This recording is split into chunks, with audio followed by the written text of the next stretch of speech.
Welcome to the thrilling VCSA 2025, where the top teams from South Asia have a golden opportunity to showcase their skills and bring glory to our region at the prestigious VCT Ascension Pacific.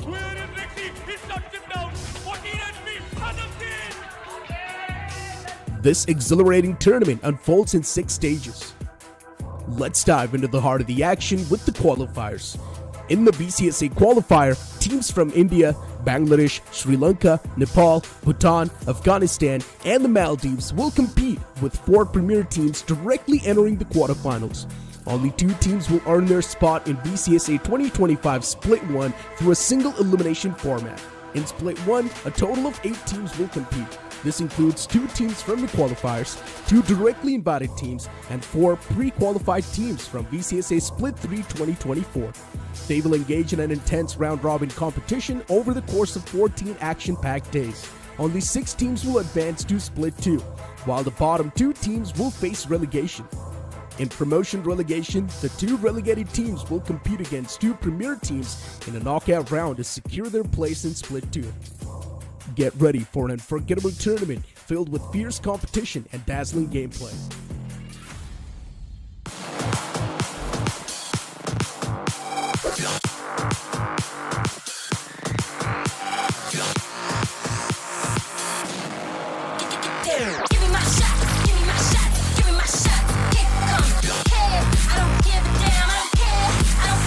For another frag, and BTS ahead of the support, and offensive board.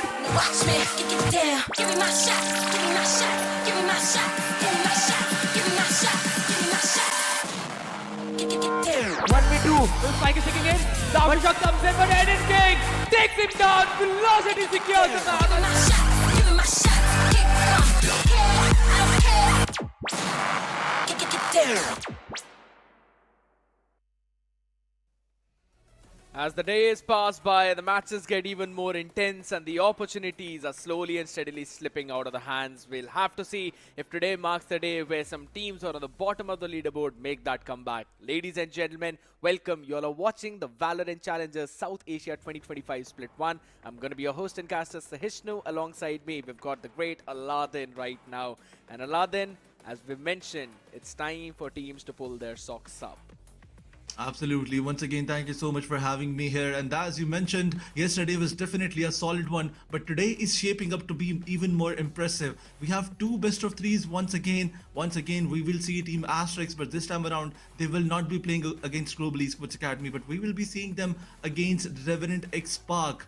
The first matchup is going to be very different, very difficult, definitely for Team Asterisk Academy. Absolutely. They'll have to make sure that, as we've said, pull their socks up, because if not today, then they might not stand a chance to be in the top 4 position. And with the way how the divisions have been going, how we've been seeing every single day, you need to be in that top 4. And since we are talking about the standings a lot, let's have a look at the overall standings itself. Reckoning on top right now with 26. They almost had their first loss yesterday against Aura when they pulled off that overtime on the map of Lotus, but Reckoning pulled themselves back up. Velocity just following them up closely, trailed by Revenant Esports. The only difference between these teams is the fact that they've lost a map and there's a big round difference. But since we're talking about standings, time for us to look at the schedule for the evening. You already spoiled that one out, by the way, Aladdin. The first match, Revenant Esports up against Asterisk. But the second one is the one where a lot of people will be watching. Velocity Gaming versus Orangutan. Absolutely. Velocity Gaming versus Orangutan, another important match up there. Orangutan, they won their previous game with the 2-0, and then they lost when they played another one. But this time around, Velocity Gaming, the way they played previously, the way they played yesterday, there are a lot of question marks out there. There are a lot of questions out there. Team Velocity, they struggled in their first round and they lost it.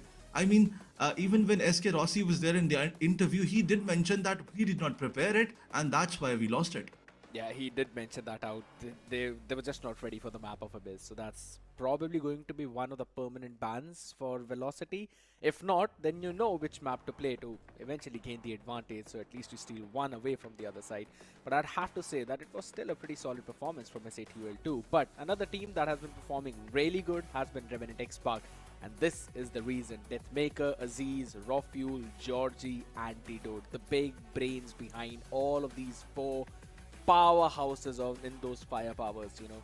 Anti has been pulling the strings so very well with his team that he knows, regardless of what happens in the entire game, he's going to give out a call which his team is just going to trust blindly. And that blind trust is what makes this team unstoppable.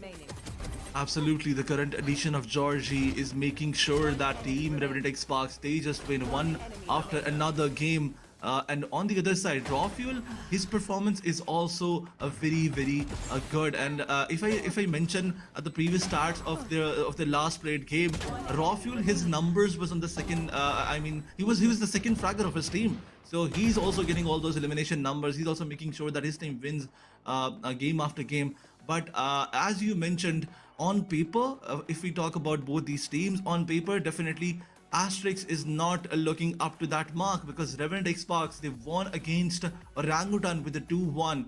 And when Team Asterisk played against Orangutan, they lost with a 0-2. They were unable to get even a single map in their favor. Yeah, and they also brought in a change, right? River played on day number 1, but after that, they've added Simple. If we talk about this entire lineup, Icarus, Nia, Yash, Wave, Simple. Wave is the man who's the brains behind the callings. He tries to bring in his team together, but eventually, sometimes it's just the gunpower, sometimes it's also the strategies that they kind of struggle with. But one thing is for sure, that apart from all the jitters that they're facing, they're slowly and steadily going to move forward. I do have that trust on this team with the way how Yash performs onto that race, and also in terms of the duelist role itself, he's been doing a fantastic job. And also, I like the ideas that they bring on table.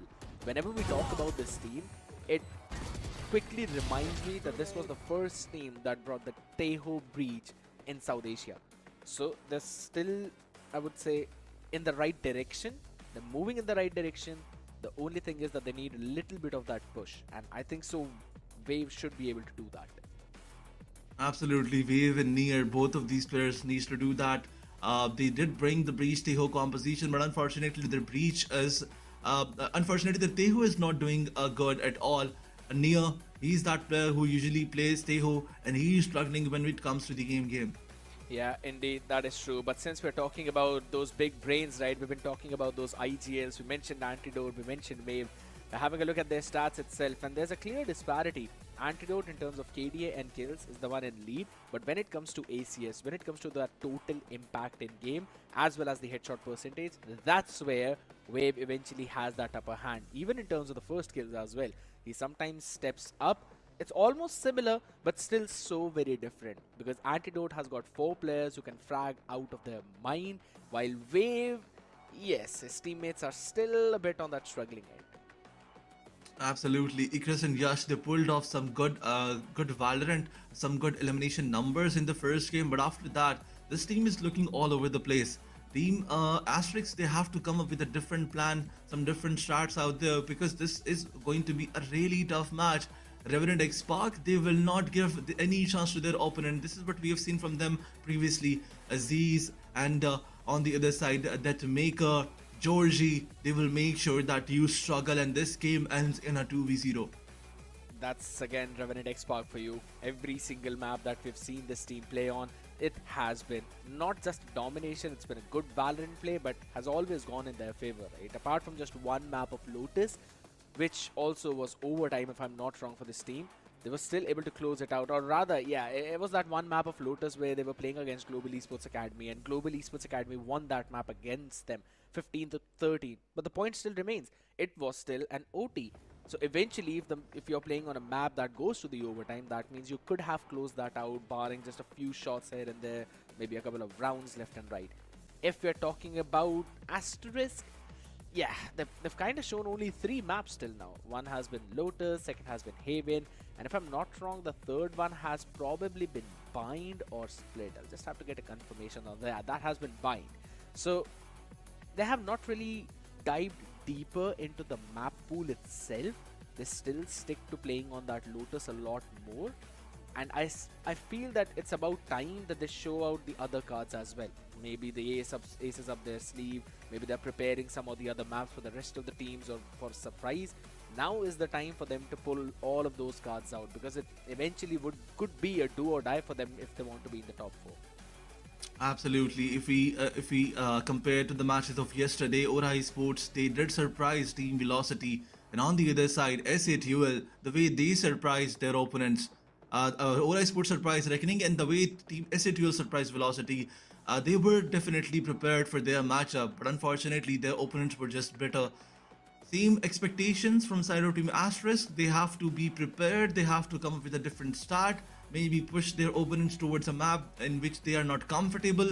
As Team Velocity, SK Rossi mentioned that they were not comfortable on the map of Abyss. The opponents pushed them on that map and they faced a humiliating loss. This is something that a Team Asterisk can also do, but for that, study is really important.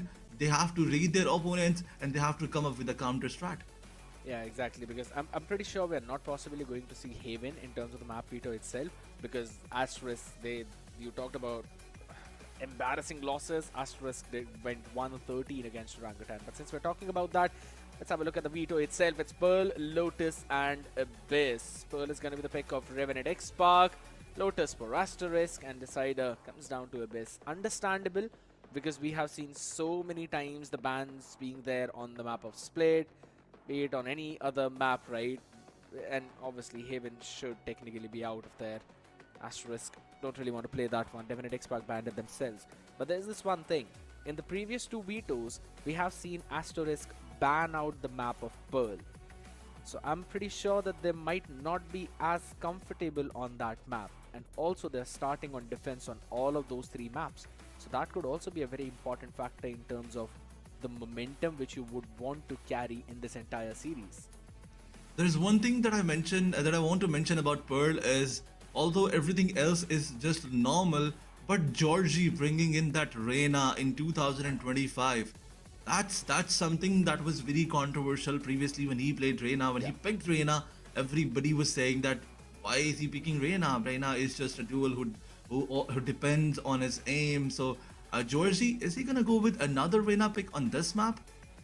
To be honest, I really like the fact that you've pulled out this one conversation, because when I'm checking the record on Pearl for Revenant Esports previously, yes, they brought out that Reyna. It was a very nasty play, right? Whenever it was the entire team which was playing as a well-knit unit. The scoreline was 13-9 against OG. So your question about Georgie pulling off the Reyna one more time, I think so he can, because when it comes to aim, he was doing a fantastic job. I still remember constantly pushing out of A main. He was taking down Venka again and again. So the idea is there behind those plays. And the best part about this team is they adapt really well. Antidote understands the kind of setup enemy is going with, and he quickly prepares a counter setup for that. And he always trusts his teammate. The trust is the main part about it. Georgie, if he loses the A main duel once, it's fine. He will still ask him to go one more time, to go for the exploration again, try to find a pick. He dies again, totally cool. Go one more time. You go until you get the win. And that is the mentality which makes Revenant Esports such a solid team. Absolutely, and as I'm seeing the stats that I made myself previously when these players played against OG on the map of Pearl, there were 4 rounds, 4 close to thrifty rounds, 3 3Ks and 1 4K. And from these 3 3Ks, Georgie was there to do one of them, and 1 4K was there from his side. So he is pretty much solid on this arena, as you previously mentioned. But on the other side, let's talk about Agent Pool Pearl. Revenant Esports, they picked Reyna one time, Jet one time, KJ, and then Brimstone, and then Sova. This is the same composition that they will probably go with. Yeah, absolutely. As you mentioned, they played Pearl once only, so of course this is going to be the composition. Maybe they can pick this one up again, because it has found success. It was against Orangutan as well, one of the most solid lineups out there. But also I want to bring the focus down onto those top 2 duelists, right? If we talk about Georgie, if we talk about Aziz, they both have been performing really well. But let's just talk about the big brains. Let's just talk about the main man who has been pulling the strings of this entire team. Antidote plays on those smokes, has played a couple of games on Omen, a game on Brimstone, and has also played a game on Astra. And he has been looking crispy on all of them. And fun fact, this Brimstone is not on Bind, but rather it is on the map of Pearl itself. I mean, a lot of people, they like to bring Brim on this map, as this map is it has those corners where you can smoke off all the angles and make sure that you enter one side, at least you hold one side with all those smokes. But let's just move forward and see what is going to be that composition. Are there going to be any surprises from any of these sides? As we did mention that Team Revenant Esports, as they realize that their opponent are not that difficult for them, they will try to experience, or they will try to explore, they will try to practice different things. Highly possible. I mean, they would probably, or rather, maybe it could be the case where they might just lean back a bit and be like, you know what, sure, we're gonna just play it up. We're gonna play our game. We're gonna play it slow. We'll make sure to work around the map to see what the opponent is trying to do. Because whenever it comes down to Asterisk, Yash on that duelist role has been that spearhead. But in terms of the trading, that's where I'm kind of seeing a bit of a gap. Even when they played against Global Esports Academy, and I know I'm going to bring the Lotus map into the question again, they have seen simple outfrag the duelist of the team, that is Yash. Yes, he's good on trades, but Icarus needs to step up a big time whenever he plays onto that Sentinel role.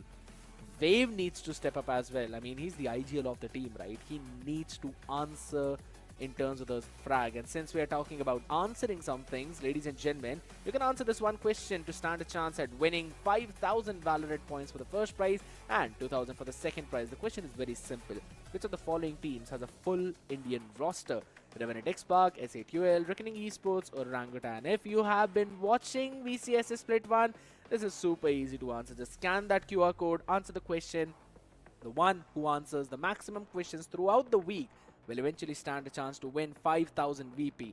And the one who's close second will eventually get 2,000 VP. Unfortunately for me, yeah, I can't buy myself.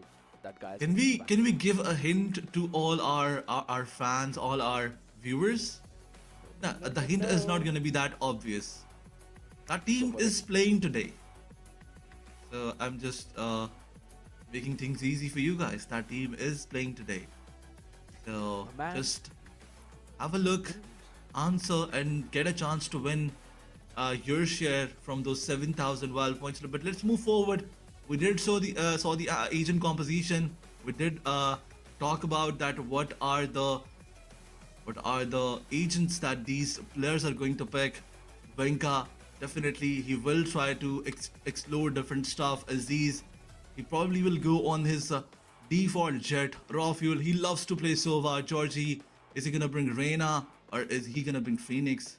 This guy he can pull any card out there, and you will be surprised. Redmaker definitely loves to play KZ and NT on that Breamy boy. Now, here's this one fact that you just mentioned, Deathmaker playing on that KJ. I wanted to talk about it a bit more. Last year, we saw this man frag out of his mind when he was playing under the leadership of Helef. When he was on that duelist role, he was playing Jets, he was playing the Rays, he was constantly going for those entries. That was a very flashy Deathmaker. But right now, Sentinel is a very different role from duelist, right? Since we always talk about how Sentinel needs to play back, he needs to play a bit more safe. You're forced to go on those lurking plays.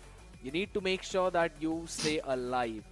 And I think so, Deathmaker, he's kind of struggling on that a bit. And so could be the case with Icarus himself. That man has played 3 games. In Game 1, Game 2 and Game 3, yes, his stats seem to increase in terms of those KDA, but you see the ACS around stagnant. It's absolutely fine. Damage per round, that's where the problem begins. 138, 114, 135. Now that's not the best stats out there. You need to raise that bar up. You need to try and bring those stats up. And whenever you play on a Sentinel role, your most important job is to first stay alive. Second, if you are being put on that lurking role, that's when you need to move around the map. You need to find those timings. You need to take those advantageous duels. Sometimes you need to dry peek certain angles. And in order to beat that, you need to have that confidence. And I think so Icarus is lacking on that confidence a bit, Aladdin. Absolutely, but there's one more thing that I need to mention. It's the performance of Yash.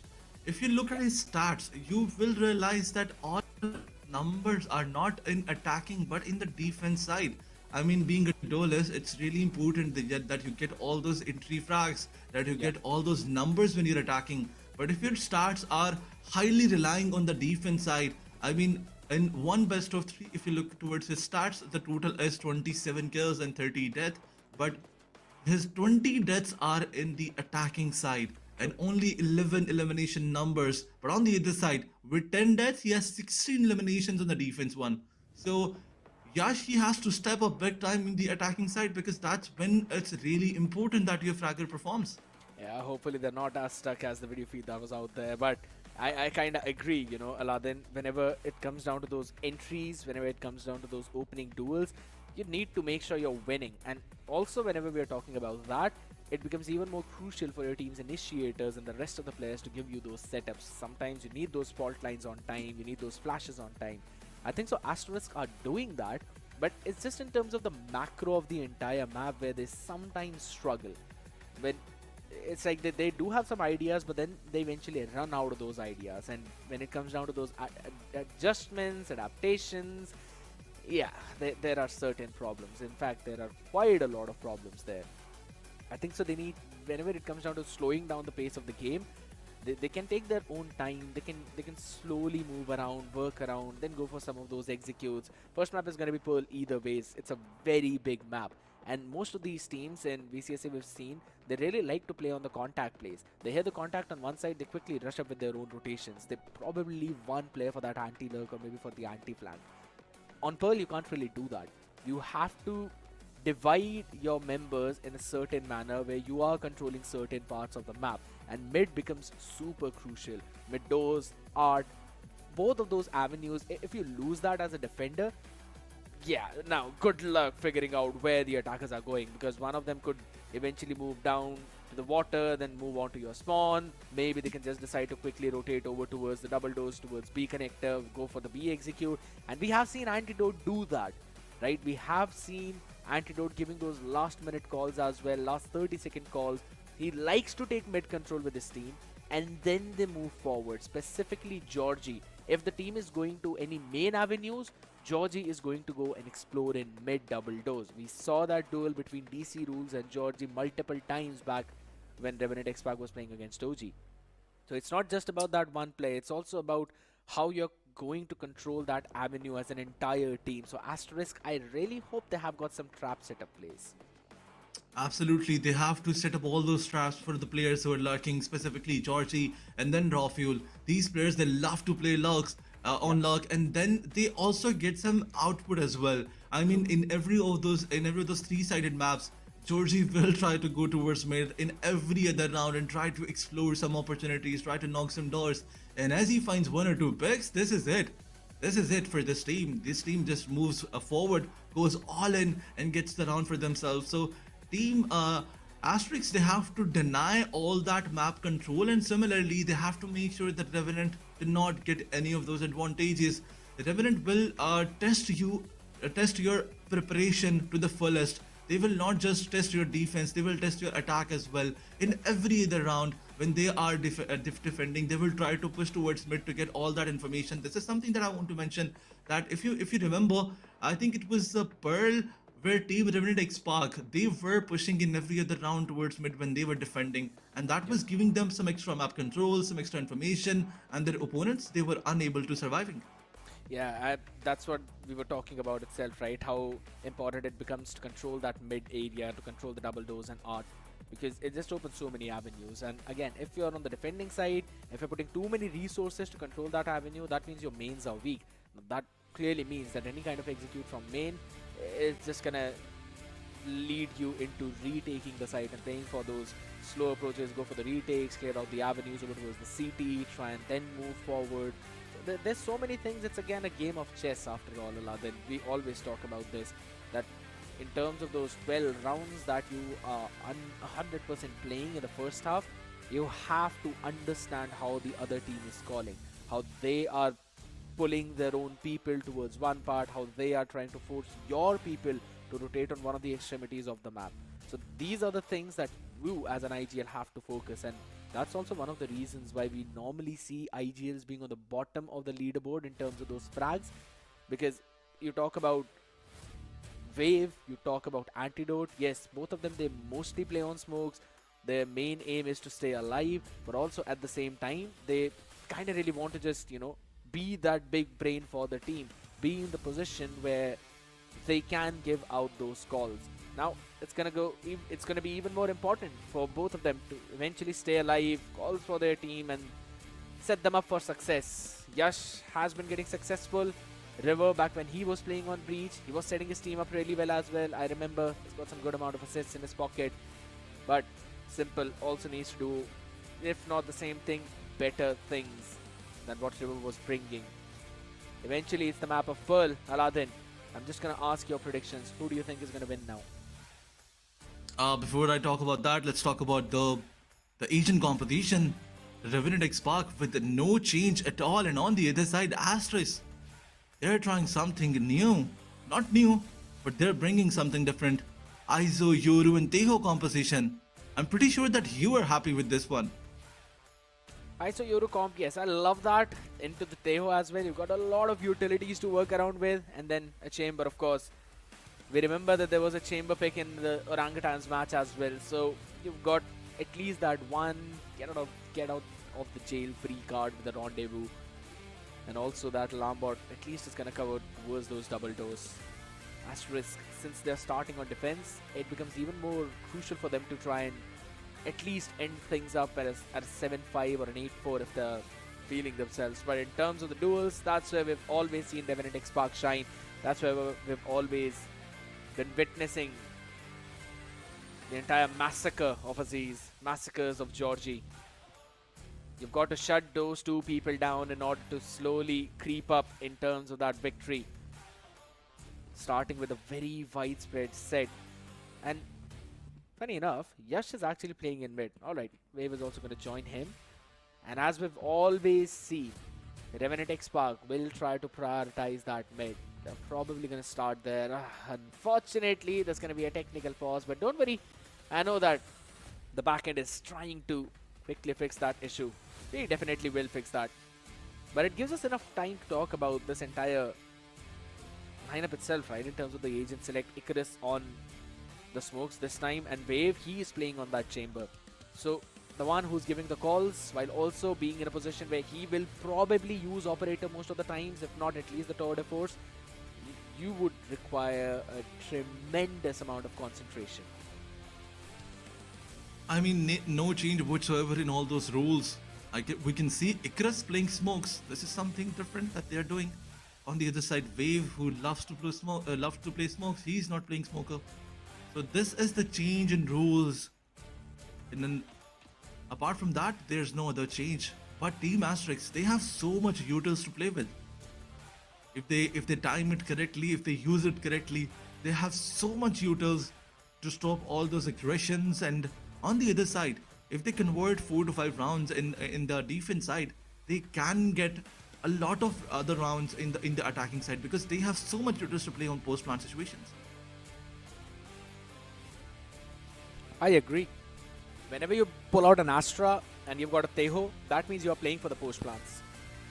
Plus, they've also got a couple of undercuts as well to pair it all up with. But it's again a very dual heavy composition. Aladdin, whenever we are seeing a chamber ISO Yoru, that means the team wants to brawl it out. They want to force the fight on certain avenues, and you would not really have a lot of flashes to clear them. But at the same time, you'd have to be confident in terms of taking those fights. Because as I said, you don't have a lot of utility to clear every single avenue, to clear every single angle. Now that makes those lineups even more crucial. Simple would need to know how to go for that flash and dash combo, those flash TPs combinations. He needs to pull a rabbit out of his hat, man. He needs to be, you could just say, annoying on that Yoru. But for now, we're going to be starting things off in mid. The undercut comes up early, pairing it up with... Oh. Also the guided salvo. That's actually a pretty nice idea. doing a good amount of damage. There we go. First contact taken, made Aziz a bit chunked down out there. And it's again that mid control, that mid presence we always talk about. But Wave, my goodness, Aziz is just taking it all onto his face as Georgie shuts Wave down, quickly moving forward. And with that overheal, you know this Reyna gets even more deadly in pistol. Absolutely, Rawful was sent towards the B side to take all that information. Nobody's coming from that side. But look at Yash. Look at Yash. He was just better for one. And he gets taken down. And now rotation is being called towards the B side. Once again, Ecris is still there. The most important factor. He has to take one down before he goes. But unfortunately, he gets taken down. And Georgie, what is he doing? Through the smoke. Onto the head of Neo. He was not expecting this at all. And not us as well. We were not expecting it.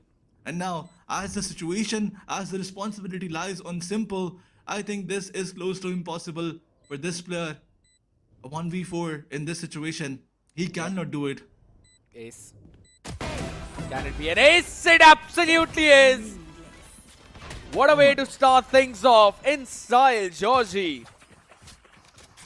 Pushes it down to ace. I remember Shadow was also mentioning the same thing, that Georgie gets activated in pistol rounds. It seems like he's just untouchable, unstoppable.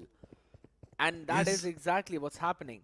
All the 5 kills going in for this man. It's just 1 assist of Deathmaker. Apart from that, none. And this is the overheal factor that always comes into play. He always buys an extra Devour. Does not go for the Leers. And he just makes sure that he is constantly taking those duels and healing himself back up. But since we're talking about that, Aziz quickly finds one. It's again an anti-eco round coming in for Revenant Esports and Asterisk. Even though they're trying to hold things down, they're trying to take those individual fights, and individually they are falling. It's not one, but rather all the players who are holding down the safe side. It's just down to Icarus now. Everyone's just gonna hunt him down. Yep, he's got absolutely no chance. Maybe one, absolutely not. Aziz gets a 3k in this round, building up onto that Blade Storm as well, side by side. Georgie, he had 5 in the previous one. He was 1 away from his Empress, and he's still 1 away from his Empress. If you do remember the previous game between Revenant Esports and Orangutan, Georgie did the same thing. He started the round, he started the map with the 4k, and this time around with an ace. Clearly putting all that pressure on their opponents. And once again, the tech pause, something that we all hate, is there. A time for Team Asterisk to reset. A timeout without actually taking a timeout. This is what I was mentioning yesterday. Technical pause is actually Valorant gods favoring all those streams who are struggling. Because it does give a bit strategic a timeout to them to rethink, re-strategize, and on the other side, it does break the momentum of the team who's performing.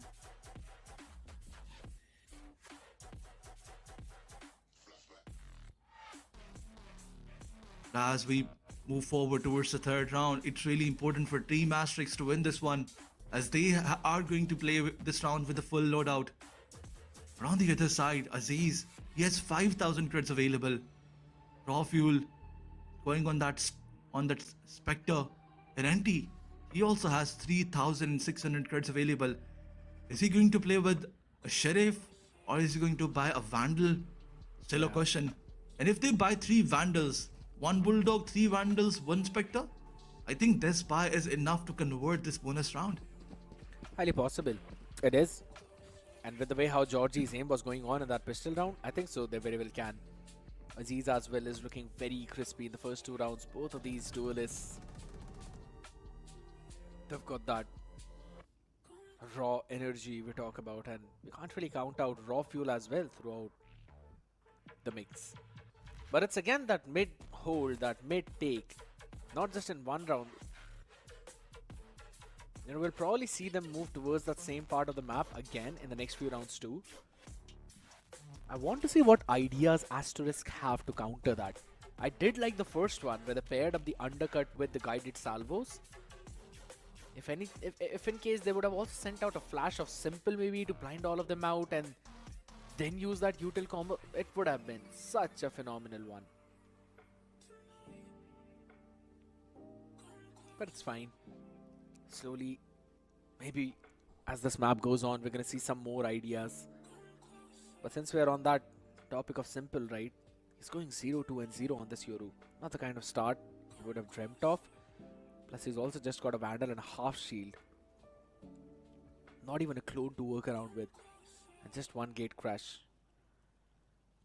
That might actually hurt them a bit. Absolutely, as you mentioned about the util usage, first round clearly tells us that Asterisk, they are prepared. They are coming up with a strat. They're not underprepared.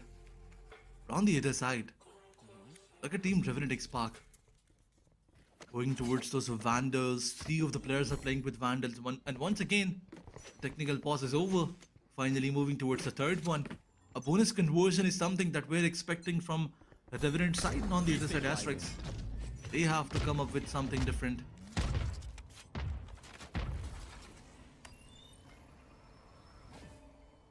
Just holding it down. And exploring the mid one more time. Raw Fuel will just hold down that A main. While the rest of the players, they think that maybe Asterisk are going to make a play in towards mid. That's just not happening. And on the reaction to that drone that went in A main, they've quickly taken care of the alarm bot and double doors and are moving towards Art. This is such a good trap play. The flash goes out perfectly and that's the first break. Simple, not just one, he makes it 2. Aziz up close though, was unnoted, and with that found another pick, but Raw Fuel, he wins out the duel against Near. They just wiped out the side clean of all the defenders. Now my question is, why did Near move back? I think so it was because Aziz found a pick of his own, and on the back of it, Raw Fuel just found a timing onto that man. Absolutely. I mean, that was the most important position. Could have turned the table. But for now, situation is in control of Team Revenant XSpark. 3v2 situation it is. Both the players are coming towards the CT side, slowly and steadily. But Raw Fuel, he has the idea. Aziz is still there. Icarus as he finds one. Are they going to turn the tables? Not sticking. They don't have enough time. And look at Aziz, his position is so good. Oh my god. Team Revenant XSpark making it look so easy for themselves. Converts the bonus round, and pressure is definitely gonna be on Asterisk. Aziz, my man, just found the perfect timing possible.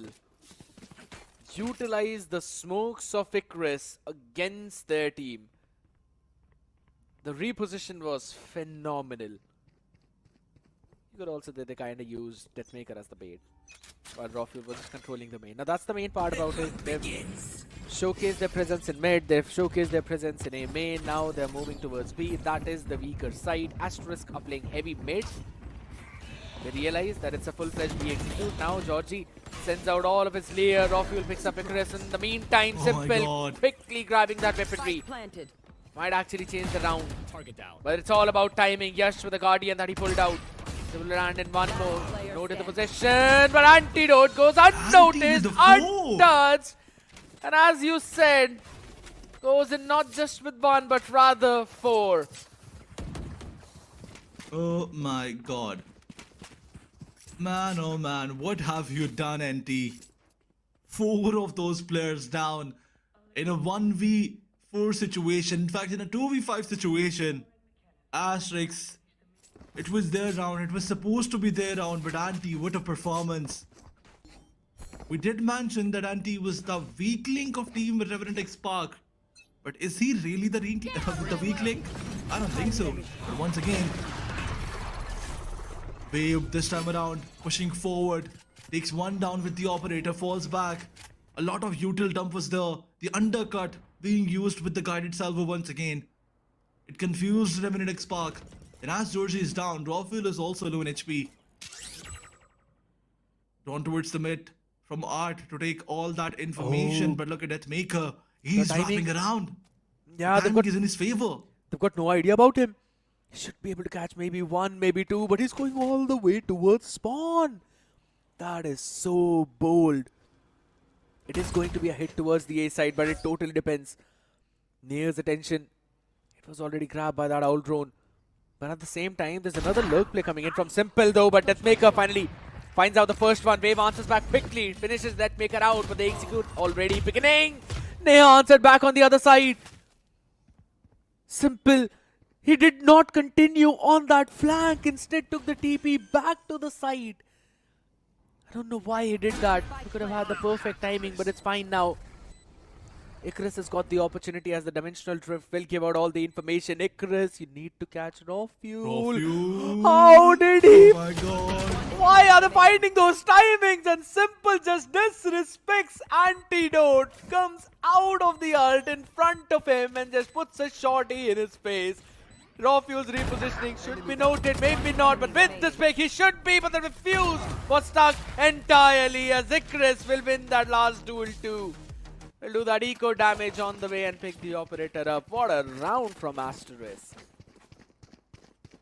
Absolutely, Asterisk.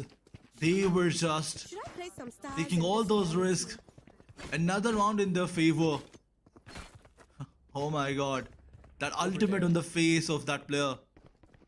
That ultimate on the face of Anti, I believe. But look at this. Once again, a util heavy round. Some rotations were there. Some wraparounds were there. But Raw Fuel, as he found two, unfortunately, is open and diffused. And once again, the same start. Cluster towards the A side. The information is there. And Raw Fuel, he found one and finds another. Asterisk. They were trying to put all that pressure. And once again, as Nair finds one. He did fumble a lot. And Aziz, he gets traded as he found one. But look at this. Simple is still alive. Look at this. This angle was unchecked. And Simple, he found two of those players from here. A 1v2 situation. Deathmaker, he does not have any idea where Icarus is. Oh, I kind of wish that they would have doubled up together, but it's fine as Icarus will find an unaware Deathmaker and finish him off. What a round from Simple. My man is standing up to the name that he's using. Standing in pit, catches the first one, answers the second on Raw Fuel as he was trying to peek him. Then Antidote gave him another individual. And that was the spike down as well. He had the perfect gate crash, used it to run out, and he's just two away from another dimensional drift. He used it just in round number 5. That is utterly disgusting play from Asterisk. The Tour de Force coming into play as well. A lot of ultimate. This is a very ultimate heavy round now. Yash quickly pulls in Georgie. It's been super solid in terms of the duels. The reposition. Not that good, Georgie. Wanted to go, but there's another one. And this time, Simple's been put to his place by Deathmaker. Shuts him down. The jiggle just did not work. So, eventually, it's down to a 4v4 again. And there's 3 ultimates in play for Asterisk. They've got the Armageddon. They've got the Cosmic Divide. Standoff between Nair and Aziz. Aziz slowly and steadily trying to move forward. But Nair is still there. Aziz goes for a jiggle. But unfortunately, the opponent survived. And once again, he's falling back. Space taken. This time around. Damage taken, yes. This time around, they're going towards the B side. But Icarus, he does not want to leave it. Marks on the map clearly tells that the players are trying to reposition. 30 seconds left. That is so bold from Nair. He cleared out the entire B, so Icarus knew that his hit is from main, but he's only good for one as Nair's answer back quickly. It's still Raw Fuel. 2v2. Holding down the board. Double tap, not yet available. Sends out the undergut, trying to go for the spam anti. God. Just 5 HP remaining. He's lucky to be Raw breathing Fuel right has now. the ultimate. Exactly. Fave. He needs to be the key. He needs to be the main man. They've got no clue. It's not just Raw Fuel. It's even Anti who's basically got the ultimate. Now the first tap comes in. There we go. The Hellfire out there from the heavens trying to stop the diffuser. Yash has pushed out way too far up front now. There's Hunter's Fury as well. That's the door the force used up. He's using it. He's no idea about Yash as he takes two. Lovely approach from this guy. No one was watching him and he found the perfect timing possible. Send that diffuse to him as well. He can build up one more for his ultimate. Asterisk. Seems like they've done their homework. Absolutely. Yash pushing that. He did not just took the round, but two of those ultimates as well. I mean, Hunter's Fury was there, along with the Orbital Strike, and Yash made sure that Team Revenant Xbox, they do not just lose the round, but they lose their ultimates as well. But Team Asterisk, man oh man, they do look prepared. Once again, no fumble at all from his side, confirming both the frags. There was no expectation from the side of Team Revenant Xbox. They were not expecting that Yash is gonna push so forward. But a timeout being taken by Team Revenant Xbox. They do want to rethink. They do want to re-strategize. Aziz is not looking himself. Look at Aziz. He do look a bit pressured, tensed. I don't know. But on the other side, Asterisk, they're looking pretty much confident. Now here's the thing. I agree on the part where you mentioned where Yash was just unanticipated in that position, but also at the same time it was mistake of Revenant XSpark, as both of the players,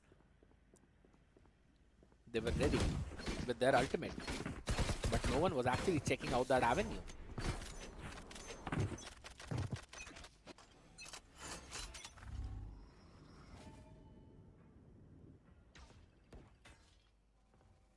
Another A-main approach. All 5 players. My ultimate is ready. Lockdown You is ready should now, so run. they're going to use that lockdown to clear out that entire side. But a heavy retake is gonna be there. Once the lockdown is done and they are done with the plant, 5 of these players are gonna push forward. And Team Revenant, they have to be good with the aim game. And look at this, Yash, has he found Aziz? The flash was there on time, and Yash is not stopping at all. Back and forth trade gives the upper hand advantage to Team Asterisk, and now it's a 1v3. Let's make a, in fact, a 1v4. The whole responsibility is on him. Converts it into a 1v3. Let's make a, can he pull something?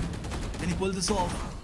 The spike is being diffused, and Wave has he diffused this one. The round is in their favor, but Deathmaker has still found 3 of those players.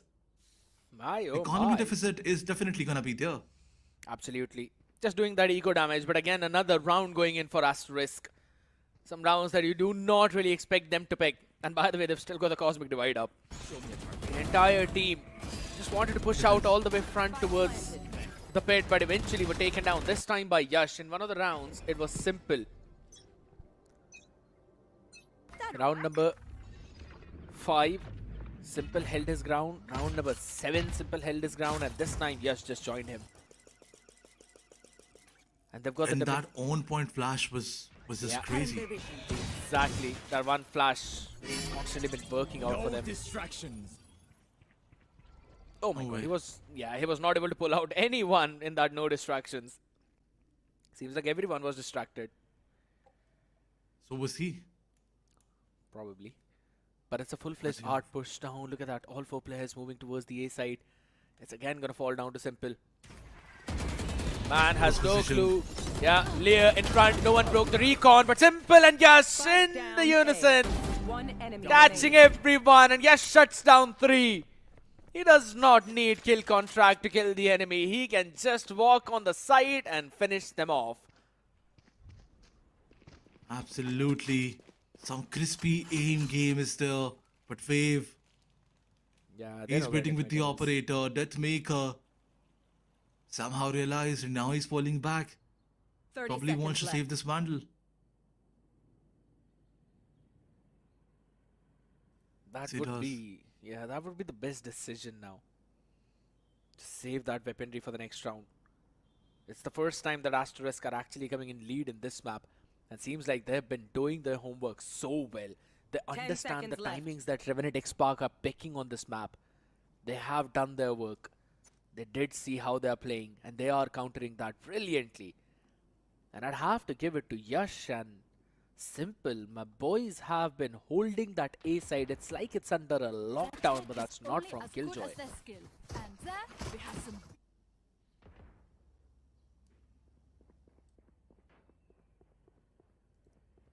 Revenant XSpark, they're just relentless. Seems like the defending side is showing some crazy and fantastic holds. Asterisk. Once again. Round number 10. 5-4 on the board. Finally, they are on that advantageous number with a 5-4 score line. But once again, look at this. Wave pushing forward with the operator. And Simple is there as well. He gets shut down, but the operator was there and Wave still missed, unfortunately. And he got picked up by Rafuel through the smokes. Yeah, he Oh my was God. stuck. And Rafuel is decided to just move forward. Catching them down one after the other. Lovely shot by Yash though. He went out a bit too far forward, and it's not just one, but rather three. And Icarus as well moves up. What a hold from Asterisk. Only 2 people, and they were like, "We're enough." Yash is just 1 point away from his another kill contract. My man has been doing insane as the fight was taken, damage being dealt. 17 HP, the reposition is perfect, but Deathmaker, can he clutch this one out? Still down to the no. 1v1, wanted the white peak, but Icarus knew better. And they've also saved the operator. 6 rounds for Asterisk. And that too 6 consecutive rounds. Unbelievable stuff. Unbelievable stuff. Incredible positioning by that player, Yash. 3 picks towards his favor, and definitely Asterisk. This is where they converted the round. Although Rafuel, he started to give some momentum to his team. But unfortunately they had no idea about the position of Yash, and Yash, he was just crispy with his game. And once again, look at him. Some random fires were there. And he did damage Rafuel. And look at this, in kill contract, Yash finds another. That's the end. This time around, Rafuel was there and he shut him down. But as 4 of the players are pushing, Aziz found Icarus. Yash slowly and steadily is falling back. Side control is in the favor of Team Revenant XSpark. Yeah, but they've dealt damage to almost all the other players out there. Couple of smokes still. And that turret being taken down is now going to create a question mark. So Deathmaker will be moved away from the site. They still haven't planted it. Yash. It's all down to Antidote. He's alone on site. Couple of players already going in for that post plant. But how is Anti moving out of there? Contingency moving up, but Georgie up close and personal. Stinger right onto the face. Yash did not anticipate that. There's an operator into play, and Wave shuts him down. Anti will not win the fight. Auntie. That was a big play. Aziz. It's all down to him. Dimensional Drift now being used up. He's got the tailwind activated. It's going to be crucial. Near, he also moves in far forward. They're creating those question marks, but they've got to move fast. As another shot, this time from Near, lands it perfectly. Deathmaker can't really peek. It's not planted for him. He can't do anything but watch the spike diffuse as it's another round for Asterisk. 7-4. This team has read Revenant XSpark perfectly.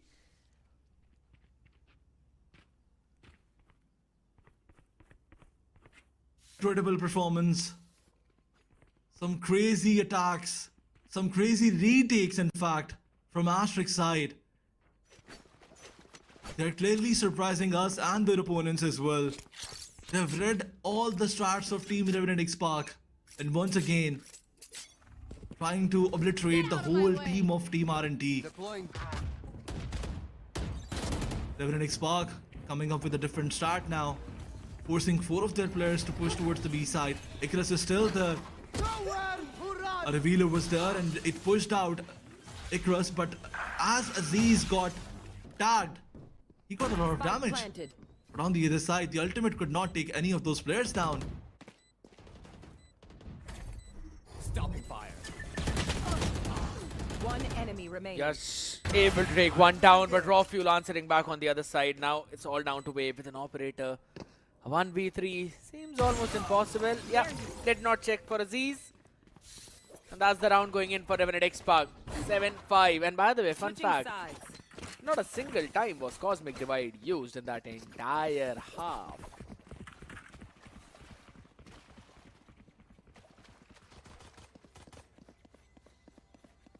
Someone needs to tell Icarus that you cannot take the cosmic divide towards the second half. But it's okay. He probably did not find the opportunity to use it. Oh my god, come on. Otherwise, who knows better than the player who's playing that agent? It's fine. They might have just probably forgot. They've got that ultimate as well. But at least Revenant XSpark picking that one round and now on to 5-7. Maybe getting this defensive pistol in which Georgie has looked insane. Might be able to, a few more things. Yeah, he's got a couple of devours available. He picks the first one. Yes, taken down. Aziz as well finds another one. And as we said, it's going to be a Georgie show with the pistol, but not for long. Simple. I got the spike. Did answer back as he's down to just 26 HP now. And Deathmaker is quickly running it down to maybe take some space. He's got a flash lineup ready. That's a nice flash. Not ready yet. Raw fuel just pushed back. Yes. That space has been given off. But what can Asterisk do after gaining this space? Absolutely. Two of those players are down, but on the other side, Asterisk, they have to play with their two. One NT, enemy remaining. his position was so good, but Raw Fuel making sure that Team Asterisk remember his name. Takes one pick and Deathmaker shuts down the other. Pistol round is in the favor of Team Revenant XSpark, but once again, they did win the first 4 rounds in the first half. That's Here's the something that they should not look for in the second one. They have to carry this momentum forward. When it comes down to the Vandals and Phantoms, when it comes down to the heavy guns, to the rifles. I mean, I might sound brutal, but I'll have to say it. Georgie has got 10 kills right now. He got an ace in the first pistol. He got a 3K in the next. That's 8 rounds. That's 8 kills. He's only got 2 kills in all of the other 11 rounds combined. So you're just basically calling him an eco-fracker. That's what you're trying to say. I wouldn't exactly say it as an eco-fragger because, I mean, the opponent also has the pistol, so it's still the similar weaponry. But whenever it comes down to those rifles, he is struggling. And that's not me saying, that's the stats saying it. Oh. So you're saying that the stats are saying that Georgie is an eco-fragger. Well, you're just framing it that way does not make it any better, but yeah. Okay, as we move forward, ladies and gentlemen, a bit more easy round for Team Revenant XSpark, but Asterisk. Look at where Aziz is. All players moving together. Yeah, Aziz should catch one. No, he did not catch anyone. But Raw Fuel, he did found 30 one, seconds left. found another. Spike Andy down, was there to B. help him. One The enemy spike is down, and now Simple is left. The last man standing. Anti and Raw Fuel. 4 picks from their side. Converts a round that was supposed to be theirs. But now as the situation is even, as the score is tied, things can go either way. Can definitely go either way. Couple of players still on the half shield. No, converts it to the full. It's only Yash who's running in with the half shield. It's fine as long as he's got that double tap activated. Undercut is ready to try and push anyone away from that one choke point. They've also got that Astra Star there. Oh, lovely approach. Tailwind already activated, used up. Now the smokes are going to go out. It's a good util use again. Asterisk know that Revenant XSpark like to play aggressive on these extremities. And they're just super ready with all of that. Wave is struggling, yes, 4 and 12. It's absolutely fine. He's a chamber. He's constantly trying to create those question marks around the map. But yes, of course, it'd be easy on his teammates if he were to frag as well a bit more. I wanted to mention, that one time when Asterisk were performing really good in that 13-11 or even in the 13-10, it was Wave who was fragging as well. So it definitely eased out a lot from their teammates. They still want to go over towards the A side though. It's an A split, but there's 4 people standing right there. Maybe stop this push down. It's a 1-for-1 trade already as Yash moves in. Simple now from the main. will eventually move a bit more far forward. Not checking the pit is the big problem. 30 Aziz was seconds still left. standing there. Strike down A. And he's still holding that angle. They haven't been able to plant till now. And it's How down to a did they 2v3. convert? How did they convert this into a 2v3? Why not check? I mean, this is brilliant, but Yash, his position in that smoke 10 is just too seconds good. The spike is being planted. Aziz with the wall bangs, and NT was there to support him. And once again, some textbook play from the side of Team Revenant XSpark. And Asterisk, as they did nothing impressive in this round. All they did is 4 of the players were pushing towards the art. One of those players, Simple, was left to play inside the smoke from main. Georgie, once again, he made a mistake. He died so early, but on the backside, Aziz was there, Deathmaker was there, and Raw Fuel. They definitely made sure that their team wins this round, but in the starting of the previous round, Team Revenant XSpark, they made some crucial mistakes. Now here's the thing, Asterisk had got a good idea of how to stop the early aggression of Revenant XSpark in a main. Right? The undercut into the guided salvo, it's a good combo. But after showing how many people are there, they just only sent wave down towards B to maybe fake and pull the rotations away from A. And Revenant XSpark were just not buying into that at all. They were like, alright, it's just wave there, he's on the chamber, it's normally the lurker. So it's fine, they're probably not coming towards B. We did give up on the space in mid, but they were still holding down double doors. Or at least in that entire B connector.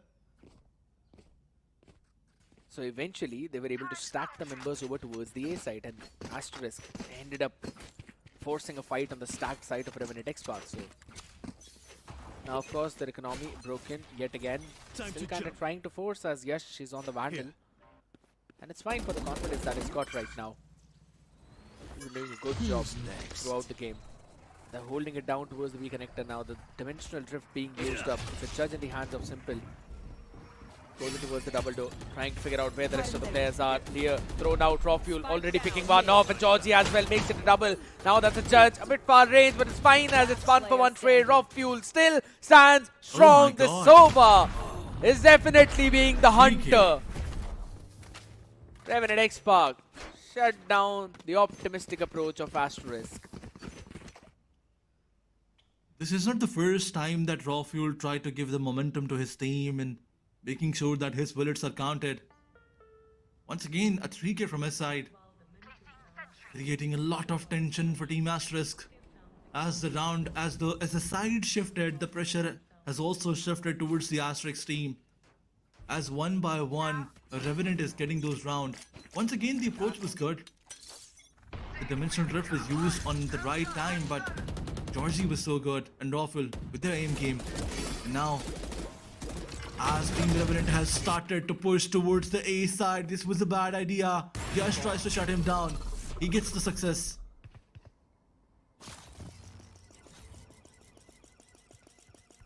Gnarly on commitment of Hunter's Fury makes sure that a lot of the players, they get some damage. Here's the thing. Yash has got a kill contract available.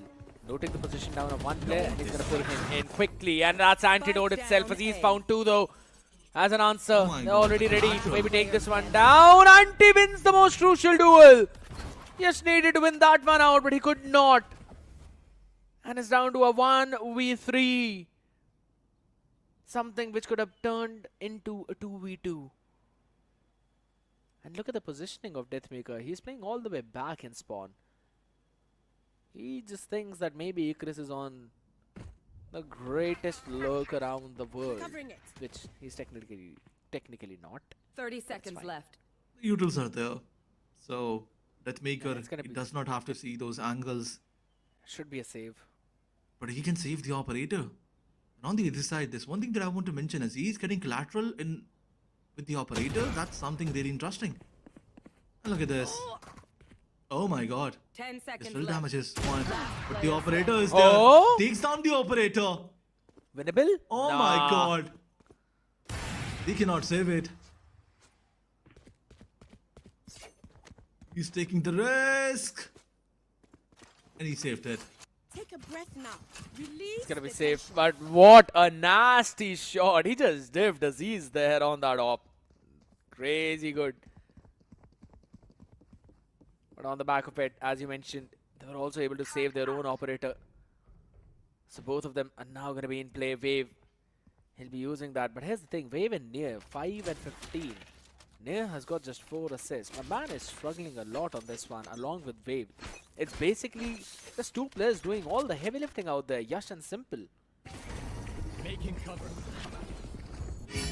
That has been a big problem now again. Sending it all the way down towards B Long on the back of contingency with just a sheriff in the hand. That's a bit hopeful. Raw Fuel. He is vulnerable, but eventually will deal with the drone to hop out of there. Kind of given away the side control, but they still have got both the avenues to quickly jump in for the flood as the owl drone now comes into play to set things up for Aziz. Will eventually go on the back of that clear by Georgie. He's the first one. Quickly picks him off, and that's Yash already out of the picture. The man who had the sheriff as Georgie follows his footsteps, and Wave with the operator could not do anything. As they Oh my God. just knock the doors and knock Asterisk out of the round. Georgie with a 3K. This time it's not a pistol but a Vandal as a flawless conversion for Revenant XSpark lead them to 11. I think it was a pistol. It was a Vandal. Icarus had a pistol. It was a pistol. But at least Georgie had a Vandal. Yeah, but the opponent had a pistol. spike planted. Once again, it was their... It was their eco round. It was their safe round. Shot down. One enemy remaining. So you're saying that the stats are saying that Georgie had a Vandal. The stats are saying absolutely correct. Now you're getting the nice read into this, Saladin. Nice. All right. A timeout being taken by Asterisk. They were definitely in dire need of that. They need to think, because as they have the Vandals now, they cannot mess this up. They cannot lose this one.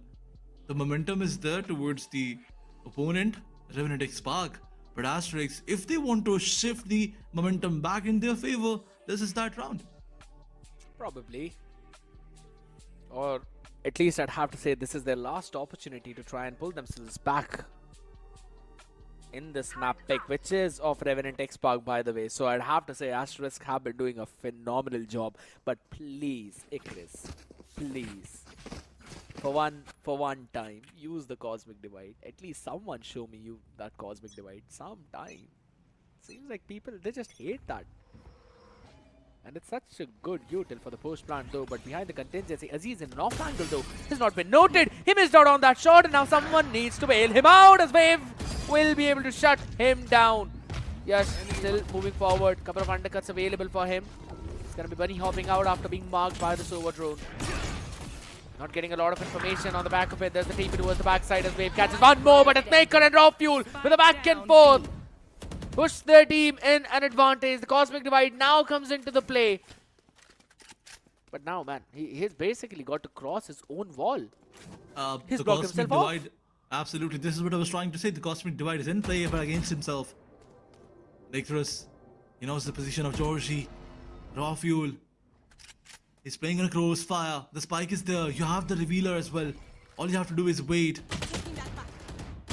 5 They're HP. not waiting. They're not waiting at all. Raw Fuel peeks out and shuts him down. Once again, all the hopes are gone now. Because Asterisk, they do not have the buy. They have to force this one out. Yep. Couple of Guardians out there. But is this going to be enough? Okay, Wave has the ultimate ready. On the other side, an Armageddon can be enough if they push towards the A side and somehow get the control. I mean, I don't want to say it, but You want to play? yeah, Let's he's play. still been struggling, even if it's just an operator in play. You know. I don't know how solid it's gonna work in this time, but Oh my god. Aziz is there. Enemy kill. Oh my god. shuts down the opportunity that this team had. The only hope of Team Asterisk is down now. A couple of Guardians to deal with, and Georgie, he has repositioned himself a bit more aggressive, but falls back as he realizes that all the team is pushing there. He does not want to make that mistake that he was making previously. Ridiculous, trying to cut all that rotation out. Georgie slowly, steadily moving towards that. Georgie is always in that situation where he can either kill someone or gets killed. He's never playing safe. Can they convert it? A 4v5. They've been struggling onto that one. Drone goes out, moves out the close angles at least. Yeah. Georgie is noted. Was not surprised with 7. Shiri, a couple of players. There we go with the Armageddon now. Simple stood in his own Armageddon though, was able to take Georgie down. So that's a good surprise. A pleasant one, you'd have to say. But there's still 4 players in towards the backside. They want to brute force their way through this. And Yash is not even joining the fight. They've only got 12 seconds remaining. They've got to go in for the plant. And someone needs to cover him. No one is covering the planter as everyone will keep on falling like Skittles. As it's raw fuel with the last bullet in the skull of Yash, who was standing as the last man. But no hero he was. Eventually, just another pawn in the game of chess of Revenant XSpark.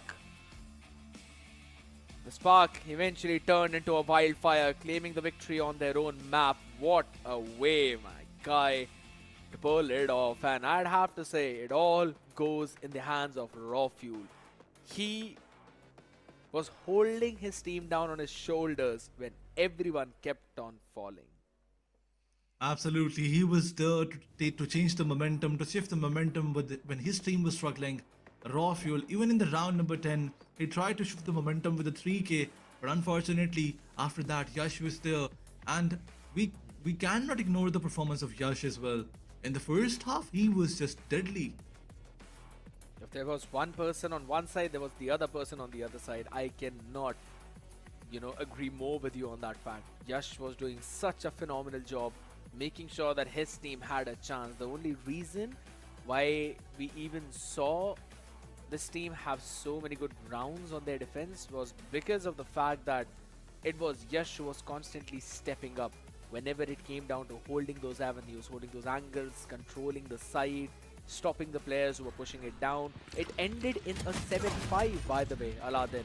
And if I'm not wrong, Asterisk were not able to take even a single round in their attacking half. Unfortunately, they were not being able to get a single round. But there's one thing that I need to highlight. The reason why Aziz did not perform in this map is definitely because of Yash. Because every time Aziz was stepping in, every time he was dashing in, he was getting shut down by that player. Yash and Simper, they were just focused on one player. They were prepared for Aziz, and that's what made sure that a little bit of tough time is being given towards the Revenant side. But Revenant, as the side shifted, the momentum shifted as well, and they won an easy round. They won an easy game, in fact. An easy second half for them. I wouldn't exactly say an easy game, but yes, an easy second half, I'd have to say. There were only a few moments when you eventually saw certain signs of struggles. Apart from that, it was, again, a one-sided domination as soon as it turned out. Wave as well, I don't know what he was trying to do there, but just was unfortunately caught in that jiggle peak. He went in a bit too wide, did not anticipate Aziz being there. And then over towards the end, they just waited for such a long time now. I'd have to say, I was seeing certain ideas, but in terms of those, you could say finishing, right? That's where Asterisk are having that trouble in terms of the fundamentals. They were trying to pull rotations towards one side, but it was not working that well out because it was just not convincing enough. That's where Revenant XSpark on their defense were able to quickly rotate the players towards where the execute was going, be it towards the A side or be it towards the B side. And there was always at least one or the other player who was ready with the last stand. But let's have a look at the stats for the entire game. 12 first kills for Revenant XSpark, 8 for Asterisk, and in terms of post-plant, again, the conversion rate for Revenant XSpark is better. Absolutely, and that's the reason why Team Revenant Esports, they won this Pearl map so brilliantly. And as you mentioned, the second half was easy for them, but the first half they did struggle a lot. But as we move forward, there is a surprise for us. As this player was surprising us in the battleground, the MVP is none other than Raw Fuel with 3.1 kill death assist. What else do you need from him? What else do you need from a Sova with 366 ACS and 4 first blood? Raw Fuel was just more than impressive in the previous game. Very impressive, I have to say. Again, when everyone was falling in his team, he was the man who stood up front. On that Sova, definitely being the hunter who was hunting down the members of Asterisk, be it in the first kills department with 4 of them, or be it overall being the backbone of the team. Aziz as well was kept a bit more quiet, as you said. It was because Yash was there, constantly fragging him out with 5 first kills for himself, 20 and 18. But I'd still have to say, after all of that, Aziz still ended up being the second most fragger of the team. 20, 13 and 1. I mean, that's still very impressive. Absolutely. Impressive stats from his side. And on the other side, Jorsey on that train now with 15 eliminations. We will talk about him. 15 eliminations and 15 deaths. I think the most deaths from Team Revenant side is definitely Georgie's. But as we compare him with the other players, Deathmaker and NT, some crazy stats from their side. And NT, once again, lacking behind, but making sure that his team has all that util. The ultimate use was also there, but unfortunately, how can we forget about that round where Yash pushed forward? 2 of the players were trying to commit the ultimate, but they were so we can say they were so careless about all the other avenues, and Yash pushed and eliminated them. Yeah, it's again in the heat moment, in the heat awareness about what's happening in your surroundings, and they both were just ready with their own post-plant ultimates. Did not realize how quickly Yash was pushing out forward. But again, overall, it was a map pick for Revenant Esports. They were able to convert it as well, very convincingly, I'd have to say. But the next one is where my focus is now going to lie. That was the only map that Revenant Esports have dropped till now in an OT against Global Esports Academy. 15 to 13 was the scoreline, and the map is of Lotus.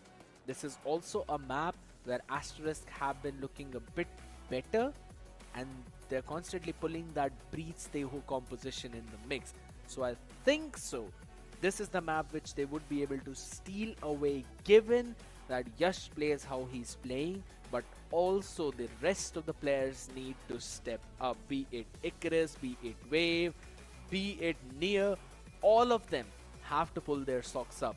Icarus also, he was there in about a round or 2 maybe max, but nothing apart from that.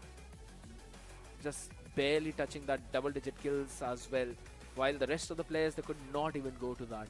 So of course there's some big problems that they need to fix in terms of that aim, in terms of trading each other, where Revenant Esports is having that advantage, because in the next one I'm pretty sure Aziz is gonna be going all gung-ho.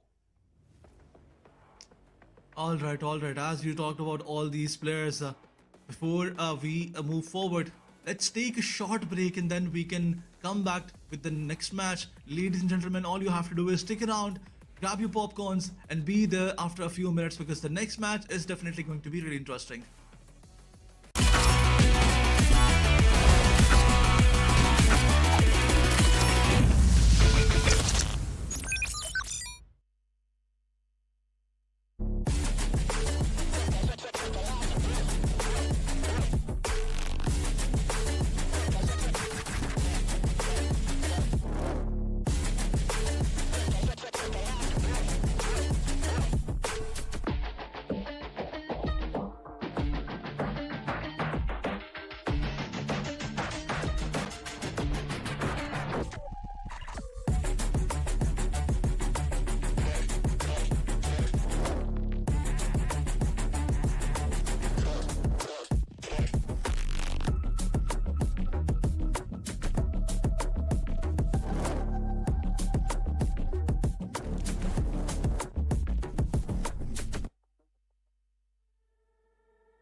There's some ray of hope now in Asterisk as they almost pulled off in the previous one, at least on the defensive side. Maybe they can now push through the entire map and steal away one map from Revenant XSpark. If that happens, we'll be pushed on to game number 3. But ladies and gentlemen, to see that big story now, we'll first have to witness this entire game as I'm going to be your host and caster Skated, and alongside me, a new shiny face joining me, and that's going to be Shadow.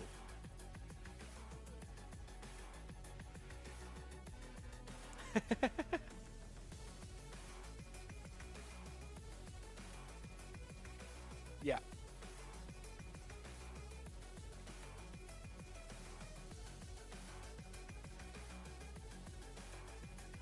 Yes. I do want to see that ray of hope now being converted into the entire beam of light that's falling onto your face. But yes, I'd have to say, Shadow, I was really impressed, but only in the first half. In the second half, it was again Asterisk struggling to, pull their ideas back and maybe move forward in a way where we wanted them to win. But they were struggling so much. But I'd have to say, Shadow, on the other side, if we are looking at Revenant XSpark, Raw Fuel stepping up for the team. It clearly shows you some good signs of life. Normally, you'd have Aziz. Normally, you'd have Georgie. Sometimes you'd also have Deathmaker. But Raw Fuel, we know that this man has got a stupendous potential in him. He used to play the duelist as well. A lot of people still love him, his jet. So him stepping up, it's more like, it's fine boys. On the map where you cannot pull us, I'll be there to pull the card down.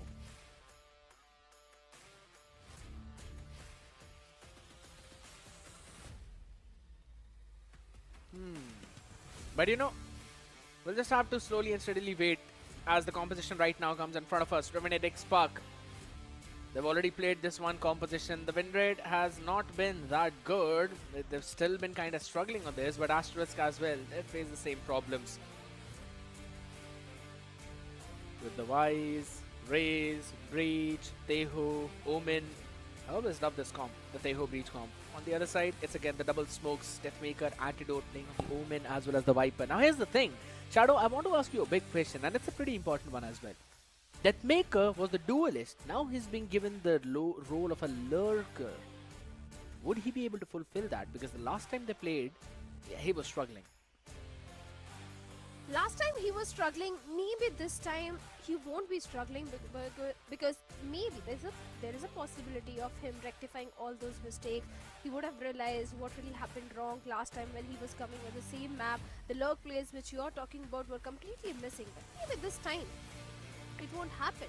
But for now, Revenant XSpark, they are starting on the attacking side, and Asterisk, they are starting on the defensive side. For now, we have got 2 Ghost, 2 Classic, 3 Classic, out of which one is a Classic Half Shield with Wave, and same weaponry with Antidote, just 4 Ghost. And from the looks of it, looks like Revenant might be going for that early rebel control towards the A side, where we have a solo anchor, which is going to be Icarus and his setup. If I'm not wrong, he's not even using the share. It's only a Razorwine. He's still got the Classic though, so I think so he's probably bought one of them. Yeah. He's got a couple of Razorwines there to slow down the approach. And it's not right away a full-fledged push down on that angle. They're just slowing it down. Not ready yet. Like the idea. Wait if there's any kind of aggressive play from the defense. It's just the patience right now. Some shots being fired. Wave low in the HP. Still will win the duel along with Yash. Nice shot. Down, attacker spawn. And the man himself as he just satchels out of the harm's way. Early few picks, not even losing a single member. Lovely approach from Asterisk. Going outside of B and then just watching out their avenues. And now they should be able to hear this entire mount push. Suppression, not there. Arcros fully blinding. Yes, though, with Raw Fuel. It's been slowed down. Not the highest of the HPs, but the crispiest of the aim. Spike down, C. How much more can he do? 18 down. Another shot needs to land on his head, on his body, or on his leg. It will do as Icarus will shut down the Wise counterpart on the other side. A lot of assists on that one, but that's a much needed pistol for Asterisk. Well, certainly it was. On their own map pick, Asterisk, they're already having a very good head start. The pistol round goes in their favor, and that too in the defensive side.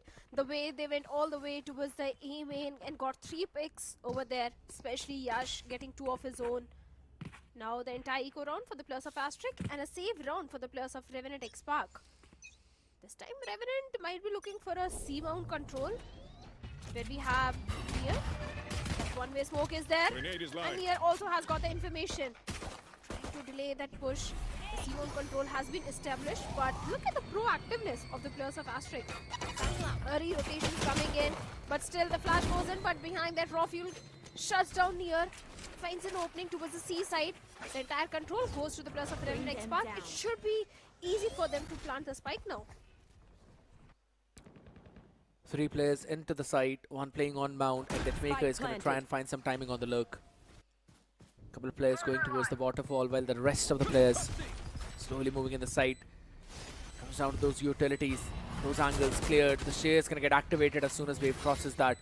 They're actually playing on long, all the way going in for that spam with just the classics, just the ghosts. I'm not really liking this kind of idea. They're still going to try and maybe go for the defuse, stick through it.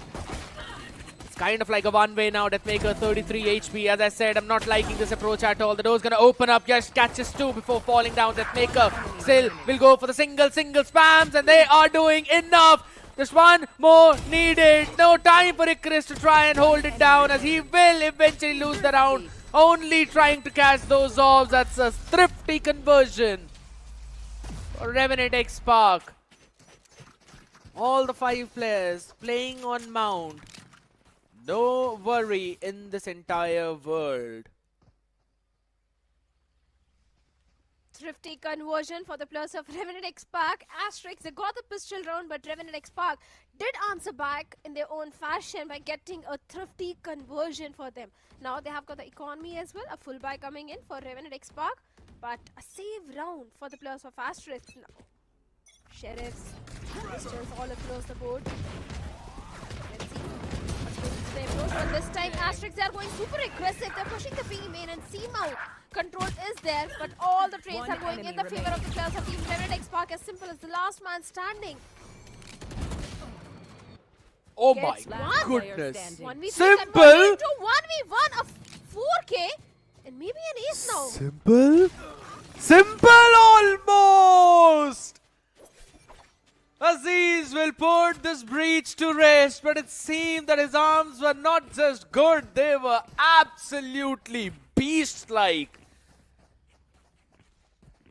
Just catching those heads left, right and center. Shadow has got 4 kills right now, and all 4 of them came in the previous round. Now that's a good economical damage onto economy of Revenant XSpark, as they've kind of forced Aziz onto that half shield, or rather the regen shield. Rafuel has got his own steel garden up. So this should very well be a round where they might push it out, but it's a pinch. Asterisk want to quickly pinch the players directly outside the sea, but Antidote Aziz, they've won out their own duels. It all came down to the same thing now. It's Simple left alone, standing. Revenant XSpark, what an anti-play. If I'm not wrong, they pushed out the paranoia, and then Aziz just focused his attention down towards the player pushing outside of the B. Spike planted. Seems like a third round for the players of Revenant XSpark, like you said. 2v4 retake. Yes, I do agree that Wave is having his utility. The Shrouded Step has already been used. Dark cover, but the chances of converting this one are pretty slim, and I think the players of Asterisk also do realize that, and that's the reason they are going for a save. It's better to save the weaponry than deal with more eco damage. A good approach coming in, but Asterisk, they need to find something. They need to amp up their defense. Otherwise, Revenant XSpark will get a huge lead in the scoreline, and that's something which the players of Asterisk doesn't want at all, because this map is really important for Asterisk. They've only managed to get 1 round till now, and that was also the pistol. The question is, when will they find out about Deathmaker playing alone all the way towards the A side? Because now, because of his presence, there's no one on Asterisk who's actually going for the flank plays. And since there's no one for the flanks, Revenant XSpark, they don't really care about There's 6. They focus everything on their 12. That's the reason why also in that round 2 we saw the Vice wall, that's sheer, being used towards the waterfall. Oh, the util was actually pretty good, but Aziz just sidestepped that concussion. And that's why he was able to take 2 of them down. That's a bit unfortunate for Asterisk, but that's a nice sidestep for Revenant XSpark. Definitely saved his team from a looming fate. And also on the other side, rest of the players were just able to hold down their own fort. Just a small mistake, a small hiccup for Asterisk. Nothing that they can't really jump over again.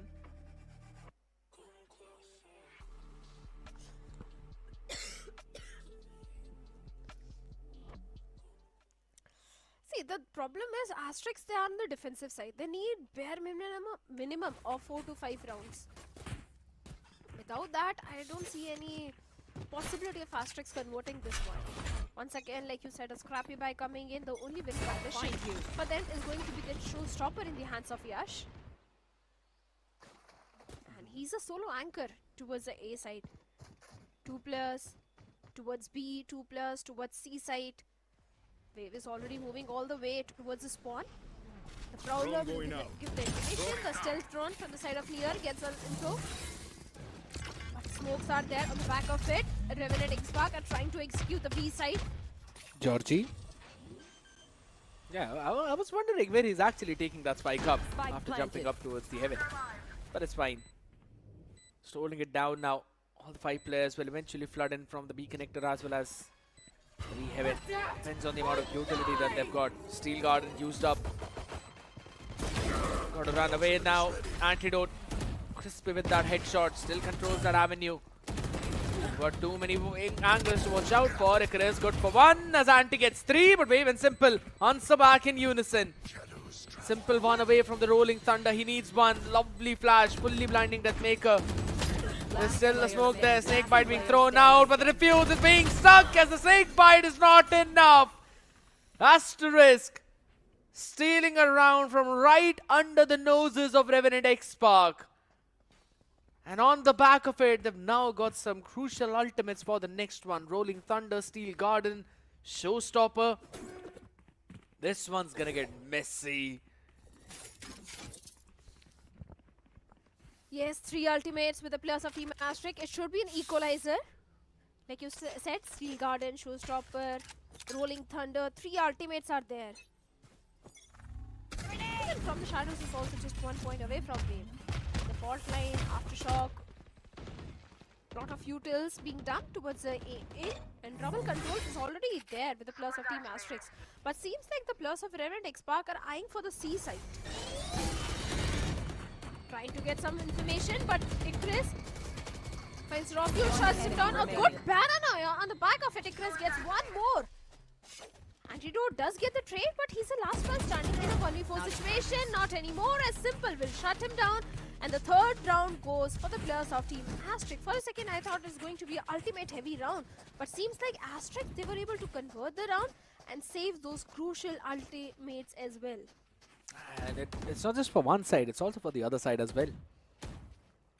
Revenant XSpark, they've still got 3 of their own, and Georgie is now 1 away from his own Nightfall.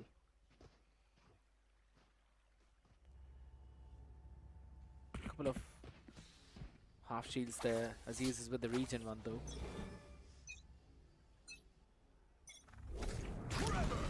3-2-1 setup. They're still near. Trying to capitalize on the back of that fault line. Another perfect satchel by Aziz. So he's still going to reclaim that space with the Showstopper. Drone is down. The drone being sent out there. He's already figured out the position. But he knows that there's no one moving forward. Deathmaker creeping up ahead behind his Viper Lurk wall. The setup has still been unchecked. Alright, the Shear now activated. It also triggered the Razor Vine, so they're still sending Wave down towards the other side.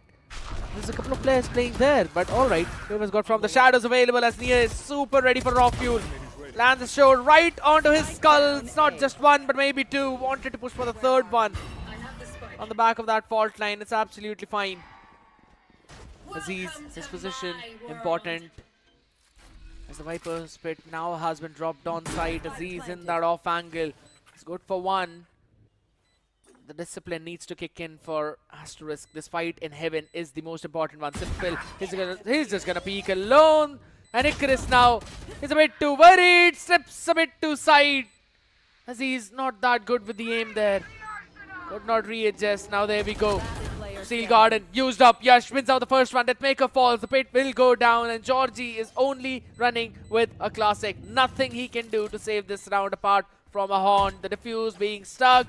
He's got nothing left to do. The man is just gonna run away. Save that one Vandal for the next round. An ult heavy round for both of these teams. But it's still Asterisk pulling ahead. Of course, already in the lead, back-to-back 3 rounds being converted by the players of Asterisk, and still they have 2 ultimates. But Revenant XSpark, they need to figure out something ASAP. And timeout should be the way for them. They need to discuss it with the coach and realize what's really happening wrong in the attacking side. Lotus is an attack-centric map, and you should be getting rounds in your favor.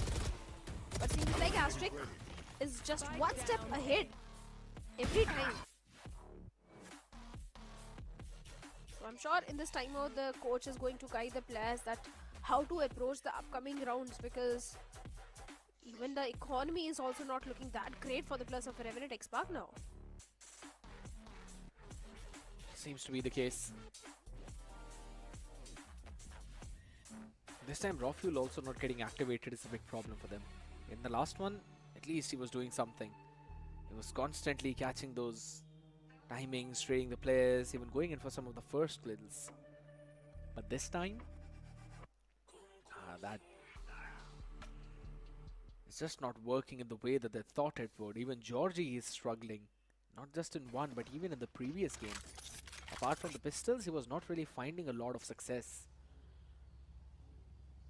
They've still got Antidote's ult available. On the other side, Yash, Nair, Simple, all of them, they've got their own up. Armageddon's going to be crucial for this round. Though Nair is staying a bit too far forward though. Uses out that knife. Really slow the push down. He's pretty lucky out there to be alive, I'd have to say.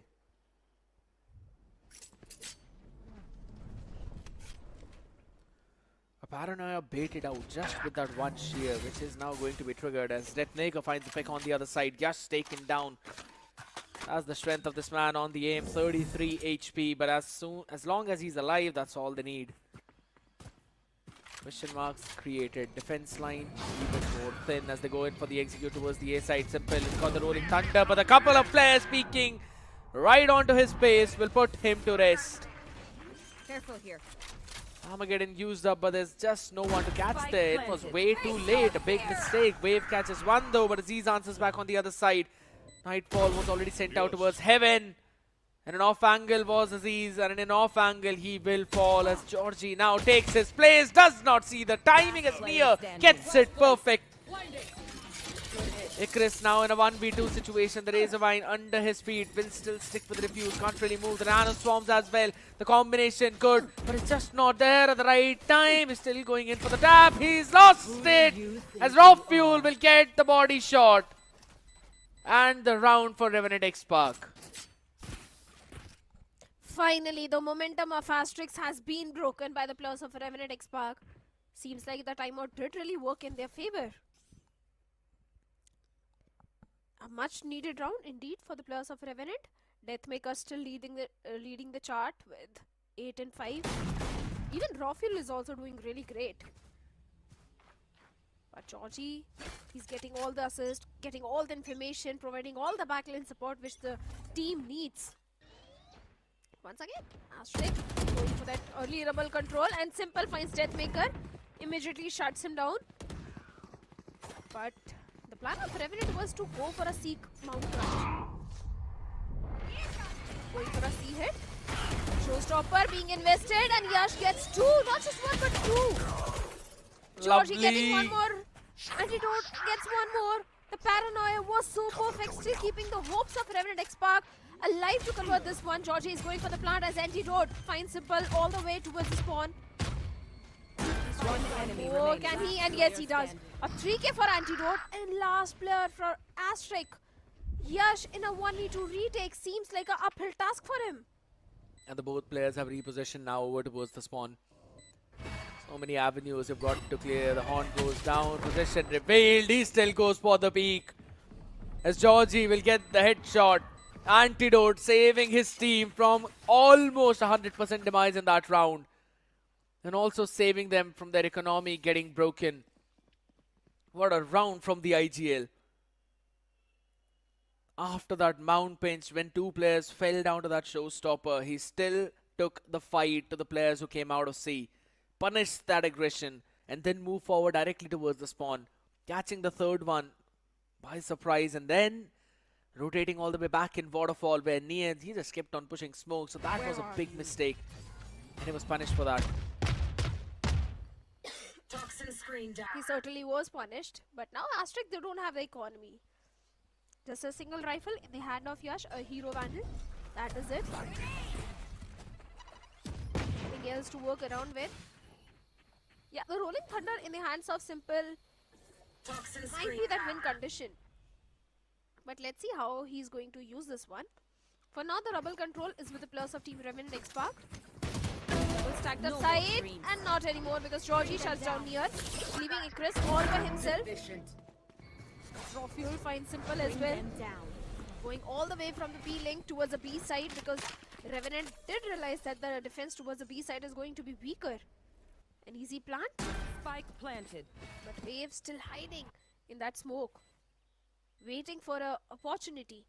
And so is Deathmaker, and he finds the timing onto not just one but two.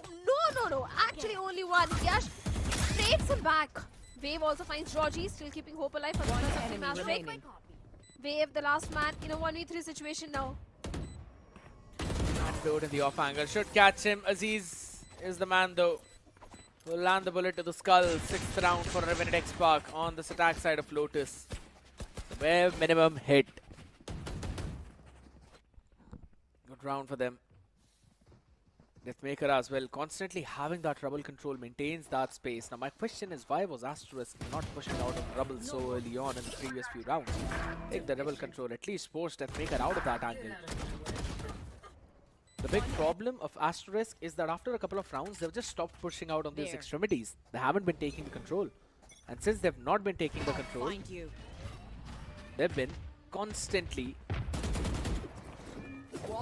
forced into those backward angles where they've got to take those long rotations out and it gets delayed. A bunch of utility used up in this one though, just only to take maybe some space away. But it's still Revenant XSpark controlling almost all the other extremities apart from rubble as Deathmaker holds his ground in the A lobby. He's gonna rendezvous with the team though, but as soon as he peeks, he's been found out. But it does not matter as Yash was caught lacking. Maybe it was a map moment for the man. He's just not watching the right angle though. Concussing. Simple still will miss his mark. As now informs that reaction, it's going to be a full-fledged C hit. The showstopper goes live but catches absolutely no one. Georgie sends out the C's as well. Maybe to find something. As the spam through the boxes as Wave will send out a smoke, maybe to reposition. He still tries to hold it down as he wins the fight. Antidote being taken down as Wave holds his ground with that. It's given an advantage to the team, but why is Deathmaker here? As he peeks in with a util in hand, only to be answered back by Near, who will fall. Raw fuel. The man gets activated, who was the spearhead of the team in the previous map. Of course. 10 seconds left. Only few seconds remaining, and Georgie is going for the plant, finally getting the spike down at the very last moment. Right in the nick of time. A 2v2 retake for the players of Team Asterisk. Still doable, still possible, but Georgie has got a nightfall. Asterisk need to find that timing. Chris needs to be very careful right on the top. Face your fear! Nightfall being invested. Last player Dodge. Icarus. No information, and despite that, Revenant they win the duel against Wave and Icarus and gets a 7th one Last also round on in board. the half. There's so many question marks for Asterisk, but Revenant XSpark are capitalizing on every other mistake that their opponent is making. What a round from Raw Fuel. Deathmaker on that lurk catches one.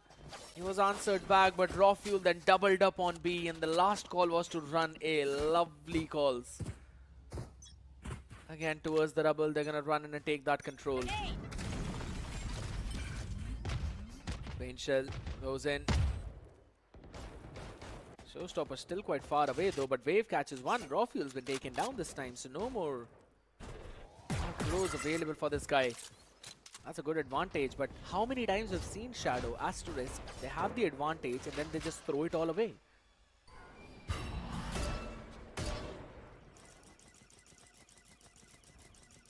Let's hope they don't throw it away this time. One suppressed.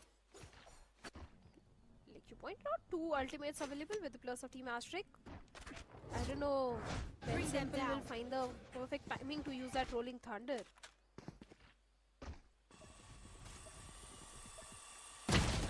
Finally, Deathmaker finds Yash. Did anticipate him. Shuts him down. The fault line is there. In the back of it, Deathmaker trying to make some sort of play, but Nier will shut him down. There. A good trade. Still the numbers advantage with the plus of Team Asterisk. The Prowler goes in. Icarus' position has also been compromised, and finally Aziz taking that double satchel entry inside the side lane. Icarus with the Guardian just shuts him down. Georgie gets a trade. Wave gets a trade onto Georgie. And you know, the last man standing, and seems like not for very long as Wave with the 3K will get the 5th round on board. Switching sides. I'd have to say both teams would eventually be happy with the rounds that they've got. 7 for Revenant XSpark on attack, 5 for Asterisk on defend, but I'll have to say, man, there were so many things that both of these teams are doing that just shows that they're kinda underprepared for this map. But one thing that all of you people can be prepared for is definitely the question right in front of your screen. Which of the following teams has a full Indian roster? Revenant XSpark, S8UL, Revenant Esports, or Orangutan. Only one option is correct, and in order to answer, just scan that QR code on the bottom right. Fill out that form, and you may stand a chance to winning 7,000 Valorant points. If you're first, 5,000. If you're second, 2,000.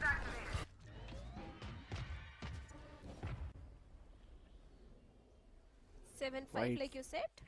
Yeah. And then parity of Asterisk is all the way towards the A main, trying to have the trouble control. But seems like Revenant XSpark, they've already given up that control. It's only one solo anchor towards the A site. And that's going to be Aziz. Raw Fuel. Along with that, Aziz is also there towards A top and stairs. The entire stairs control is with Aziz. The fault line is there, but Spike before down that, A. Aziz gets 2 of his own and Raw Fuel gets 1. A heavy blow towards the side of Asterisk. A good play coming in.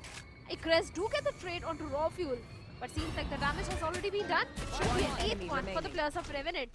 As Georgie, a good reveal, and the back of it finds Simple as well. They wanted to go for the contact play throughout, and eventually ended up just being in a place where it was technically a crossfire and they had to watch multiple angles. Nice shots being landed by Aziz and Raw Fuel. Working in unison together, this shows the synergy for both of these players as they've been playing together for almost, what, 2 years maybe? 3 years over? Went in for the first one, went in for the second peak as well. At the same time, it was Raw Fuel to answer back. Lovely round.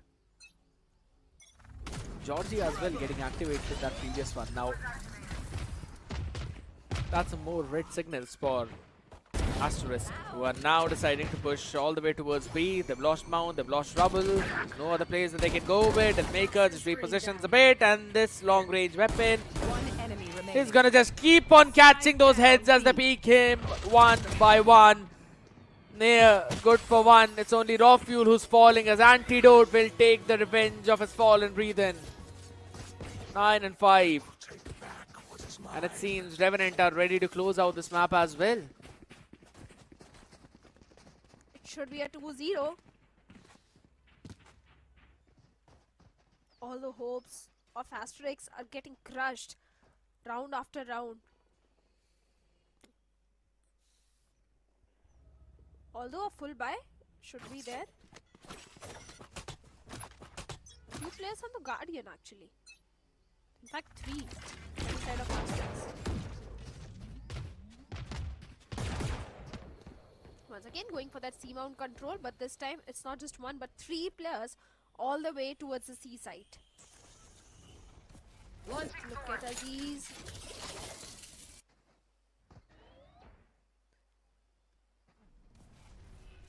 They're trying to just create some question marks around the map right now. I do like this idea as Wave has been inserted in Mound on an off angle.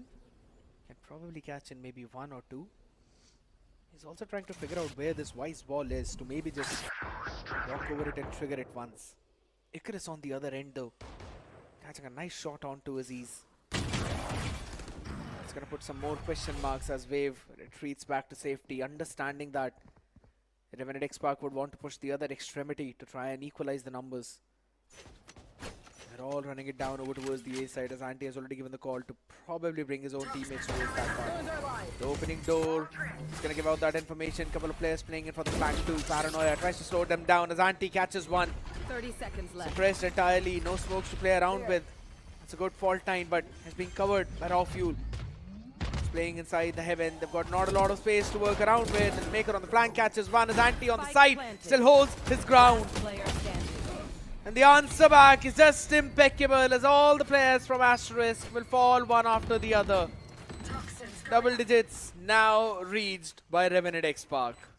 10-5, 5 rounds deficit for the players of Team Asterisk. Like I said, the hope is getting crushed round after round. And I don't see any way for Asterisk to convert 5 back-to-back rounds and convert this map of Lotus in their favor. Revenant, the defense is as strong as attack was.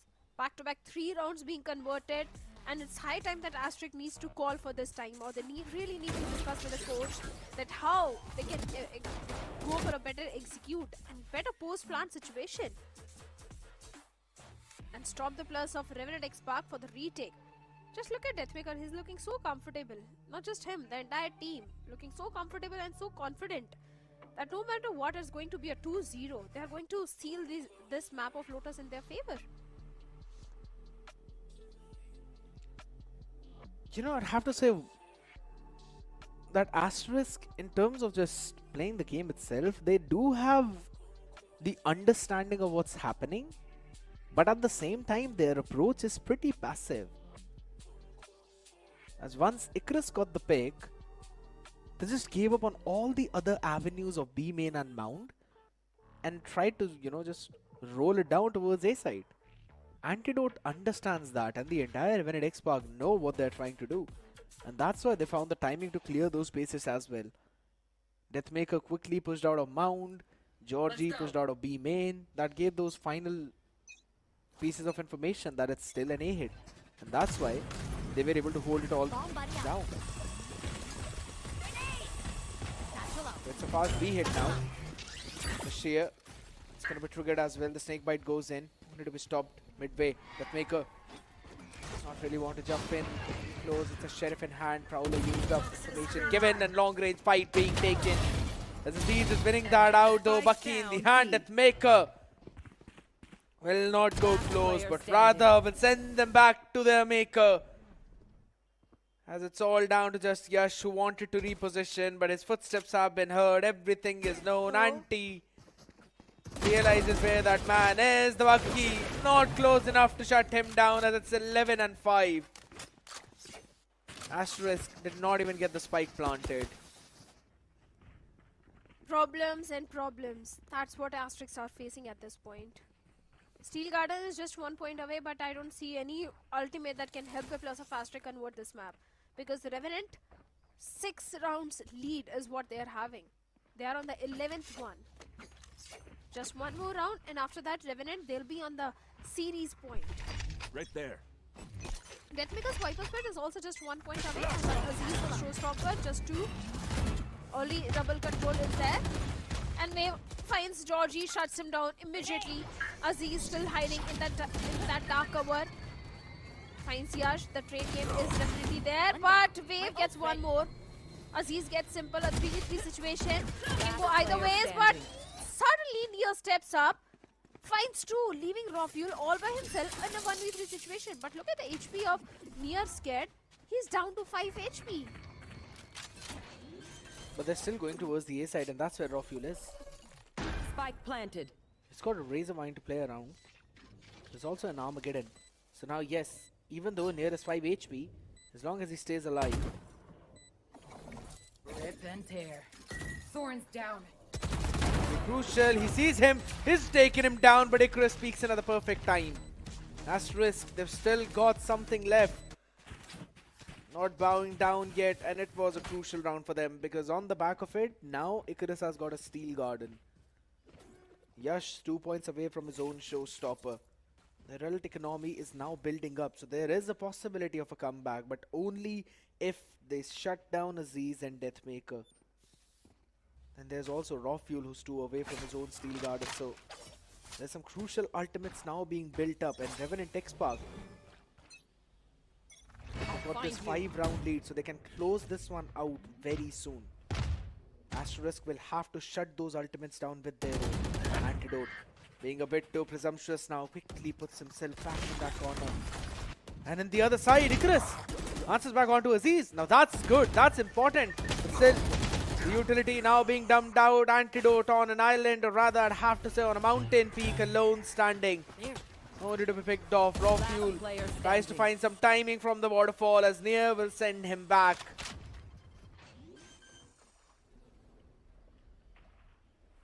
Spike planted. Simple, easy plan for him. A 1v5 retake. No eco damage, nothing at all. A flawless conversion from the side of Asterisk. And now the difference is only few rounds. 4-round deficit is what Asterisk is now. But now, Revenant Esports, they have got a full buy round. It should be a 12th one. Or else I see an equalizer coming in. If Revenant, they don't convert this one, there is a highly possible chance of Asterisk stretching the series to a overtime. And maybe to a decider as well. So again, a really crucial and important round for the Plus of Revenant Esports. That's the reason that we can see 3 players tagged up all the way towards A side. At this time, Asterisk, they are going all the way towards B. A fast B hit. 1v1 trades are already there. Wave getting the second as well. The showstopper being utilized by Yash. Gets a perfect value onto Antidote. Still a 2v3 for the Plus of Revenant now. Last player standing. Wave, individuals being awarded, but individuals being won. And with that, they're probably going to call towards A side. Deathmaker, the only man who was at sea with his Viper Spit, now left alone. Toxin screen down. As he slowly will try to go for the chase, but this reposition from Wave. Yes, he's giving the individual, but it's still on an angle which Spike planted. seldom checked in such a situation. Deathmaker will probably go in for the save. They don't really have those creds now to play around with it anymore. I guess the loss bonus of 2900 is going to kick in. So Anti, Aziz, Raw Fuel will be able to buy up. Georgie and Deathmaker will not be able to. So saving this weaponry is the best thing you can do. Another round for Asterisk and a nice fast B hit.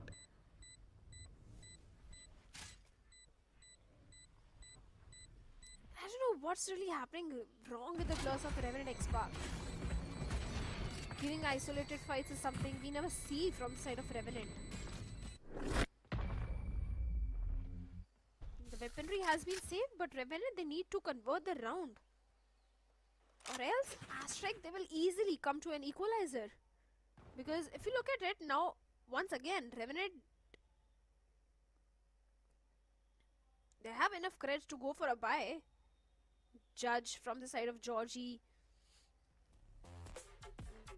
It seems like a timeout should be called, and that has been called. If you remember last time when Revenant got a timeout, they were able to convert those rounds in their favor. And maybe this time once again. They'll be on the 12th one after this round. Could be a possibility for them.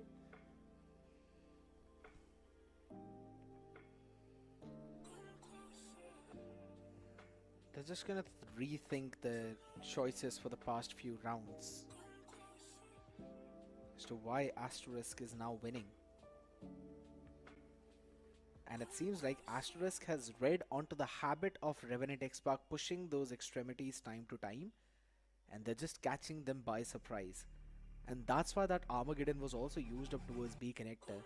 If any player would have been playing in that angle and they would have overstayed their welcome, that would have been a freebie for them, which eventually just opened out that avenue and they were able to push down towards B side.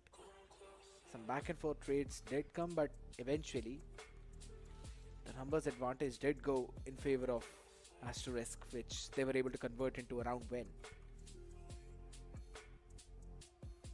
But now they've used a couple of big ultimates. They still have 2 remaining: Steel Garden, Rolling Thunder. One of them is common on the other side too.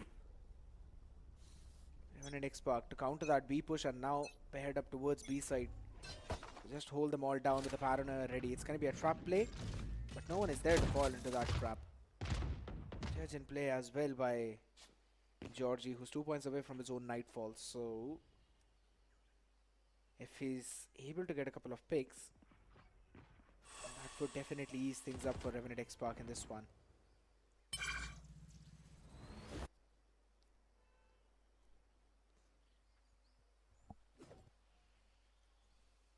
Just look at the pace of Asterisk, Scared. A very slow pace, a very slow approach. Deathmaker is also just ready. Being invested from the side of Asterisk. On the back of it, they have got the side control. And Revenant, they decides to play C side on the retake now. Should be an easy plan for the players of Asterisk now. Yash still having that water for control, and he gets Spike planted. a kill onto Raw Fuel. Raw Fuel, what just happened? Losing a 1v1 duel like that is not expected from his side at all. Right now, someone needs to save Vikris. Yash tries to go in for the late lurk play. Should be able to catch on to Deathmaker. Yeah, the Sats has been taken care of. Deathmaker catches Vikris though. And he catches Yash too.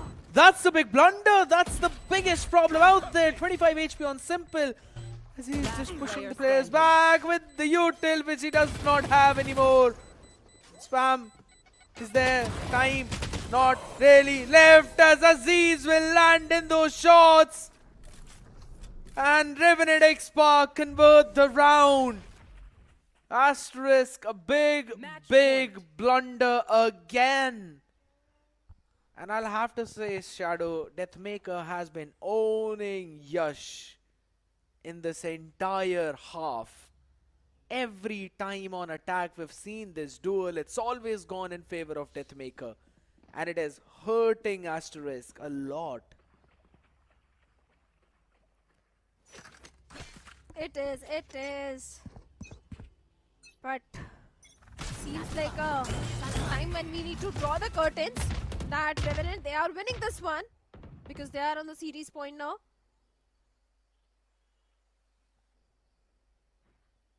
Chris. Enemy down. Oh yeah. Holy smokes. It was bound to happen. Came out of syllabus. It was Deathmaker out. came out of syllabus.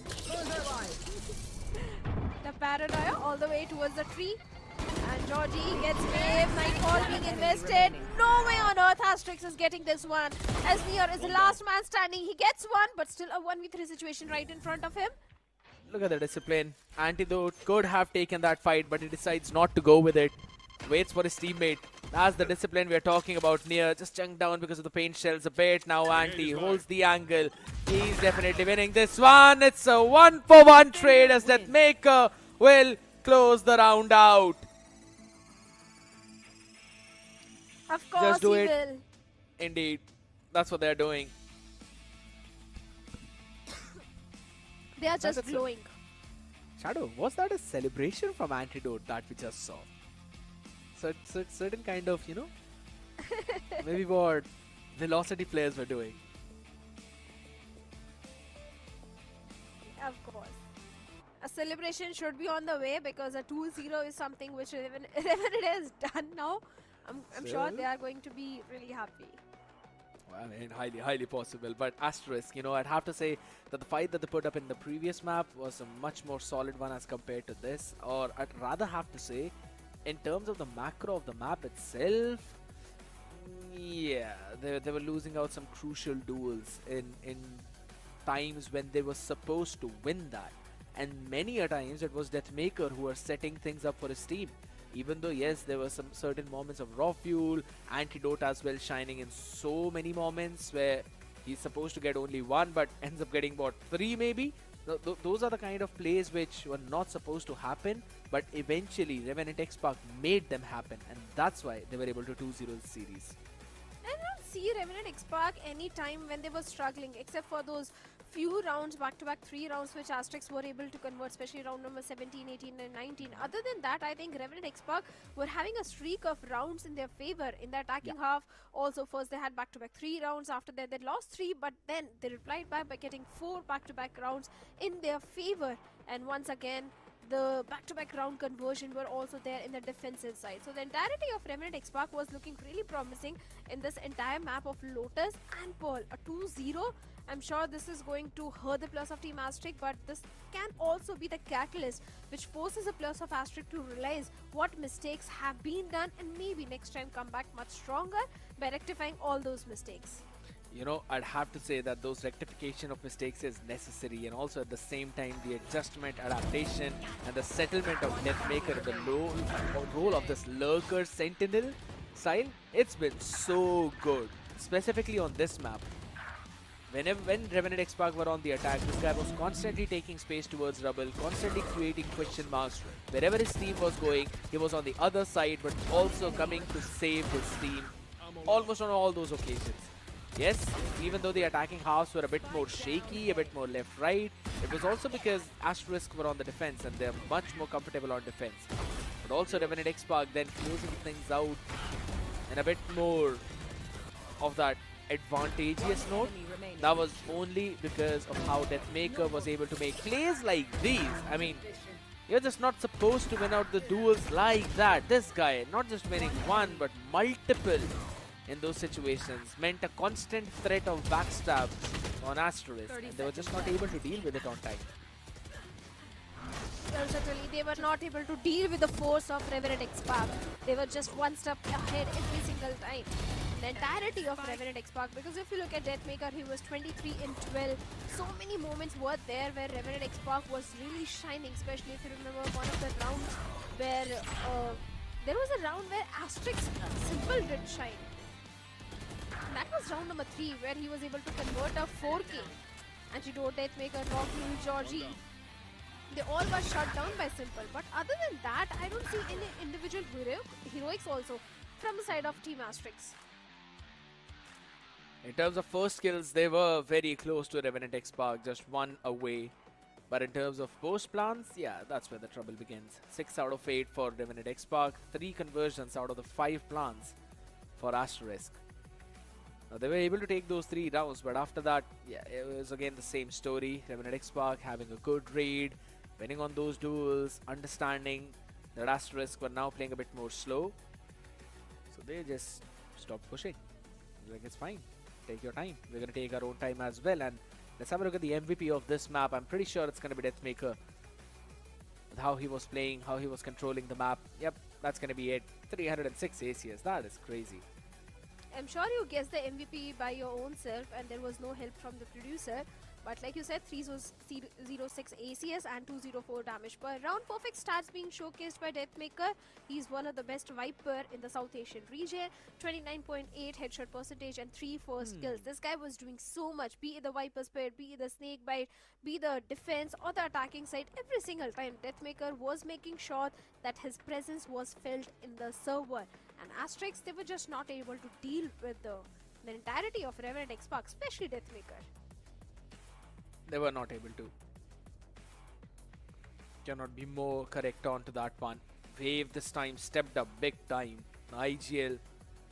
Just when we thought maybe Antidote is the only one who's stepping up, Wave decided that it's fine. I'm going to do the exact same thing. We did see some plays from Icarus, Simple, but they were just not consistent. Near this time as well, having an ACS of 200. You know, every player which I was thinking it's even more impeccable for them to perform so that Asterisk could force a map 3. They did perform, but then the rest of the players, they had to take a back seat. Now there's this thing, right? This is the consistency that I talk about.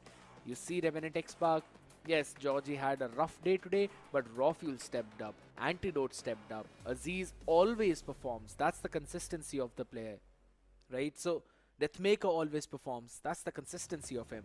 We can't really say the same thing about Asterisk. In map 1, Yash was just playing out of his mind. Simple on the Yoru was playing out of his mind. But the rest of the players were struggling. In this one, Yash was there. Yes, that's a good consistency. Wave stepped up, big time, kudos. But then Simple fell back onto that breach. Just felt that it was not a role for him. Or rather, I think so maybe they could have given him the Yoru itself, maybe sent someone else on breach, Icarus as well. Yes, he was there in certain rounds. He was there, but in terms of those constant frags, in terms of those constant wins, constant duels, that's where Asterisk is a bit more lacking. So I think so maybe just refining their own skills a bit more in the range, maybe working together as a unit on attack. That's where they'll need a bit more, you could say, polishing. So I'd have to say, in terms of those attack callings, they can try and find a bit more depth, but I still am very hopeful for this team because they are in split one. They're doing fantastic job. The pressure is at an all-time high on them. So even in these situations, getting so many rounds, certain times ending the half in their favor, those are some small wins, but those are necessary wins. Of course, they are the necessary wins, but like you said, Georgie was underperforming, but I think he was getting those assists. Yes, he was not able to win those 1v1 duels, the important frags were not there towards his side. But in terms of the assist, I think Georgie was providing all the intel, all the information which was required. Yeah. His ultimate Nightfall also did provide a lot of value to the players of Team Revenant Esports, except for that one round where the entirety of Asterisk were able to dodge that Nightfall. But yes, he was still providing something. And same goes for Simple also, because if you look at the stats, he has got 8 assists and his stats are better than Yash. Yash was, if Yash was getting those first kills, he was the first one to be picked off also so many times. So that was also a problem. That comes down as a duelist, mate, right? You're the first one to take Yeah. those fights. So certain times you will win, a lot of times you might not win. So it's absolutely fine. It's more of a push and pull thing between these duelist players, but that's okay, right? Whatever happened in the previous match happened. Now Asterisk, they've learned a new thing. They'll eventually utilize that in the next few games that they'll have, while on the other side Revenant XSpark are still carrying that same momentum. Right now should be on top of the leaderboard, but maybe not for long, as the next match is going to be between Velocity and they'll be taking on the Apes, the who OGs out there. I am really excited for that one matchup, Shadow. I know that you also want to ask me a few more questions, but there's certain people who want to ask some questions from Antidote. So you know what? Let's just not waste a lot of time. Quickly throw onto that interview with Anti. कैसे हैं आप? How are you? Hello guys, I'm good. How are you?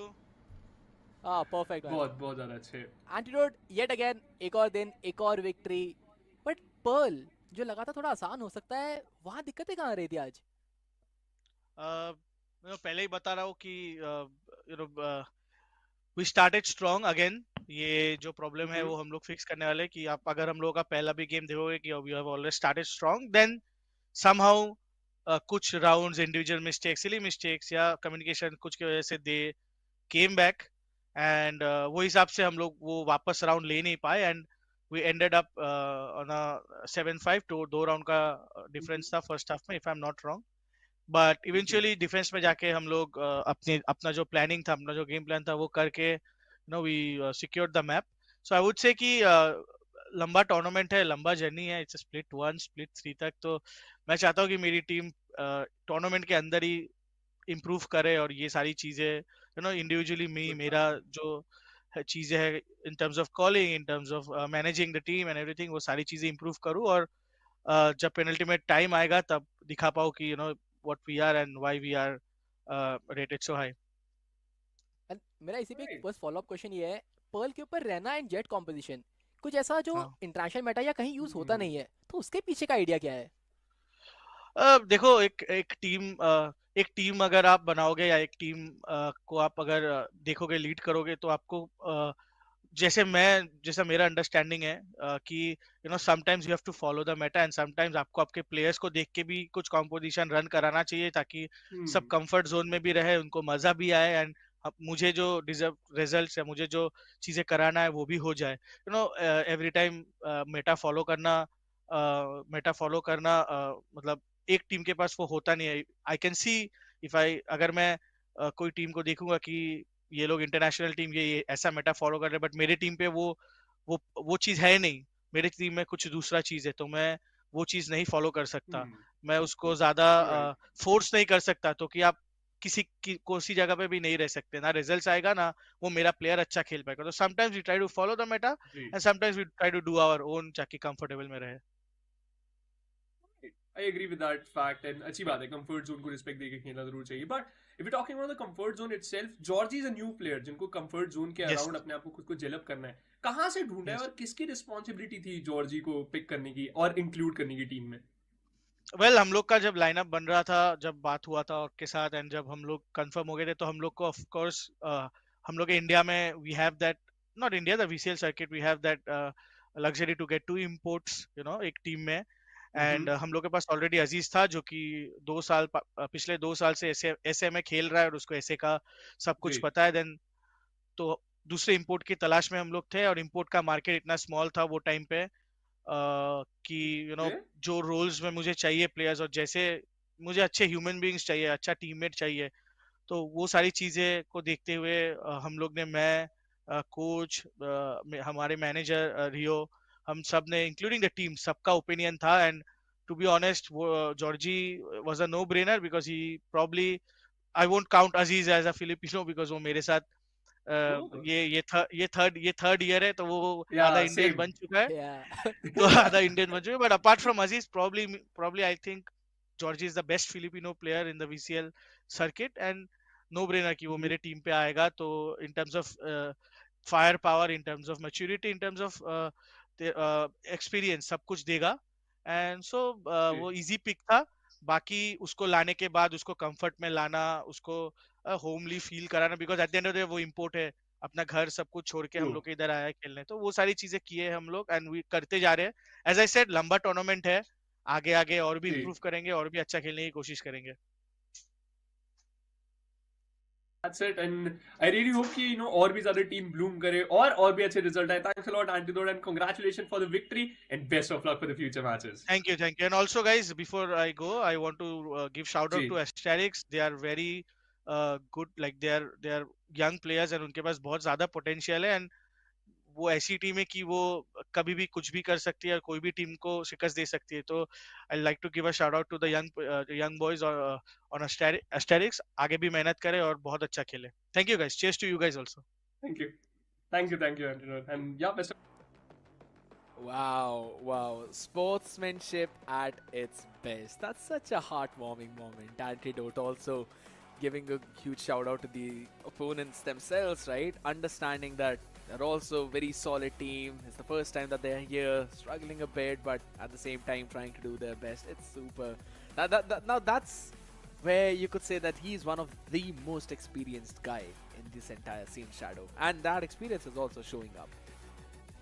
Of course, he's a very experienced guy, but like you said, I was also touched by the way he gave a shout out to his opponents, because sometimes you really have to appreciate the opponents, even if they lose, even if they win. If they play a good game, you have to appreciate, you have to boost their morale, and that is what Antidote was doing, because Asterisk definitely they are a force to reckon with. But looking at the next matchup, we have got the players of Velocity Gaming and Orangutan coming up against each other.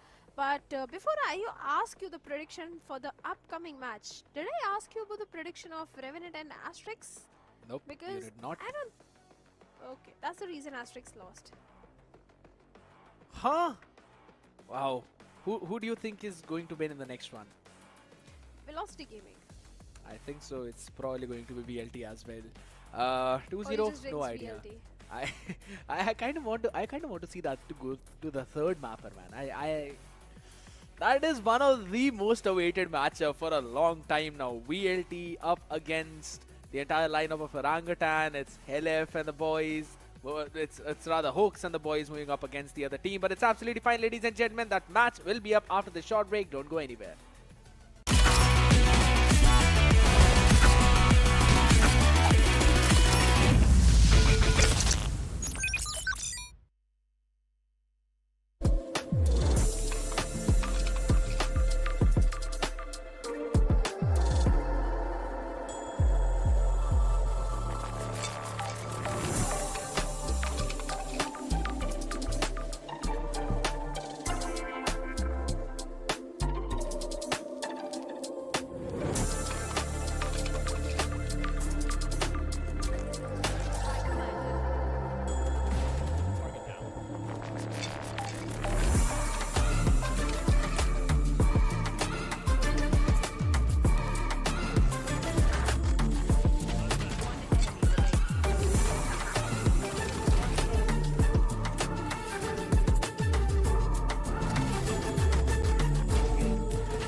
Spike planted.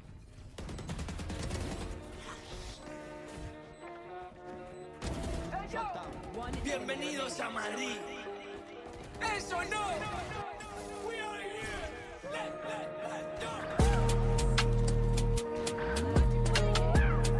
No confiaron, pero míralo. Llego con los míos y la grada explota. Le di la razón al que me quiso ver bien. Lo soñé en mi habitación y ahora en primera me ven. No te hablo del avión. Vine por mi cinturón. Voy a hacer que recuerde mi nombre. No me importa cuándo ni dónde. Yo por esto la sufrí y aposté por mí como el doble. Yo no sé lo que es perder desde el 2000 y pico. Y si fallo, detrás tengo a mi equipo.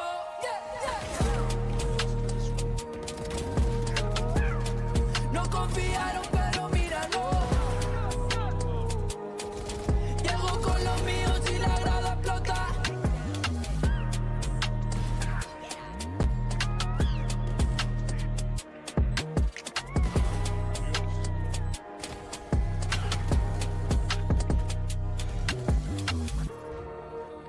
One enemy remains.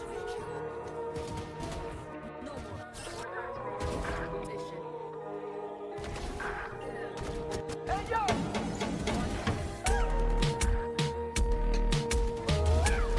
No confiaron, pero míralo. Llego con los míos y la grada explota.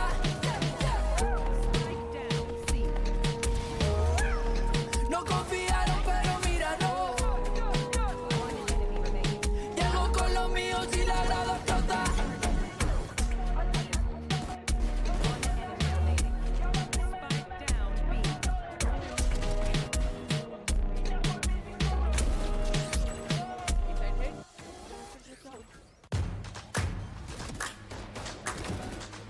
Give up करी नहीं है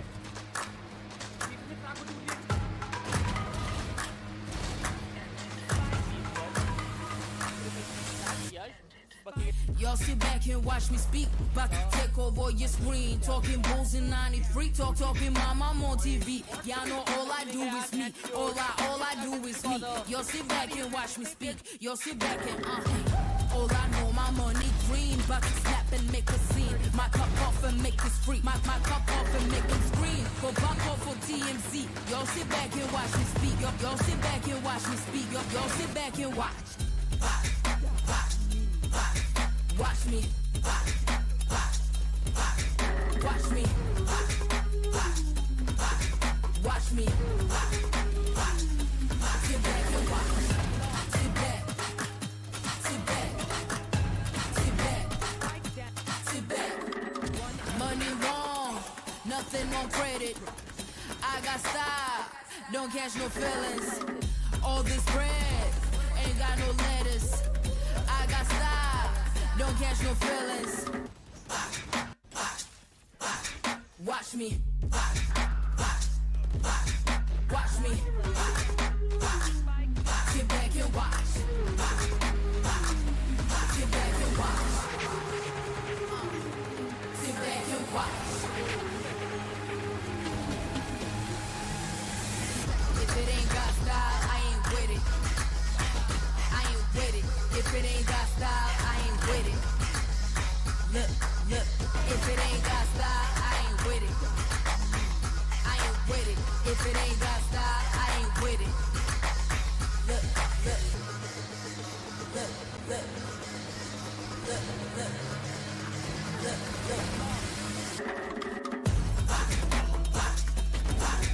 Watch me.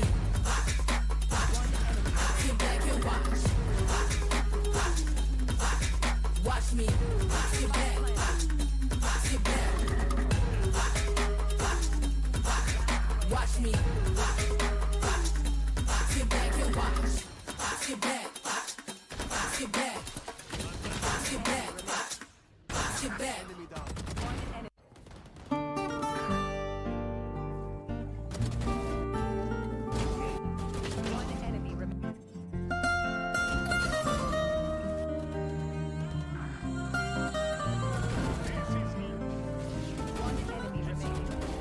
nesta casa. Tem porta nem morada. As janelas são fechadas. A. One enemy remaining.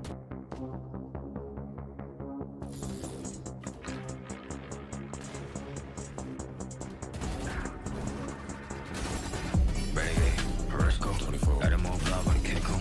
I don't wanna battle with an old three kid. Room, room, 400 dash roll. Got through 100 deep and move. Get lifted, body new bit cool. Let's do flat over your head. Body give another on me. Oh, double nine. Telephone cut that rain. Shut up my song for the rain though. I don't want cut my line. Running fist fire, scare no rest. Go pop one ring, go break one bench. I pop missile if I wish I put one pistol on my head. Was popping and popping, love in the morning. Blue come over to come in the morning. Vogue in the flick, poster forming. Confident boy run a halo army. Jealous in the NBO, fill up in the air. I be hitting minute more when I'm on the air. Yeah, boy so pitiful, wanna be my pet. Oh well, good boy, catch a bone on the stair. Renegade, let's go. Let him move blood, body kick home. I don't wanna battle with an old three kid. Room, boom, 400 dash roll. Cut through 100 deep and move. Get lifted, body new bit cool. Let's do flat over your head. Body give another on me. Oh, scared of my life. Green pet flavor. Take all the vibes. Right side center. Pesky side. I need to spinner. Blind with the face, spin roulette on the slide. We gon' see where to take off. I ain't the chosen one, that's how I feel. I ain't tripping on rewind. The blessing I got from the angels around me are really some A1. I ain't the chosen one, that's how I feel. I ain't tripping on rewind. The blessing I got from the angels around me are really some A1.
I'ma fight by the team. If it comes, I'ma die with it. Casualties, casually to any adversaries. If it's necessary, I'ma go and come and ride with it. Let me welcome you to my legion. If you mess with us, we gon' put you on a t-shirt.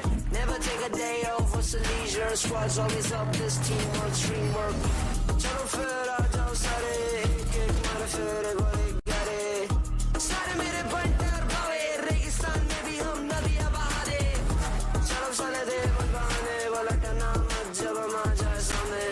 Aur kar tere baare, mere meri team mere piche kya karega pucha be. I said I got your back, back, back, back, back, back, back. I said I got your back, back, back, back, back, back. I said I got your back. In my team we adapt, we a family from around the world. We are back, you can never take us down, and that's a fact. All we do is improvise and adapt. I said I got your back. And I said I got your back. And I said I got your back. And I said I got your back.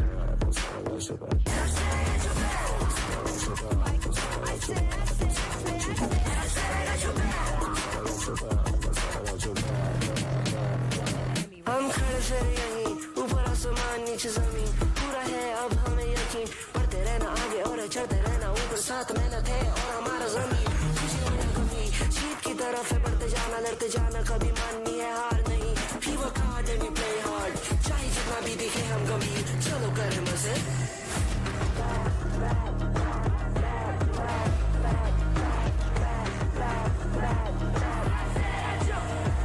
I said I got your back, and my team we adapt. We a family from around the world. We are back, you can never take us down, and that's a fact. All we do is improvise and adapt. I said I got your back.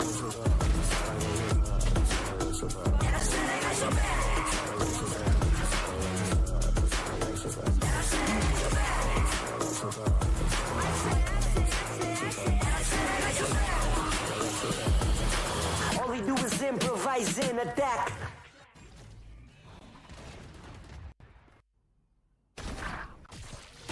One enemy remaining.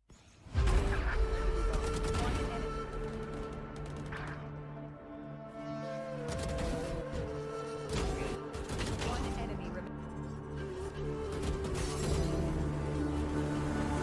Looking at the world from the eye of the horse. If you Alexander the Great, then I am the force. Coming straight from the mud like I am a loner. So हाथियों का बल कैसे सकेगा तू मुझे रोका? देख तू कैसे मैं लड़ूं, तुम लोगों से ऐसे मैं डरूं. करूं मैं जिससे मैं तरुण, पानी पे चलूं मैं जिससे मैं वरुण. चाहे मैं यूं या मरूं, जो करना चाहूं मैं वही तो करूं. आता है तू ना करीब, तू बेटी चीप, जब तक कटे ना तेरी ये jeep. Better believe you're gonna bleed, pick up a seat, get in your team. I'm the king of kings, brother in arms in a battle. You all gonna die if you act like a vandal. Bring the realm to reality from every angle. This is the public service announcement from Mumbai to the rest of the world. I am the Raja. I am the Raja. भिड़ेगा तो उठेगा जनाजा ना. तू मेरी तरफ आना. आ गया तो होगा फिर तनाजा ना. ये भारतीय भाषा फिर दुनिया सुनेगी ये तराना ना. 'Cause I am the Raja. 'Cause I am the Raja.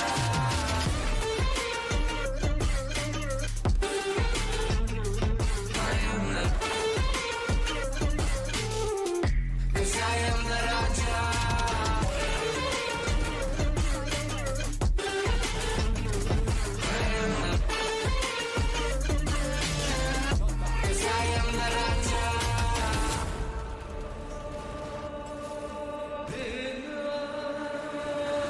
Look at my eyes, what do you see? I'm more than average, man. I'm a maverick, I can grow flowers on a barren land. Break a mountain with my bare hands and step back and cause a literal avalanche. Should've won about is traveling. अष्टभुजाएं मेरी जैसा मैं tarantula ना है कोई तोड़ मेरा जब से पूर्वजों का ज्ञान मिला. मेरे जैसा मिलेगा कोई ना तू और चाहे जो भी था सबकी कबर मैंने खोदी. क्या तुम लगाओगे बोलियां कम पड़े गोलियां चंद्रगुप्त में मौर्य या दिला तू लोरियां. Come to me and you just gonna die. That's really a given. I am invincible and you are invisible. See, that's really a difference. Get out of my way or leave the world. The choice is yours. I don't kill my enemies, I play with them. That's what the toys are for. From Mumbai to the rest of the world. I am the Raja. भिड़ेगा तो उठेगा जनाजा ना. तू मेरी तरफ आना. आ गया तो होगा फिर तनाजा ना. ये भारतीय भाषा फिर दुनिया सुनेगी ये तराना ना. 'Cause I am the Raja. 'Cause I am the Raja.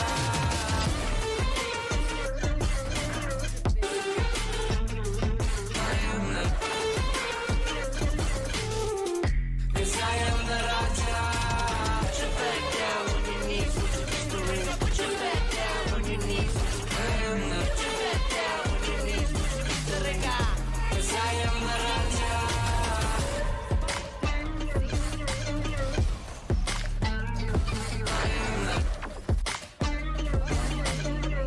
Cause I am the Raja.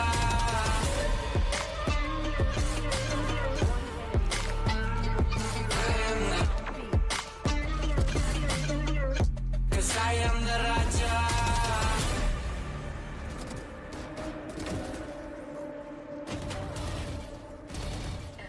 Spike. Thorns down.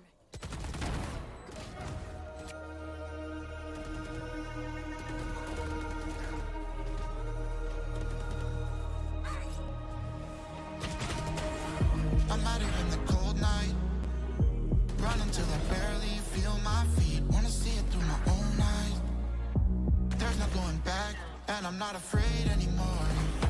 'Cause I know I'm gonna be the last one standing. Yeah, I'm not afraid anymore. Yeah, I don't wanna wait anymore. I'm ready to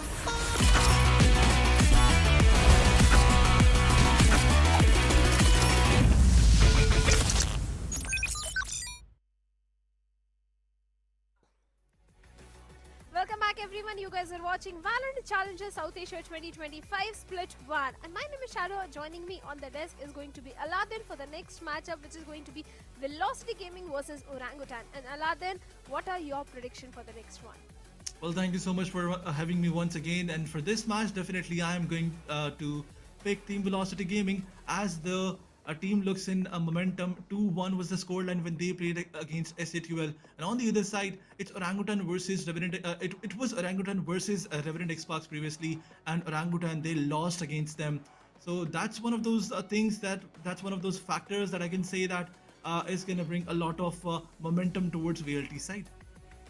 Well, that could be a possibility because looking at the performance of OG, Haven is one of their strong map where they played against the plus of Asterisk and it was a 13-1 scoreline. But Split is a map where OG has been struggling a lot, Aladdin, because if you remember, when they played against the plus of Revenant XSpark, it was a 10-13 in the favor of Revenant. So there are a few weak maps like Pearl and Split. Do you think Velocity is going to exploit and maybe pick Split and Pearl today? Well, definitely those map picks are going to be there, and Team Velocity, they will try to ignore one map, and definitely that is the map of Ibis, because against SATUL, when they played on Ibis, it was a 2-13 score line. There's one thing that I'm pretty sure about this, that Velocity will ignore this map. Other than that, they can try and pick the other maps, for example, Lotus and Haven. Haven is going to be their strong map because when they played on this map, it was 13-1 or probably 13-0 scoreline from their side. Well, it was at 13-3 for Aura and 13-3 for ROG. Heaven indeed is a strong map, but let's have a look at the roster of the team.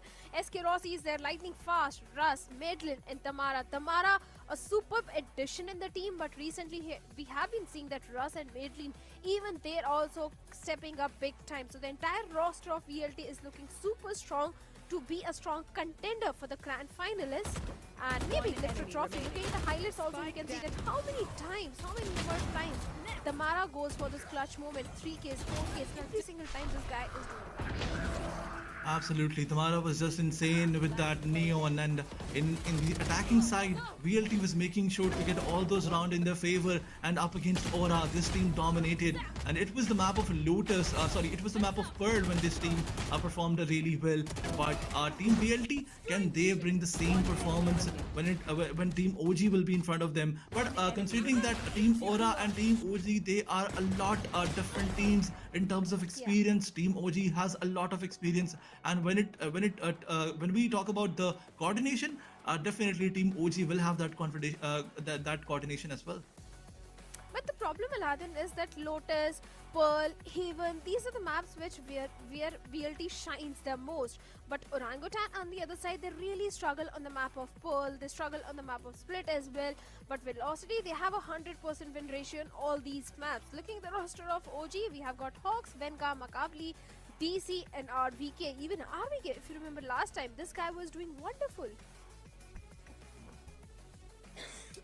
Absolutely, Hawks, Venka and Makavali, the responsibility will be there. Makavali has to step up big time. Previously, we saw some struggling games from his side. On the other side, if we talk about RVK and Hawks, they also shot some good Valorant. But all in all, the coordination has to be there because the kind of team Velocity is, you have to play all your cards. You have to be crispy with your aim game. You have to be very clear about your coordination and about your stats as well.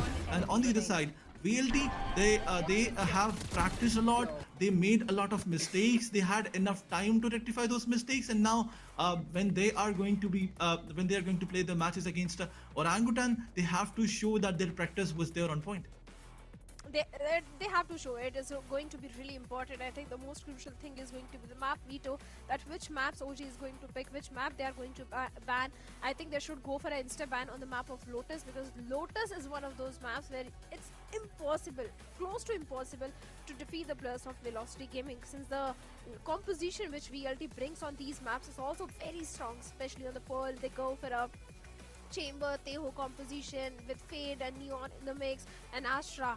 And on the map of Lotus also, they bring that Chamber, Breach, Fade, Neon and Omen composition. But looking at the head-to-head between SK Rossi and DC, seems like SK Rossi is having better stats. Absolutely, SK Rossi with 67 eliminations and 203 ACS. clearly has better stats than DC. DC, he also loves to play chamber, but his pick is a one-time pick. On the other side, 15 plus first blood by SK Rossi. I think these just stats are not that much justified, as SK Rossi picked chamber 3 times. It's like 3 versus 1 pick comparison, where DC picked chamber only 1 time. Yeah, he played Chamber only 1 time, and as Rossi as Chamber has been doing wonderful. As a Cypher also, he has been doing really great. So yes, the stats are already saying that SK Rossi is so better, especially with those outlaws, those headhunters, those tour de force, those operator. He's known for those sort of things, but recently we have been seeing that even Russ is also making some sort of plays. Medlin is also stepping up big time. So many possibilities are going to be there. Absolutely. There's one thing that will stay consistent is Russ playing on Breach, because throughout all those maps, Abyss, Lotus, Heaven, throughout all those maps, this guy loves to play Breach. There's only one thing that is static in that composition. Although Medlin, he comes up with some different plays on the map of Abyss. He played on Teho. On the map of Lotus, he played on Fade, and on Haven, he played on Sova. So he comes up with a lot of different roles and different agent selection as well. But SK Rossi, the classical chamber is something that we need to see from his side. On the other side, Orangutan, let's see what kind of composition they are going to bring on this map, and what is going to be the first map. Map Veto is yet pending. We have to see what are going to be those bans and picks. Definitely, as I mentioned previously, there's one map that team Velocity will avoid, and it is the map of Abyss. Because they played it once and they lost onto it against SA12 Esports, and that was a 13-2 defeat in the favor of SA12. The entire scoreline was. So yes, that is one of those maps which VLT needs to little work on it. But let's have an interview and directly go over to the interview. बातचीत करते हैं. Welcome Godspeed and welcome host a captain. I have to mention that. कैसे हैं आप दोनों? बढ़िया बढ़िया. बस आप थोड़ा सा मतलब जब भी ऐसा स्टार्ट आते हैं आप थोड़ा सा ऐसे बहुत शांत स्वभाव के हैं, आप काफी सॉर्टेड आउट रहते हैं, मतलब वो शिकस्त नहीं दिख रही. अच्छी बात है कि नहीं दिख रही, भले ही एक गेम इससे पहले खराब गए. आज के लिए प्लानिंग क्या है, खासकर कि आपको पता है you have been no completely no Godspeed कैसे अपनी टीम को खिलाना पसंद करते हैं. एज सच कुछ प्लानिंग तो नहीं है, बट मतलब पता तो है गॉडस्पीड को भी पता है मैं कैसे खेलता हूँ, मुझे पता है गॉडस्पीड कैसे खेलता है. तो अच्छा गेम होगा, अडेप्टेबिलिटी पे होगा, जो ज्यादा बेटर अडेप्ट करेगा. अच्छा लास्ट आज तो वैसे सैटरडे था, मुझे लगा था थोड़ा एनर्जी होगी, होप्स कल पार्टी वार्टी करियोगे आपने, बट चलो कोई पार्टी की उम्र चले गई है मेरी. अच्छा बट वैलोरेंट चल रहा. अच्छा मेरे को एक ऐसा थोड़ा अटपटा सवाल है, जॉब ज्यादा सैटिस्फाइंग लगती है या Valorant as a professional player खेलना? वैलोरेंट जब सैलरी मिलती है. मैं बोलने वाला था ये पैसे का एंगल थोड़ा सा हटा के बता देते हो, बट चलो ठीक है फेयर. गॉडस्पीड, मैं तो पहली बार मिल रहा हूँ आपसे, good to have you back here. Anything specific for today's game और just playing on your basics as usual? Taking it game by game as usual. कोई स्पेशल स्ट्रैटेजी या कोई कॉम्पोजिशन कुछ नहीं? नहीं. हल्का सा लीक कुछ होगा लीक कैसे को तभी तो करें. चलिए perfect. Phoenix, any further questions? हाँ मतलब अबिस पे लास्ट टाइम जब उन्होंने रॉसी से भी मेंशन करा था, उन्होंने ये चीज बात करी थी कि ठीक है अबिस इतना प्रिपेयर्ड नहीं था. तो आफ्टर दैट पर्टिकुलर लॉस क्या अबिस पे थोड़ा सा फोकस करा गया या फिर अभी भी परमा बैन रहने वाला है वो गॉडस्पीड? जो है सो है. ये मैं नहीं सोच पा रहा हूँ गॉडस्पीड आज कैसे जवाब दे रहे. बिल्कुल वन वर्ड. मुझे दूसरा गॉडस्पीड ज्यादा पसंद था. चलिए कोई दिक्कत नहीं. Godspeed hopes have a great game. Best of luck for the games and thank you for joining us. Thank you. Good luck. Thank you. Brutally honest, crisp and clear. That's how the interview was, and it was definitely a fun segment for all the people watching out there. And Aladdin, I'm sure you also enjoyed the responses which Hawks gave to Fritz and Shivansh. Absolutely, I love the interview. A kind of chill they were in the interview. I hope that they will be chilling in the game as well. But I hope that there will be some seriousness as well, because this is going to be another important matchup. Velocity Gaming up against Orangutan. I think if you talk about the predictions, I can say that this is going to be a 2-1 scoreline because Velocity Gaming, no doubt, they are very aggressive. They have that experience, they have that potential. But Team Orangutan, they have shown their potential in their previous games. So this is going to be one of those games where I am in a certain doubt. So I would like to ask you from you, Shadow, what are your predictions for this match? I think it's going to be a 2-0 in the favor of Velocity Gaming. Every caster do agree that is going to be a win for the Velocity Gaming, but I feel it's going to be a 2-0 because looking at the stats, every single map is a strong map for the players of Velocity Gaming except for the one map, and I think it's going to be an insta ban as well. So the chances of Velocity doing a 2-0 are very high. Okay, but the map Veto is still not on board. So let's see what are they going to do. Are they going to ban Ibis or not? As their coach already mentioned, they're not prepared for this one. SK Rossi also said that in Hindi he said हमने तैयार किया नहीं इसलिए हम लोगों ने अच्छा खेला नहीं. So let's see, are they going to prepare for this match or are they going to ban it? But let's move forward towards the map Veto. And as we mentioned, VLT, the first ban was Abyss as they were not prepared for this match. But on the other side, Lotus, Haven and Pearl, a bit different map Veto this time.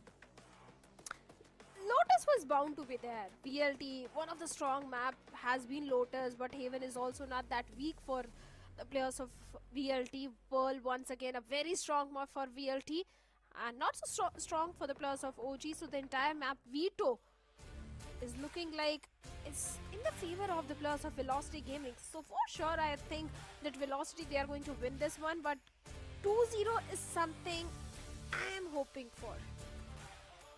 I'm sure all the OG fans are going to hate me. Absolutely, but as we move forward towards the Asian composition, Venka bringing in that Teho and Euro composition is gonna be there with the Breach, and Hawks is playing that Breach, but Neon is being picked by Tamara. Lightning Fast is an Omen, and SK Rossi, the classical Chamber, is there, meddling with Fade and Ross on that Breach. No changes whatsoever. Yeah, the composition, no change, but comp pick percentage is 100% for VLT. Even the map win percentage is also 100%. They have played it twice and both times they have won it. Hawks is Attack playing. and defense, both are really strong for VLT, Aladdin.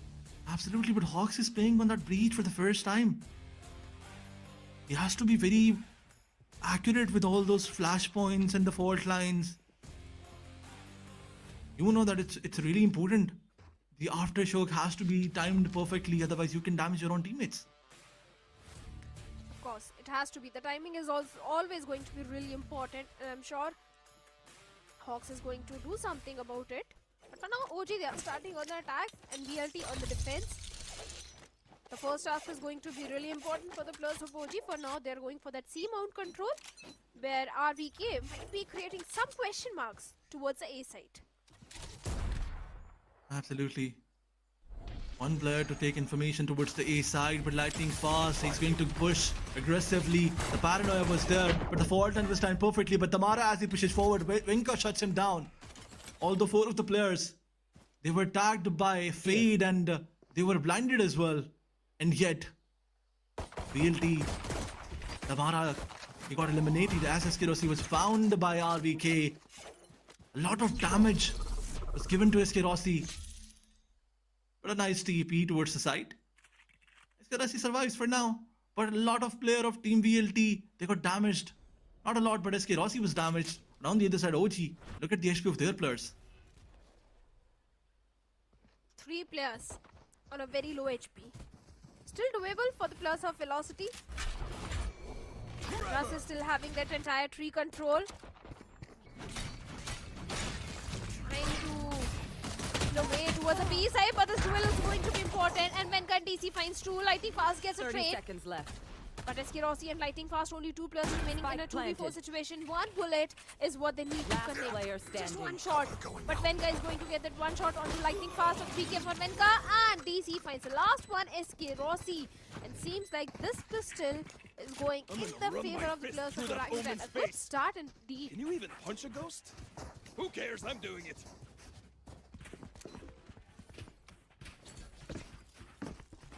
Good start. very good start by OG. They need these rounds. They need these early rounds to put all the pressure on Team VLT.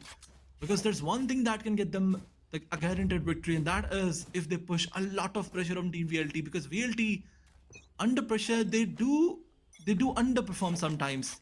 But for now, a bit more tension towards the side. But VLT, SK Rossi pushes forward, takes Makavali down. And now he moved back towards the safety. That was good. Taking all that advantages in that save round. And once again, look at this. Tamara, as he found one player, he falls back, and Hawks, it traded instantly. Took down SK Rossi. A 4v3 situation. They're taking the guns back. They don't want to give these weapons to their opponents. But once again, when they move towards the C side, Madeline is still there.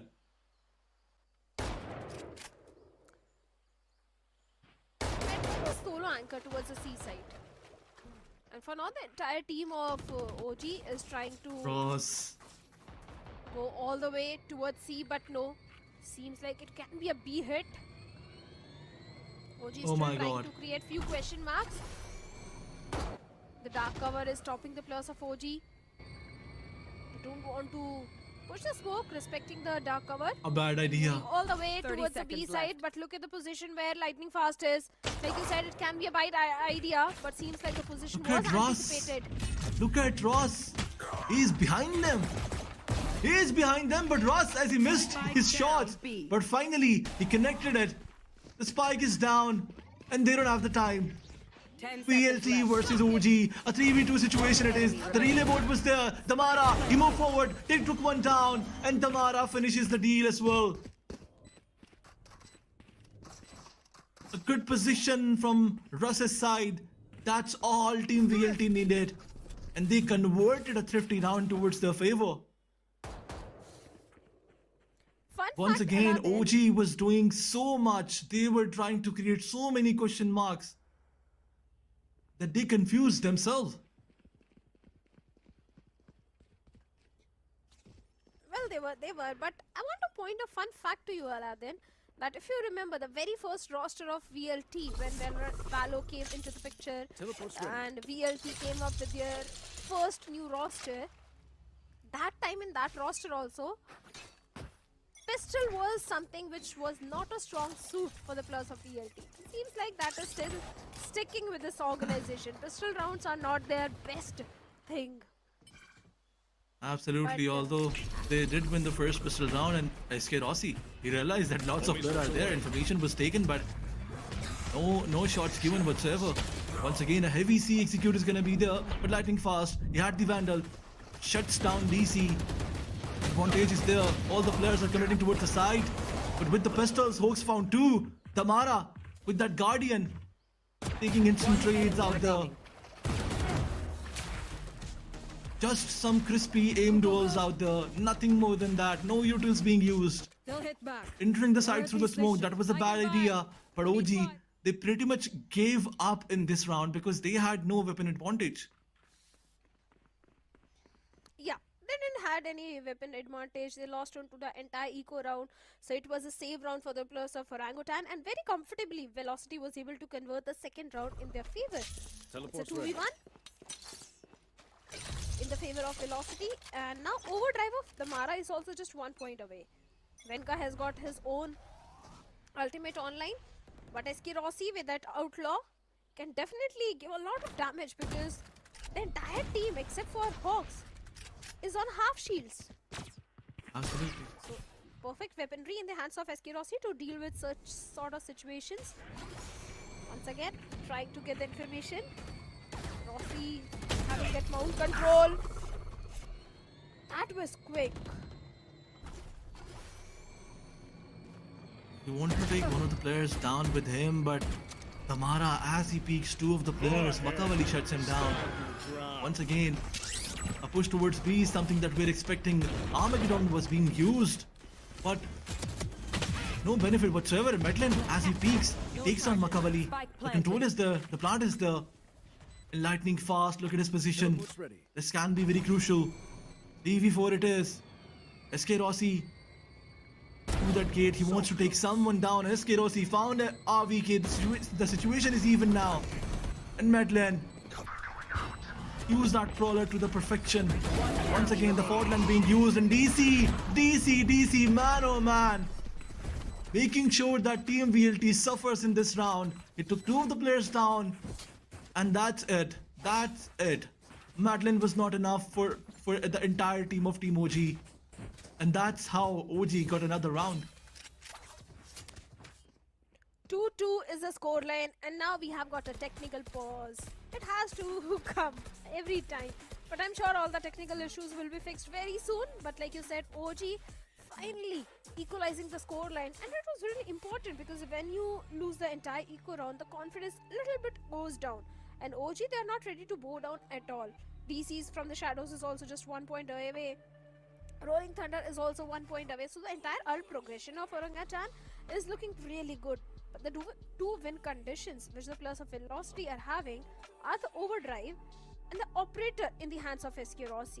Somehow OG needs to find a way to dodge both these things, and maybe there can be a possibility of a third one coming on board for the players of OG.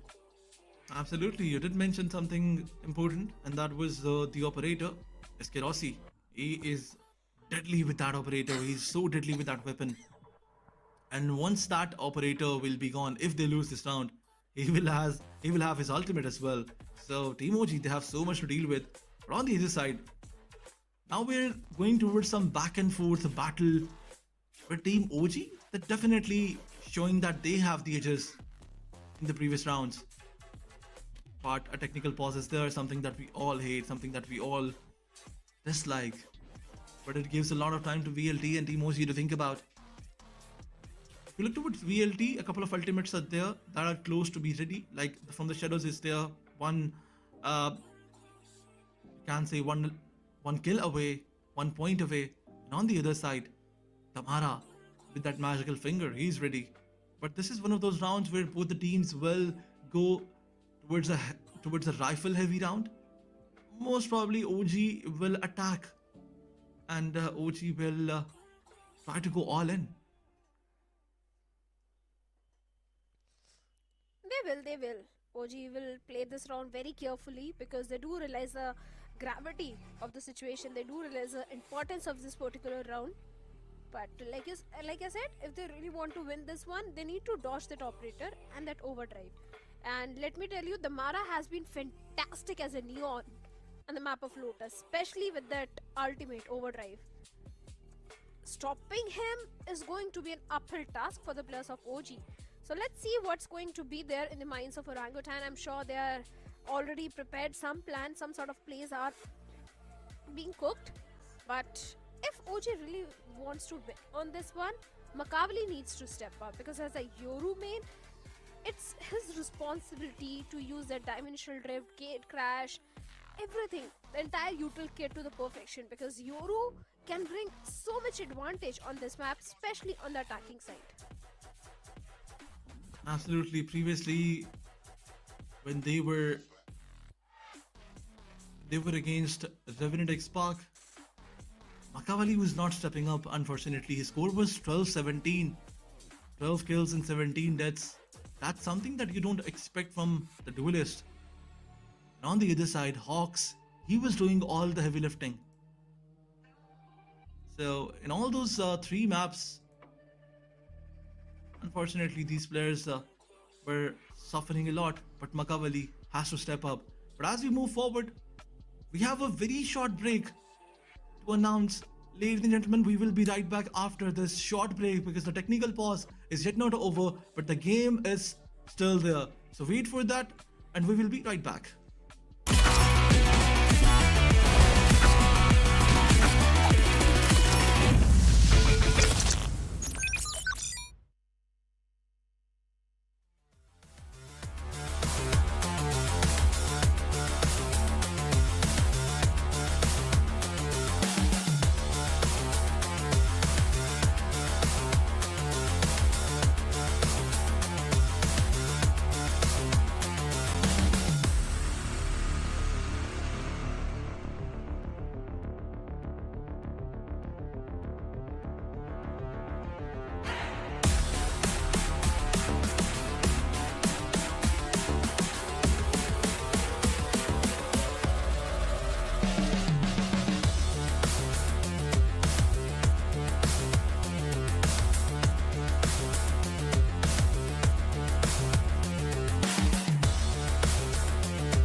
everyone to Valorant Challengers South Asia 2025. We are having Velocity versus Orangutan, and seems like all the technical issues have been fixed. It took us some time and we do apologize for that, but now we'll have a smooth game between VLT and OG, and joining me on the desk is going to be Aladdin. So Aladdin, it's an even-steven scoreline. Whom do you think is going to get the next round? Well, the momentum is there towards the OG side. Winning the previous round was definitely very difficult from them, but they still did it. And Velocity, a bit of pressure is there, but they have so many things to play with. They have the ultimate from the Mara side that he can use if the round gets crucial. They have that operator that Team OG has to somehow deal with it. But for now, the operator is there. But look at the planning in SK Rossi. What was that? A no scope from SK Rossi. That was crazy. Velocity making sure that the confidence gets shut down. And SK Rossi, once again, he was about to be there, but it was the Yoru fake that he tagged with that operator and Damara as he found that trade. The advantage is still there towards VLT. Of course, the advantage is going to be there. Numbers advantage. Then also SK Rossi is having a zone to force as well. Overdrive also there. Rolling Thunder being invested from the side of Orangutan. But Damara with that overdrive finds Venka and Makavli both, and the entire team has been shut down. Just one single ultimate of Damara and a 3k for him. An easy peasy round for the players of Velocity Gaming. Once again, VLT, they're back in the lead. And OG, seems like their economy has been broken one more time. Absolutely. The momentum was definitely towards OG's favor, but it was towards OG's side, but VLT, that operator shot and that trade by Damara definitely gave the upper hand advantage to VLT. And now once again, they're looking so promising. They have to make sure that they secure this following round and then convert the next one as well. Because VLT, once you give them the advantage, then it gets very difficult to take it back. Look at this. Look at Damara. He's just going all in. The relay board was there on the target. Damara found another. He does not care if he gets concussed. He does not care if he gets blinded. One after another. The player of Team OG are going down. And now, as Damara found the fourth one, OG loses another round. A 4k from Damara's side. Of course, a 4k of Damara, an easy round for VLT. Back-to-back 2 rounds being converted. Once again, full buy round for the players of Orangutan. This time RVK is having neural theft as well to get that information, but for that he needs to find the first pick as well. But no major ultimate on the side of OG. There, on the other side, VLT, their ult progression is looking really good. Even Nightfall just 1 odd point away. Once again, Damara going super aggressive, but a good reveal from the side of VLT. Lots of information has been passed on. Fault line Prowler on the back of it. OG gets 2 of their own, and this time Aladdin, the numbers advantage is with the plus of OG. Absolutely, at 3v5 it is. The fake was used to take all that information. They know that one of the players on the backside, SK Rossi, he was coming from the flank, but RVK shuts him down, and Lightning fast. Look at his position. Matlin and Lightning taking one after another, and Matlin, he's just madman. 3 players down from the same angle. A crazy show of gun skill. And after that, the ultimate being used. He has all that information. They have the spike. They have the men advantage. The numbers advantage. And RVK, he has no idea. He has no clue where all the players are. Look at this. Behind that smoke, as Lightning was waiting, Lightning shuts him down and secures another round. But what a play by Madeline. I want to see those highlights. We all want to witness that action one more time. But once again, OG seems like they are pushed onto the same round. It's just only 1 Stinger and 1 Sheriff and 3 Classics. Nothing else. There should be an easy 6th round for the players of Velocity, unless OG they do pull off a thrifty round. But seems like That's going to be highly unlikely unless the players of Velocity do win. Close range fight to the players of OG. Early trouble control to the players of OG. Gotta go. Be cautious from the side of Damara. Once again, the fourth line play coming into the picture. And Damara finds one, Damara finds second, Damara finds third, and maybe Damara finds fourth. Oh my god. Damara, this guy is a different breed. I'm out of here. Is he gonna find the last one as well? He has that information, the brawler being used, and an ace from Damara's side. Emoji, they have so much pressure now, and Damara making sure that Emoji remembers his name.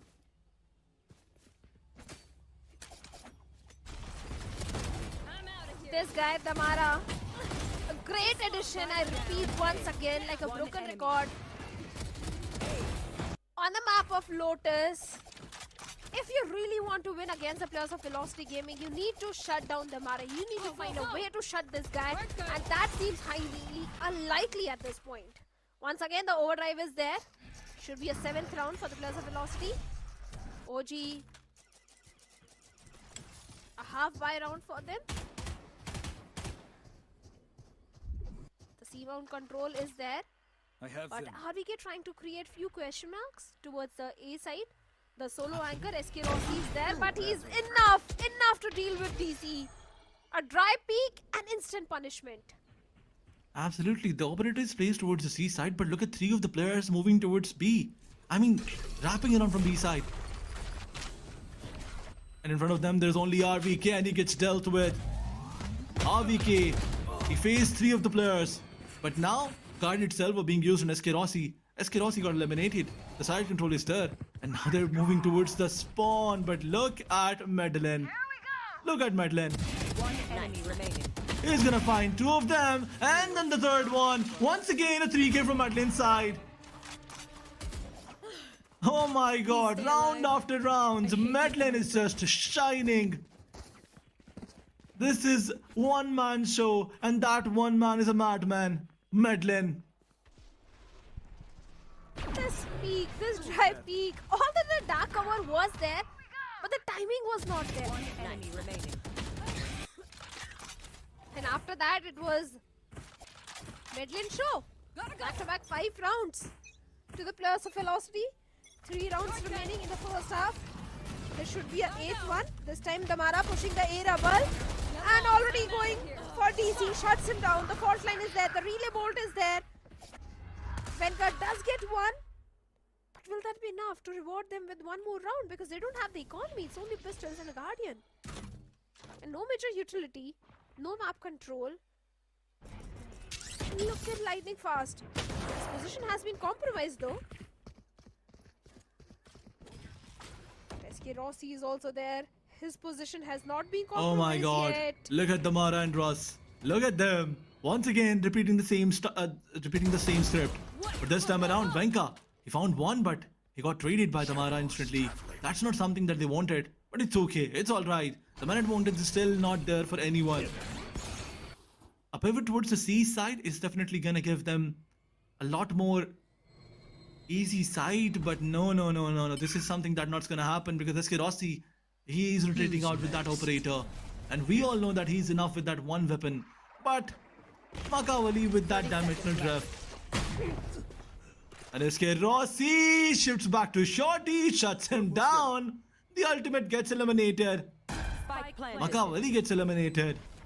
The ultimate got wasted. But look at this, lightning fast, wrapping around from the doors. Now a 2v1 it is, 3v1 in fact. Hawks can do nothing but give another pick to Damara, and round after round, VLT going towards that win. An 8-2 situation in OG, that definitely in a lot of pressure after that timeout, after that technical pause. VLT, they just shifted their pace. It's done, Aladdin, I'm telling you. This map of Lotus is going in the favor of the players of VLT. The way they are bringing in the domination and the way OG is not having any answer. OG, they are on the attacking side. This should have been their half. But looks like Time to jump. it's entirely Velocity's game.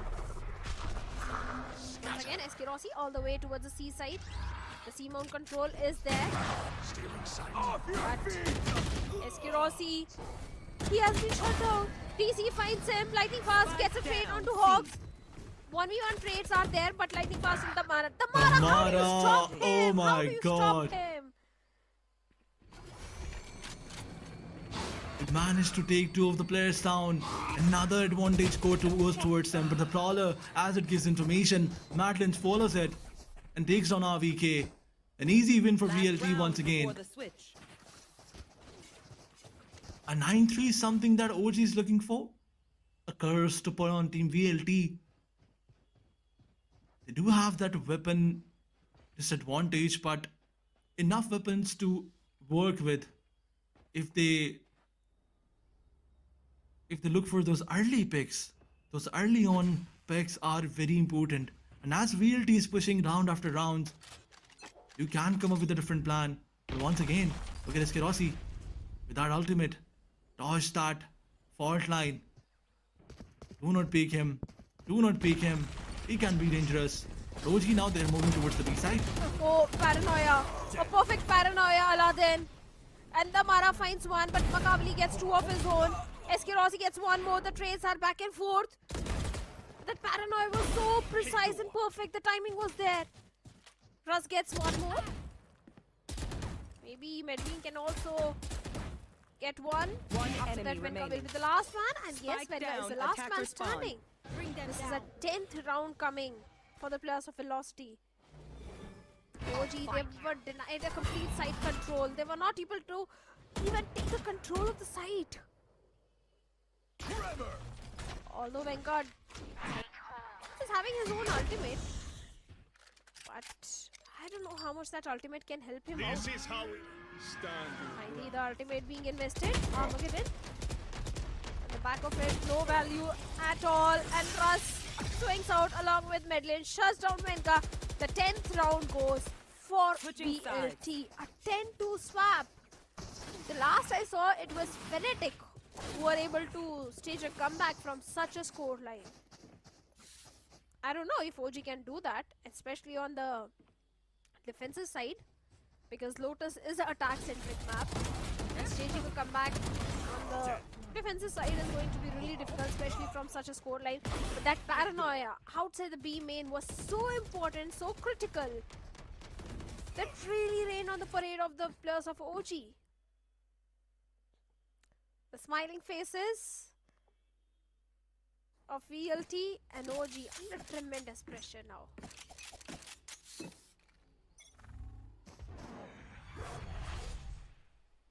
So much pressure that they have to work with. On the other side, VLT, if they win the special round, it will be over for Team OG. As this is the last hope for them. Because after this, a follow-up will be there. And 11-2? Not 11-2, in fact, 12-2 is the scoreline that you cannot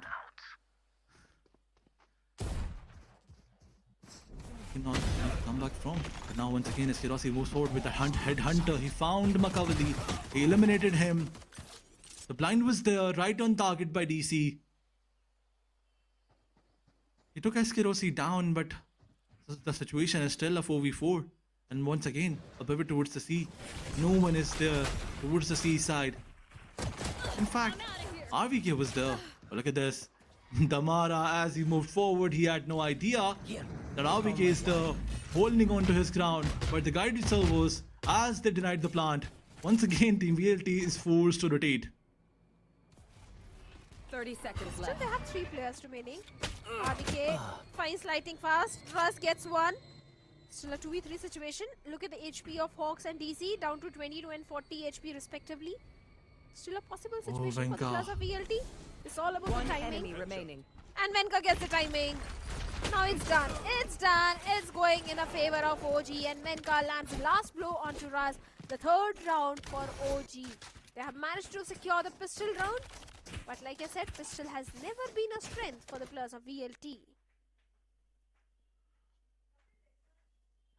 Absolutely, they lost the first pistol round, but after that they did convert their save round. So is this going to be another conversion? They can try and push themselves on some stingers and look for those close fights, as this is something that I've seen some pro teams doing. But once again, early A double control from the side of Team OG, but this can backfire as well. The paranoia being deployed, but he gets stunned as well. And look at this, Damara pushing forward with that shotgun. He's insane, but Magavali, he shuts him down instantly. All these players are there. SK Rossi finds the head of Magavali. 2v2 situation, for 2v3 it is. One enemy remaining. And look at this. Round one after one. A situation is down to a 1v3. And OG, they convert this round for themselves, as Russ was the last man standing. Once again, the economy deficit is going to be there towards OG, as they lost 3 of their weapons. Yes, I do agree. The bonus won't look that comfortable for the players of OG, but it's going to be a buy round for VLT as well. Outlaw, once again, hands up SK Rossi. But OG, these 2 rounds are still giving them some hope of a comeback. The attacking half didn't go entirely in their favor. Maybe on the defensive side, they have got few aces up their sleeves. Could be possible. But this time the rebel control was completely given away by the players of OG. VLT having that control now. Hawks just ready with his util, just in case. And suddenly a change of pace from the side of VLT. I think VLT has realized that this is a stacked up site. Still trying to bait something out.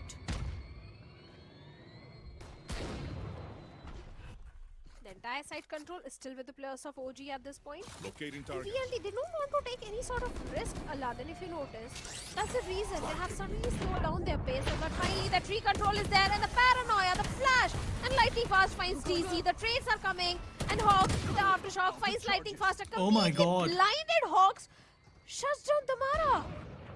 He was paranoid, and yet he found one of the players. In fact, he found Damara, the great Damara. But once again, VLT turning the tables, taking those trades towards their favor. A 3v2 situation. The weapon advantage is still there. RVK, look at him. He found one, found another. The crispy Guardian aim. But once again, RVK with the 3k shuts down the entire team of VLT. No answer whatsoever Team VLT had. And RVK, one by one, OG's players are stepping up.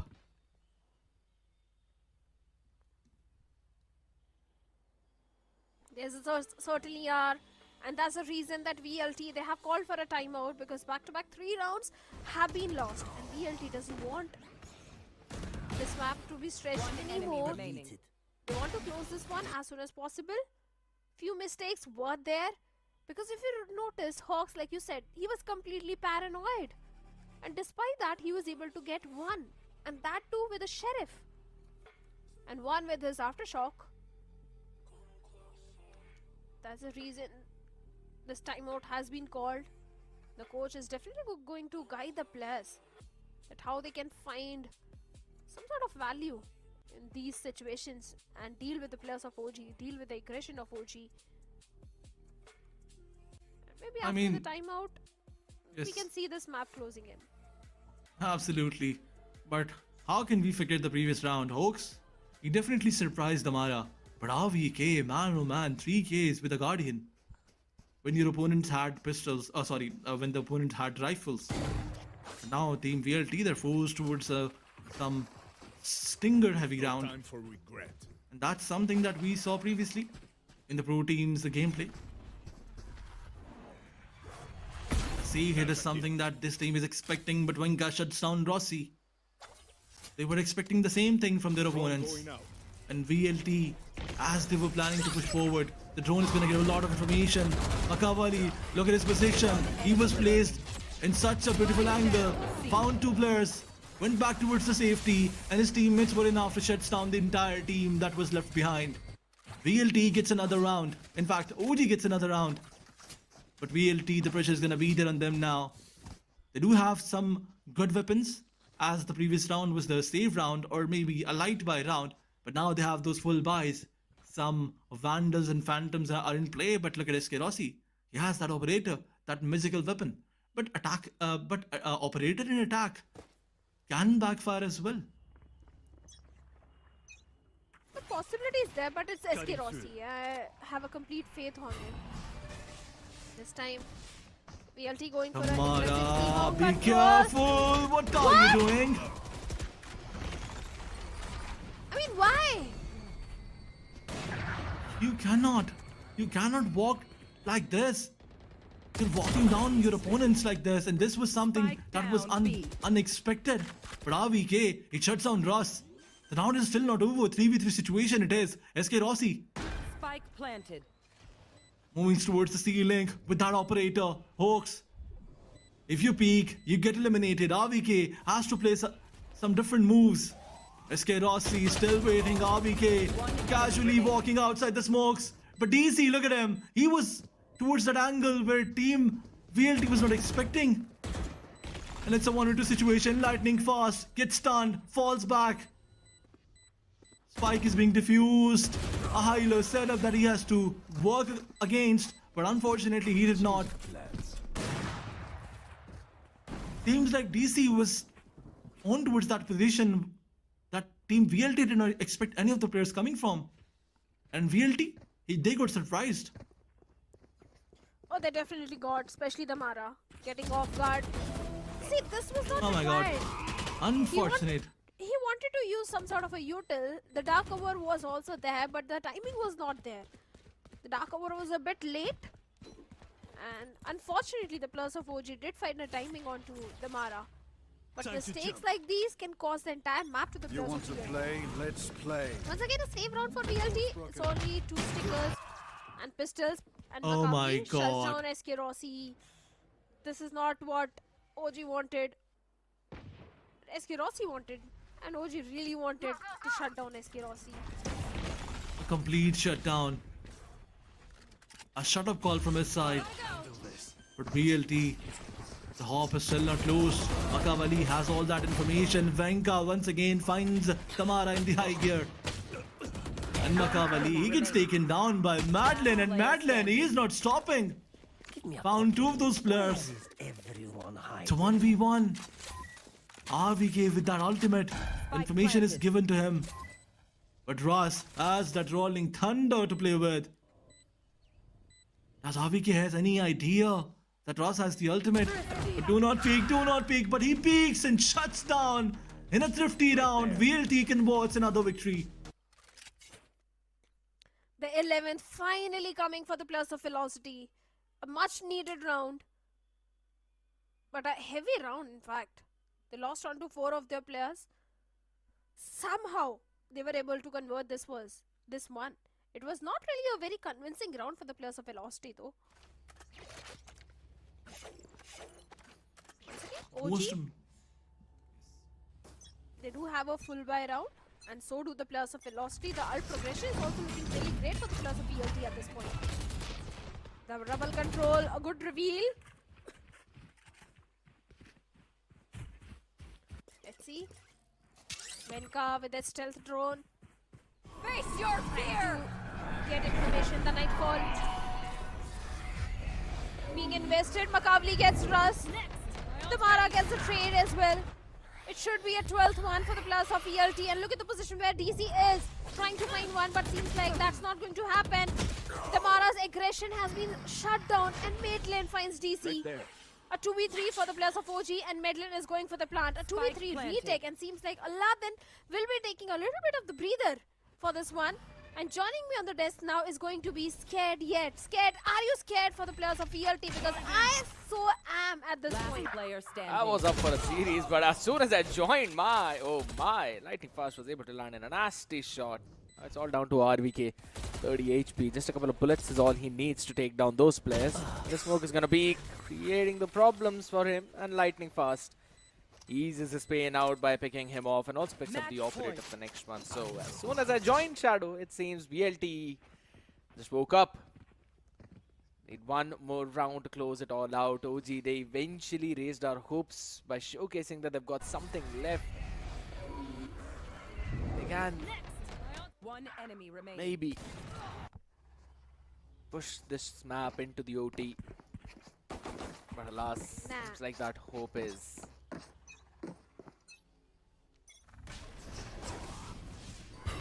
crushed. lost. Yep. Rolling Thunder by Hawks though. Want to try and maybe catch in a couple of people. No one to play behind that ultimate. They could not eventually catch anyone. Tamara should be able to catch one. Catches the head of DC.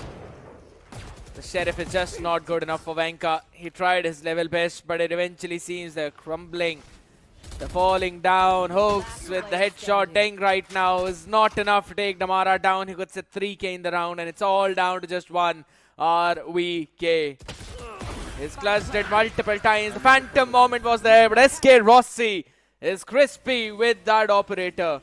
Aladdin's question, that is the operator good in attack, has now been answered. That it indeed is if it's in the hand of SK Rossi. Of course, indeed, it is always SK Rossi. This guy, give him anything, be the outlaw or the operator, be the attacking half or defensive half.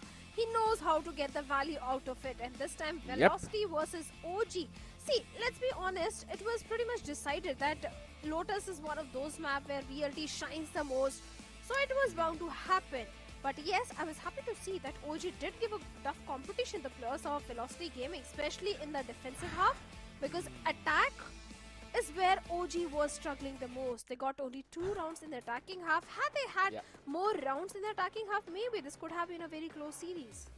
I was about to say the same thing as well. You mentioned how OG gave a competition to VLT. I was begging to differ, because when the halves were in the starting of the first half of the game, we could clearly see OG struggling a lot on their attacking side. They just lacked a lot of ideas, velocity as well. They, after relying on a couple of their strategies, couple of their strategic plays, just decided not to go forward with it, because it was basically just rinse and repeat with the members of OG. All they needed to do was send in a member or two for that look, who would eventually clear the rest of the backlines out, and that's what really helped them. Over towards the attacking side when VLT moved in, yes, there were some couple of hiccups. I did see that. Sometimes even Damara just running out forward and towards the C main, towards Mount. I wouldn't exactly call that an entire mistake, right? Because he was just baiting himself up for his teammates to be successful. It's more like setting his team up for success by just putting his own body on the line. There were many certain moments, but eventually it came down to how well can you land in those shots. And Damara clearly showcased his skills with Bucky. Probably created a lot of those highlight plays.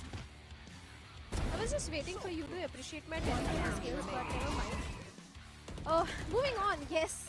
Few good plays were there from the side of VLT, especially in the attacking half, especially in the defensive side. VLT's defense has been really strong on the map of Lotus since the very first time we saw this roster play, especially Damara. This guy, mid lane, both of them has been wonderful, especially on Lotus. OG had no answer to them. They were not able to breach into the defense. So many mistakes were there. But so many great plays were also there from the side of Hawks. Because I remember one of the moments when Hawks was completely paranoid, and despite that he was able to take down one of the players from the side of VLT and one player through his util, that was Aftershock. Few mistakes from the side of the Mara did cost VLT 1 or 2 rounds, but they need to rectify those mistakes before the grand finals, because VLT is proving to be a strong contender to qualify for the qualifiers of the Ascension. So yes, VLT, they need to work on those small little mistakes, and after that I think they are good to go. I think so. At this point, they just really need to put Venka on that duelist. So that OG might be able to bring in some good competition. But for VLT, yes, just a few mistakes. But even after that, you can clearly see the consistency that they have in terms of the first kills as well, having 11, while 9 for OG. Post plants, 2 out of 5 conversion for OG, while VLT, they just needed to plant the spike 4 times, converted it thrice. That was much more than sufficient.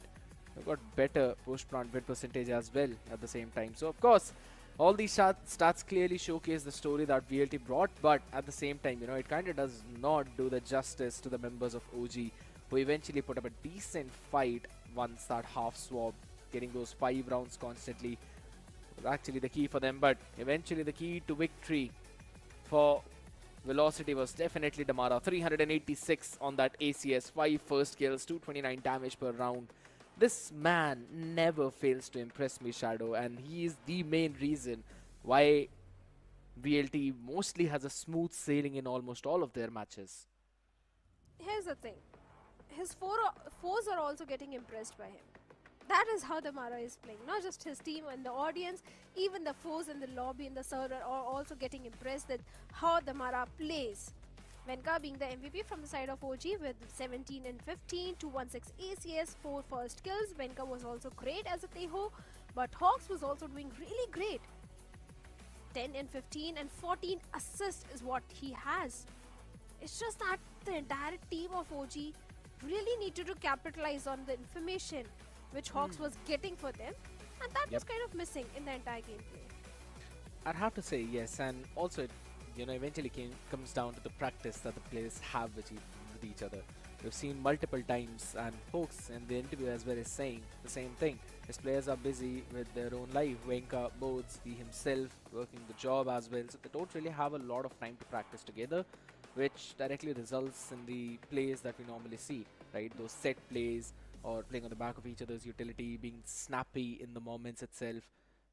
We've seen so many times, even on the international tournament, in the international stages, where people mention that one of the big reasons for their success is how quickly can players utilize the utility of their teammate, right? Like how well is the initiated duelist synergy going?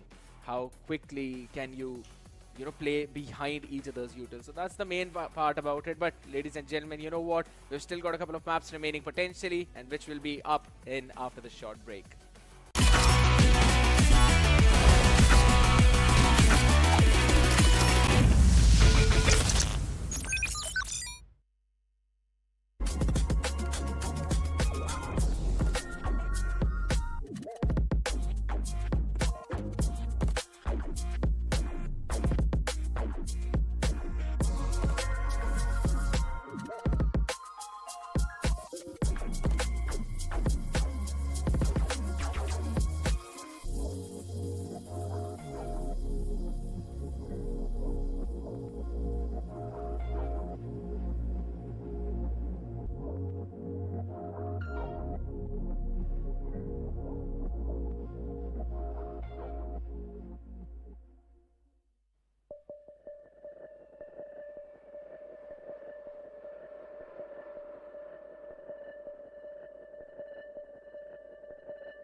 A dominating performance in map number 1 has resulted in VLT having a map advantage over Orangutan, but can OG push back and force us for a map number 3? We'll figure that out after the next map is over. Ladies and gentlemen, I'm going to be your host and caster Skaded. Alongside me, we've got Shadow. Shadow, first map, yes, of course, VLT's pick, they won that, but now it's going to be time for Haven, and that is an OG pick.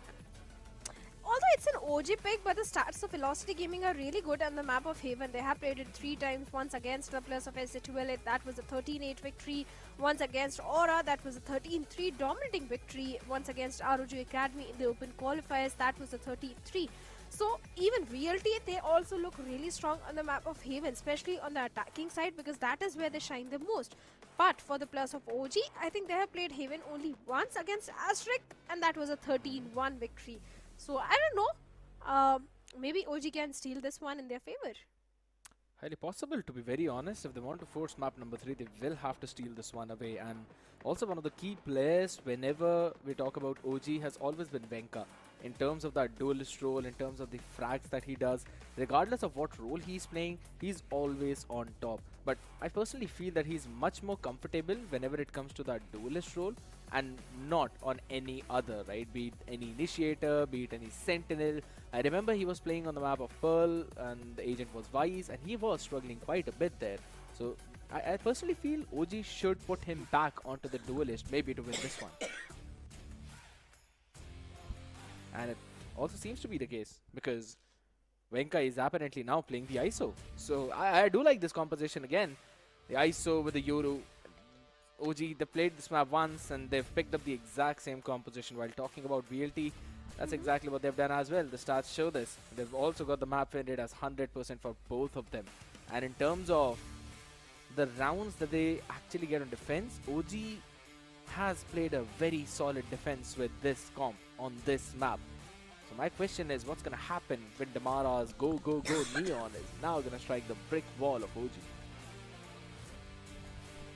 Of course. Like you said, VLT, they are starting on the attack, and OG, they are starting on the defense. Haven is also one of the 3-sided map, and OG has been struggling on the 3-sided maps. Yeah, Lotus being one of them. VLT, they have got a strong hold on these sort of maps. Basically, VLT has a strong hold on every single map, except for the one which they haven't practiced yet. Yeah, that's the map of Abyss. Hopefully, we'll probably see that in the future, maybe when they've practiced it well enough. But for now, Orangutan on the defense, VLT on the attack, stacking up towards B, while VLT are just moving in down the garage. There's no one to actually stop them out there, so it's going to be a triple flank play. C-side entirely empty. There's just only a cam that eventually have been used for the retake. But it's fine. That's a very quick play, though. I don't think so anyone anticipates OG to be this far close forward as Venka catches one. Quickly with the double tap is now able to run away. Tamara wanted to just chase down, and that's a little too presumptuous through those smokes. In an attempt to equalize the odds, they dip even further in favor of OG as Madeline is also pretty low in that HP. They slow it down and the timing is just brilliant. DC as well with the support. OG with such a fast flood retake, able to secure the pistol round for themselves on this map of Haven. A good start for the players of OG, but I repeat, pistol has never been a strong side for VLT. And I'm sure by now even the players of Orangutan has also realized that, because in the previous map also both the pistols went in the favor of OG. But after that VLT was able to convert one of the thrifty rounds in the save. Bucky. That's the reason the Bucky investment is there. VLT is looking for a thrifty in this one. They're always looking for a thrifty almost every other round, but it seems like this time they've anticipated what kind of play Damara wanted to go forward with. That's why a triple stack towards A. There's a tripwire in the garage again. As soon as it stripped, we're apparently going to see the peak coming in from RBK, maybe. DC. All the way far back though. This time, by the way, DC is playing on the Cypher. RBK on those smokes. Venka, good for that one headshot, but Damara is now going to play another look. Double player set up and down the window. If Venka decides to jump forward, he is getting welcomed by 6 different bullets. And seems like it's just not necessary. Madeline quickly upgrades to a ghost, but it was all but a ghost. Flash goes down, hooks. Decent amount of utility, a couple of players bruised out. Good reveal though.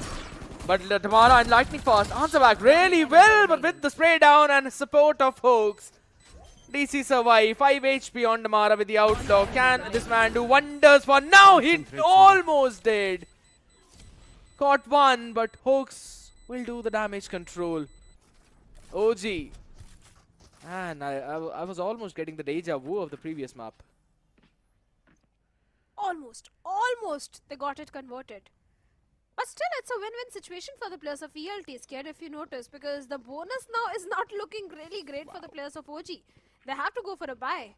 And it's going to be a full buy for the players of VLT. Anyhow, it's a win-win situation.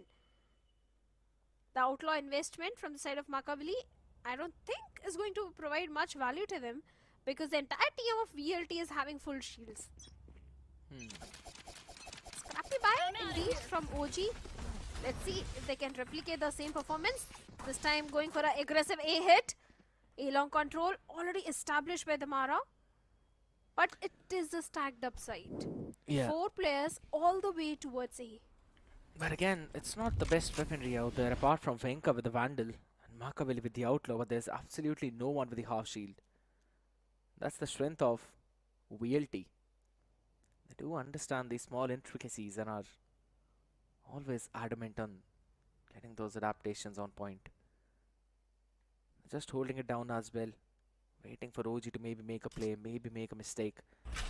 All drones are now going to go out for that information. Hoax has not got his own though. It's just going to clear out quite a bit of that space. There we go with the fault line along with the paranoia combination. Tamara, he's entirely blinded though, but Phil still managed to catch one as DC. Make sure that his shenanigans stop right there. Venka needs to win the duel in. The Sivers will not be able to do so. It's all down to SK Rossi, but the damage has been done. Hoax, 27 HP, quickly tries to retreat back. The individual being awarded, and it's going to be won by SK Rossi. But his HP is not enough. It's already down. Spike out in the open cage. Used up. Rossi picks it up. Outlaw in the Makaveli's hand as he lands in. The shot right onto the body. SK Rossi not able to clutch this one out, and a bonus conversion for OG. Scrappy buy is what OG had. Seems like OG, they have really prepared on this map. Stacks.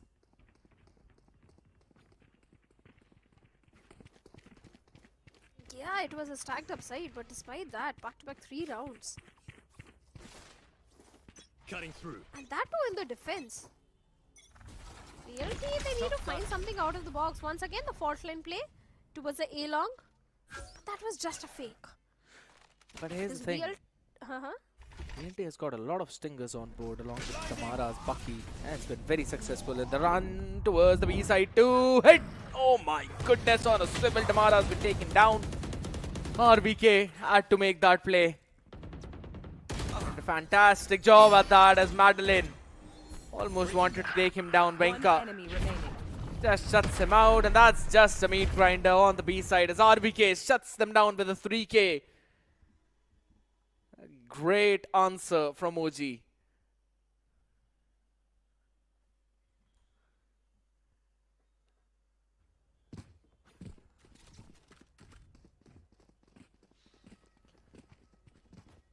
Zero 4. Have you ever seen VLT in a 0-4 situation? Yeah, we have on the map of Abyss. Except for that one. Wow. I mean, you asked for one side. Never mind. You win this one. Let's hope VLT also win this one. Wow. Just say you want to see a 2-0. I really want to see a 2-0. No distraction. Hold on though. For now, it seems that Makaveli is going to do a 1v5 in front of him. So many people. Misses out on his shot. Gate crash available. Holy smokes, Makaveli. And no scope onto a running Neon is just madness. Utter disrespect onto that guy. The overstaying is crazy. Hunter's Fury used up now. He's already tagged one but cannot catch the second tag. Will finally figure out where the Sova is. That's just the way how Sassy uses his ultimate. Smart maneuver. Venka concussed up and on the back of that. Lightning fast peaks, and they've got so much utility to hold this one down. Makaveli is gonna run away down to 18 HP, and so will RVK. Just gonna run it down, save that weaponry. Lot of pacey hit from VLT. The thing is, they need to do it 3 more times. Only then we are going to see an equalizer coming in. Because there's still 3 rounds deficit. But finally, they have been able to break the momentum for the players of Orangutan. That's a good thing. And also, the economy is also flourishing now for the players of VLT. It's looking much better. But Hunter's Fury was really important and did give the perfect value also to mid lane. Mid lane, this guy has been fantastic in every single map if you notice. As a Sova or maybe on the map of Lotus, he has been a wonderful addition. Time to jump. But Damara once again having his own overdrive. And just a bucky investment because overdrive is what he wants to play on. A good reveal though from the side of OG, but despite that, Damara finds hooks, shuts him down. The solo anchor has been shut. Venka was also there. Oh, fully blind, but it's fine. Still unnoticed. Yeah, as of now, he's going to survive though. Sends out the contingency, so now the position comes into play. Spam from a SK. Rossi wants to find that angle, will be winning that duel. Not just one, make it two as DC on the side answers back. On the other side, no idea of Lightning's position in hell as they wreak havoc on the map. Velocity creating that chaos on the back of Damara's explosive entry. And then just going for those trades. A couple of smokes to maybe hold the fort down, but it's chaos where VLT thrives the most. And they are thriving. Last player standing. Important rounds being converted by the players of VLT. Once again, OG, they don't have enough creds to go for a full buy. Half shields, and few pistols and few rifles. Another fast hit over towards the A side. Damara this time just holds it all down because it was all a fake. They do the exact same hit that they did in the previous one. The only difference is they only sent Damara alone. And that has basically pulled all the rotation towards the A side as Venka is going there. So it's all down to DC to hold down the backside for his team. Until everyone else hops in. Now there we go. The running Neon Rust still has got an aftershock available. 12 seconds for his fault line. As DC rules, he just gives up on the side. Team is here. Hunter's Fury preemptively used up, trying to catch at least one tag, but it does not work out. Venka 1-for-1 DC quickly answers back on that trigger as Damara will shut down Venka himself. He's out of fast lane as well. Rolling Thunder being invested. It's all down to RVK as Damara styles over him with a 4K. Just typical Neon things, man. Slides down, catches his head, and then just keeps on running away. This is the strength of Neon Shadow, that you can play fast towards one part and then at the same time rotate over towards the other side.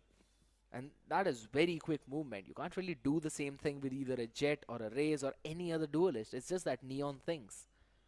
I do agree to that to somewhat, but I think Yoru can also provide a lot of value. Yeah.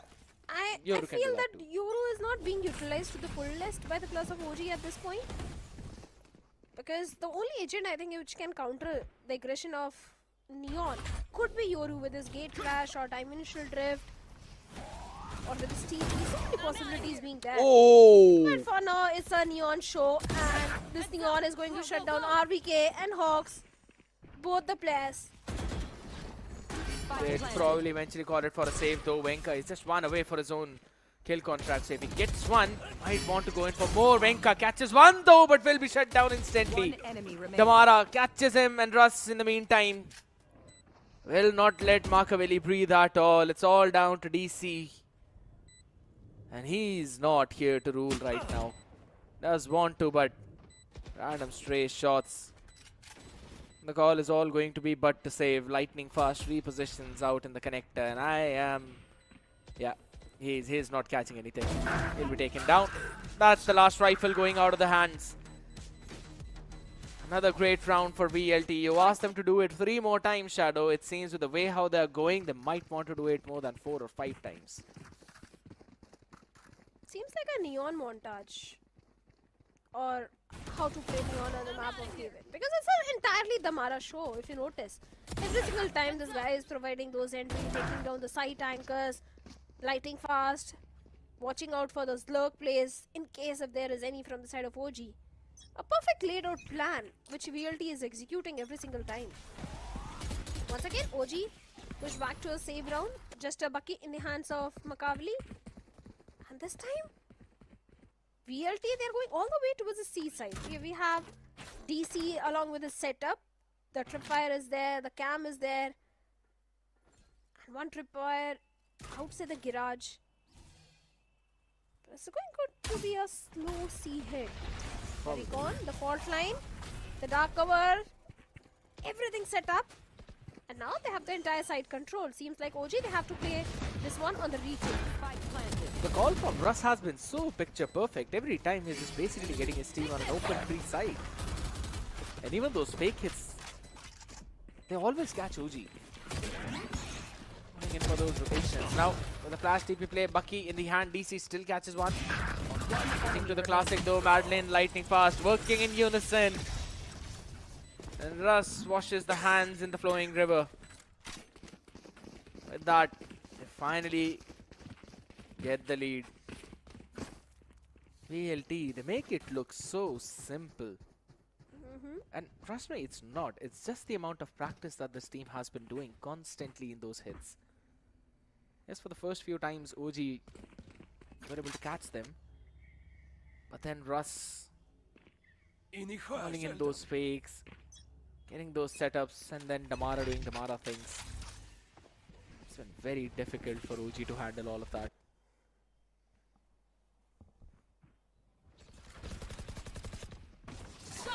Go. Important round. A very extremely important round for the players of OG. No distraction. Spikes planted. Seems like kill they're contract. going to play on the retake. And yes, a kill contract is there.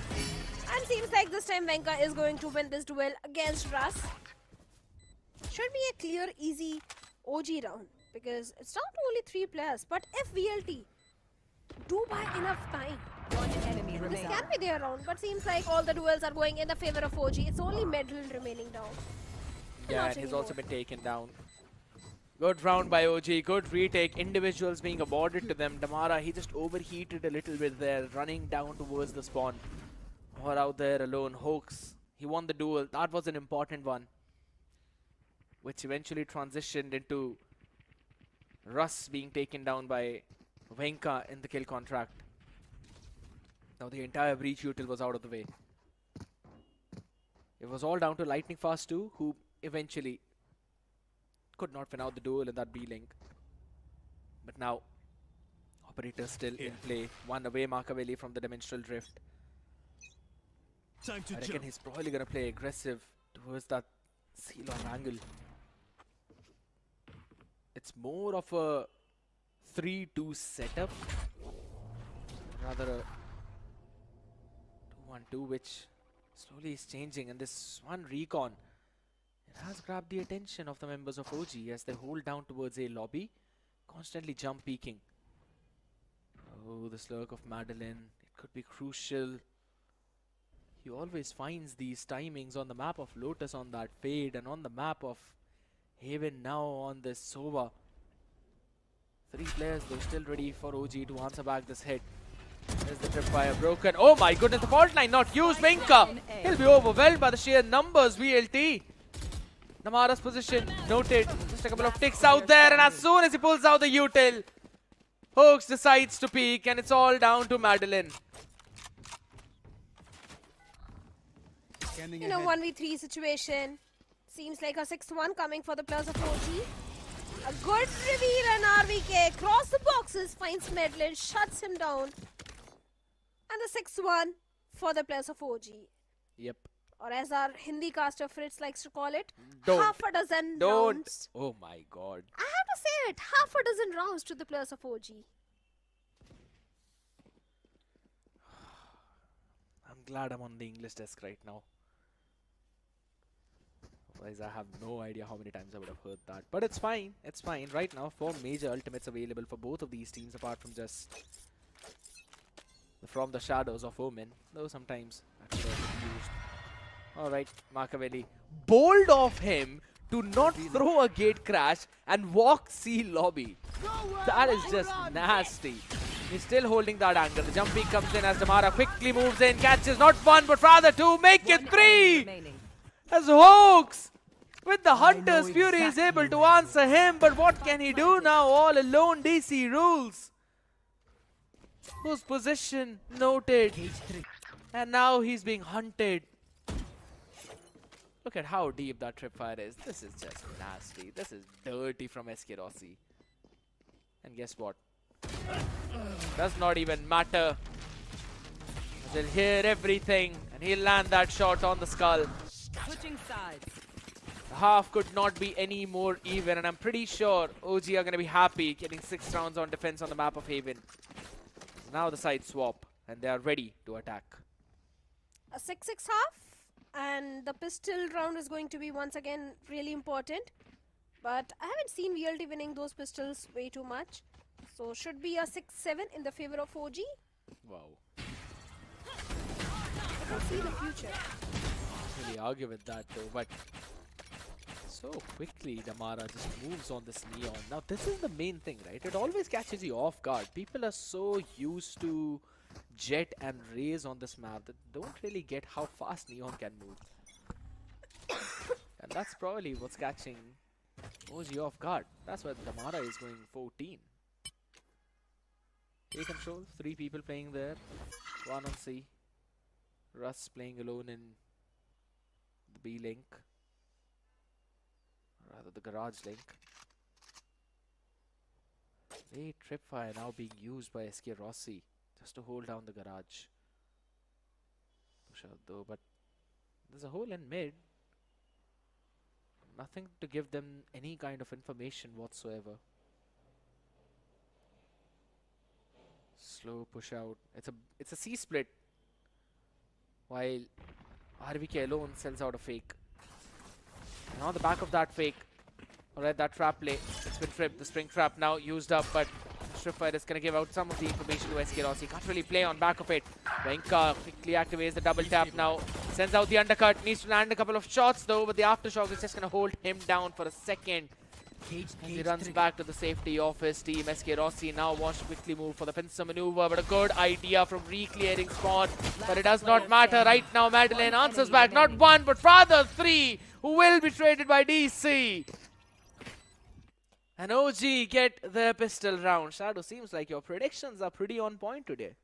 What did I tell you? Is going to be a 7-6 in the favor of OG. I've got telepathy skills. I've got skills to see the future as well. What's in my future? I'm a really talented person, scared. You just don't know yet. The narcissism Because is you're scared insane. yet. Alright. Where is Madeline playing from? Cutting through. Scanning ahead. I'll tell you later. I can answer that question right now.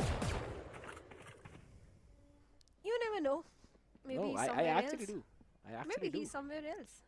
No, he's not. I'll tell you the answer of that question once we see his camera one more time, right? Trust me, it's very funny. Okay. Folks, though. That owl drone tried to gather some of that information though, and he figured out the position of the camera. Portal closed. Nice shock dart to clear that util out. I would need to learn that lineup for my team though, but there's still a stack on the C side, and it's also a spring trap. Lightning Fast is ready with a paranoia if I'm not wrong though. It's just a dark cover. But yes, there's still a fault line in the hands of Russ. There we go, the first contact being made. Russ catches one, wanted to answer more, but the recon just revealing out the position of a couple of players who run back. They do not want anything of what they're selling right now. And look at the call of Russ, Shadow. Madeline is also running back. Damara sitting in the Sivers. He's giving every information to his team. 30 Sid seconds is going left. there, but it's the answer is going to be so ready. Madeline with the shock dart, almost catching one, but there we go. Damara with that Bucky, he always gets one. The aftershock delays them a bit as he catches a collide, and it's insane conversion for VLT. How do they always manage to do this in anti-eco rounds, and that when they're saving? Pistol has been a weakness, And save rounds are the strength of VLT. They know how to pull off a triple. They know how to pull off a save round. Especially Damara with that bucket. Thrifty. He's always the hero in those thrifty rounds, if you know This is nasty. Last player standing. Shot it. Thrifty. How do you get a collab through a Bucky, man? That's insane. That's just Damara things. Yeah, that's probably how busted Bucky is on the hands of Neon, but it's fine. SK Rossi now trying to play in his own cage though. 2 more seconds, it's gonna go out. Still will move back, trying to save the space. Damara this time will be taken down. Hoax and Maka will be just the pistols. Position noted, one traded, second one not so good as Venka. He's also the man who's super solid. Madeline wanted to go for the Hunter's Fury, but seems like his Fury this time it's not enough. Position noted, and an answer for a Thrifty is always a Thrifty with a 3k of Venka in this round. Do we learn by fighting OG pull back. 8-7, back and forth rounds are going on. I have a feeling this one can be an OT because the OG now they are in the attacking half and Haven is the attack-centric map. So maybe there is a possibility of this entire series will go in overtime and maybe we'll see the map of Pearl as well. That could be a possibility. For now, OG they have got the dimensional drift. Good luck. And I don't see any major ultimate towards the side of VLT at this point. Neural Theft is just 1 point away. And also they don't have enough economy, enough creds to go for a full buy. Can be a 9-7. Damara gets an opening onto Venka and DC is going to answer back by getting a trade onto Lightning Fast. The entire bent play which VLT wanted to have has been countered by the plus of OG. Who's next? And look at it. Cutting through. In all of this, VLT they have left A side completely open. The dimensional drift is going to give that information. On the back of it, they can go for an easy plan. The smokes are already there. It's a 3v3 retake. Makaveli is holding down that close angle though, but not for long. The paranoia goes out. That's the pop flash play right onto the face as Damara. He'll be able to shut him down though. Unconventional out there, a bit too aggressive. Position revealed, but it's now a 2v3. How long can you hold them down? And Hoax says long enough as again in the smoke they move 1 by 1. And Hoax will hunt them 1 by 1. Shock dart for the first one. Russ just ran in with the util in hand. A big blunder out there, but Hoax was so ready to capitalize on the back of it.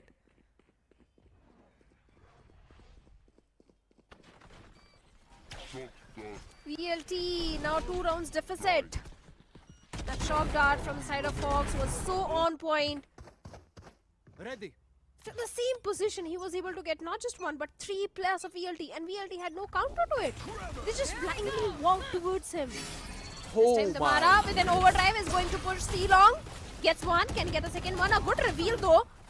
A perfect reveal in fact. But DC shuts down the aggression of Damara, and Russ also goes down, leaving only 3 players. Euro theft being committed. Gives a lot of info. On the back of it, a pivot towards the C. The garage control is there. Ultron is going to reveal the position of Madeline, the paranoia, and despite that, Madeline finds 1. Lighting Fast gets a second. RVK and Makavli gets 2 more, leaving SK Rossi in a 1v2 retake. Spike planted. I did like what SK Rossi tried to do there. He just pushed out all the way towards the A lobby to create a question mark in the minds of OG that he might be on for an early lurk or an early flank. Has he got a corpse around here? Yes, he has. Position now noted for both the players. Makaveli's got a TP to play around with. But SK Rossi, he just wants to isolate the duel. Will try to do the first one, but the peak timing of RVK is just perfect. Individual was offered and he won that perfectly. RVK has been struggling on this one though, or rather the entire evening, but he's winning out on this crucial duel, 999, while the rest of this team is just on double digits. It's been a one-man show on the side of VLT though, I have to say. Damara 21-14, Lightning Fast, Rusk, both of them struggling 8-11, 5-11. It's gonna be a timeout. The 11th round. once again, I have a feeling that VLT might be able to pull off a thrifty round this time. Could be possible, but I don't see any major win condition. If not the 18th round, maybe the 19th one. But OG, like you said, they've already hit the double digit. You know, Shadow, I told you that I know where Medlin is playing from. You see his camera is upside down, so it answers the question. And that too pretty simply. Please elaborate that for me. Nothing, he's playing from Australia. Okay. Can't really deny that it wasn't a good one. You know it was. No, your jokes are really bad. You laughed on that. I laugh on Shivan's jokes also. Doesn't matter. This was a good one. I'm pretty happy for that one. But for now, Venka should be pretty happy as his forced Madeline bunny hopping out of there. Doesn't want to hold down onto that. No distractions. Okay, there we go. Lightning Fast was picked up. Venka versus Lightning Fast. This is a nice duel. And Lightning will go for that crowd spray. Something you don't do on that long range, but it's fine. Venka capitalizing on the back of it. Holds down the angle though. Damara's position noted. Madeline on the back of it will catch one, and Madeline not just one but rather two. As Damara quickly jumps in. Damage being dealt for the Bucky in his hand is no less than a judge. Hawks will be able to stop his pursuit, but for how long? He's got the information. Now he wins another duel. Has he heard the drop of Madeline? Just one shot to the body is going to do the trick, but does he anticipate the ring around the rosy? The timing is perfect, and Hawks will win this out. 11-7 in the favor of OG. Seems like the map of Haven is going in the favor of Orangutan. The Apes, we are going to see a decider, a complete series now. To make things more interesting. But once again, Damara with Bucky. Every single time this guy is able to do so much. Even though it was a thrifty round, but so much damage has been done towards the side of OG. 4 weaponries dropped. Once again, VLT back onto the buy round. Trying for the 8th one. No major win condition. Except for that Hunter's Fury, which is just 1 point away. And this time OG, they are going for a B hit. Lightning Fast gets Venka, Damara gets Makavli. Back on 4 trades are coming in. Hunter's Fury being invested from the side of mid lane. And he gets the perfect value as well. And the entire shutdown of OG, a complete side denial.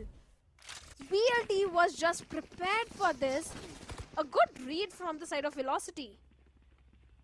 Good trades back and forth as you mentioned. And then Madeline has always been catching at least 1 or 2 people with the Hunter's Fury. OG wanted to go for a very fast B hit. But again, even in those corners, Venka this time was not able to win out the first duel. Big problem. If I'm not wrong, it was Damara.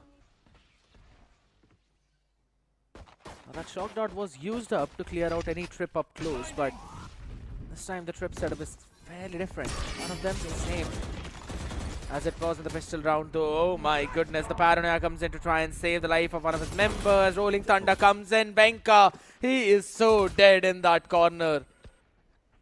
Everything thrown at him except the kitchen sink.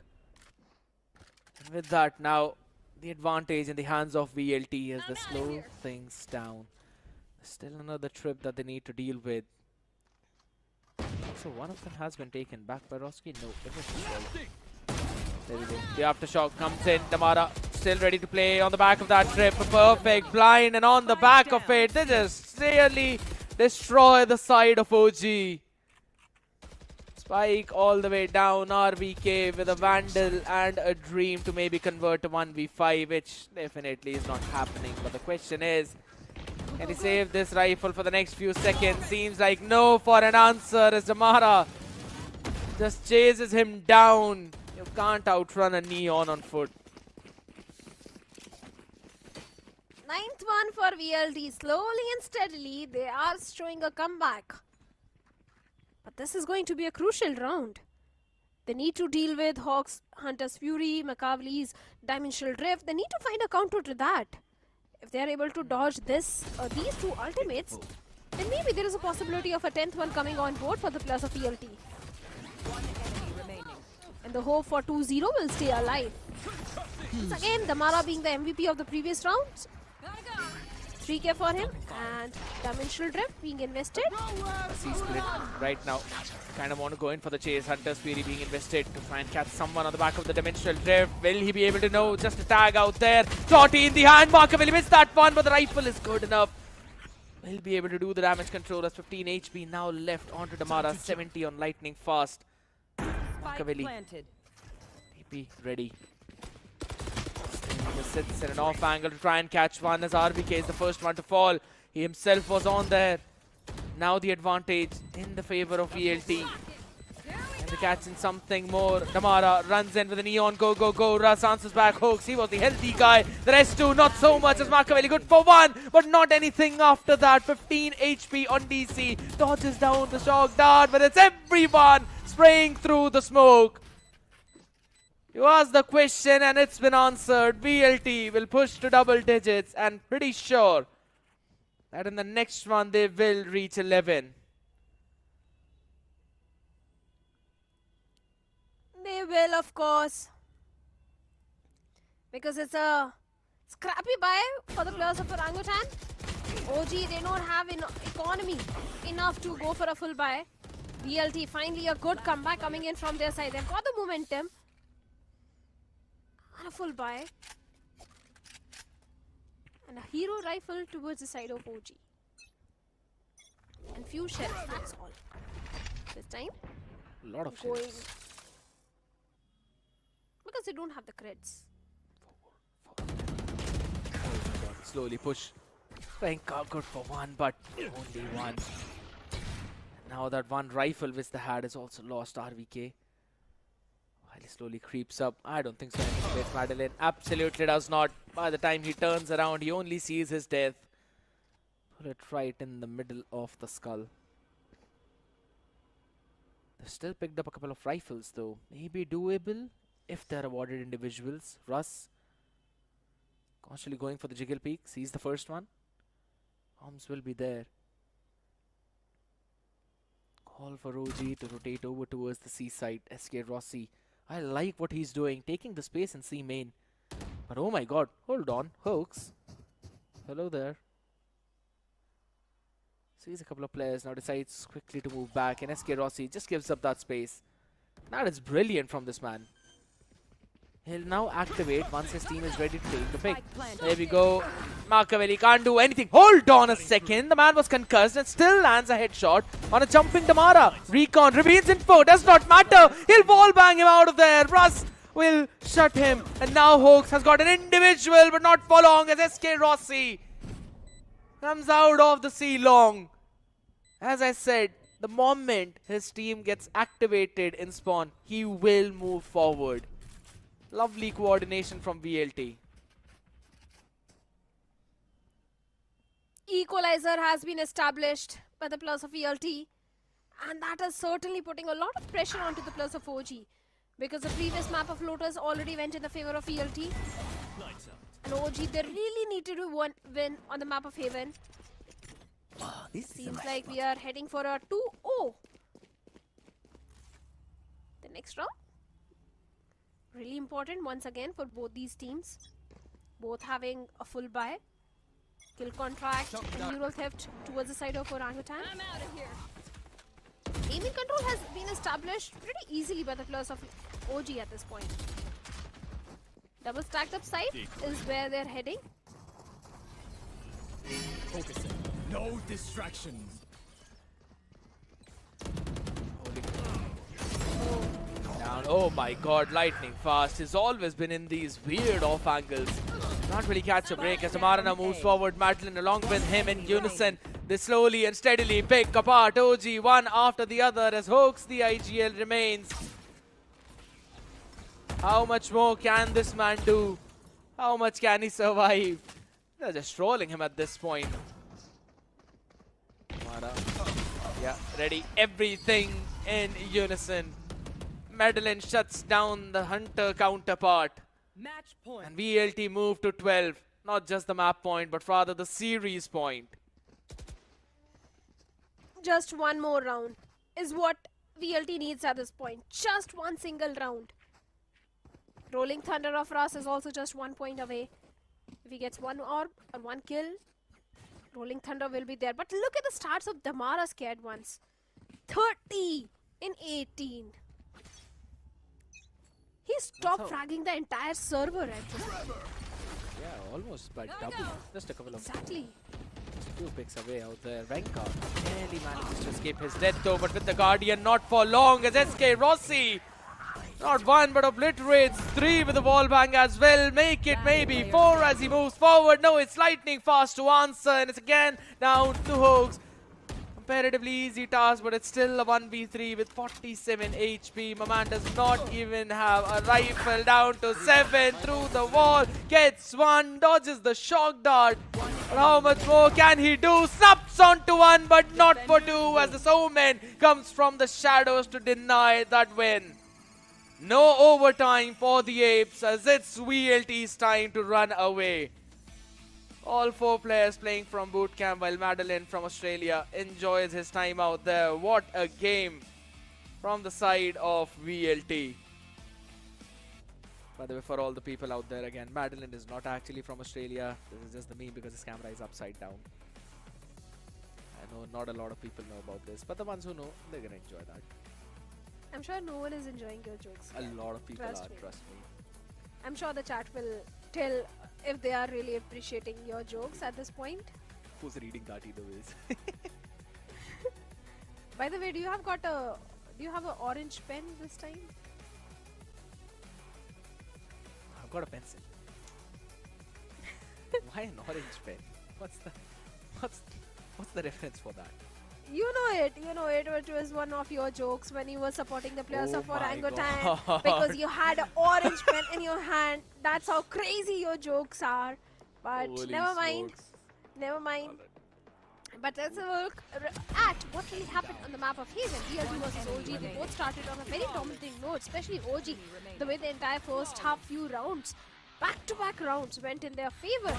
But after that, Velocity, all they needed was just one single time. It indeed was.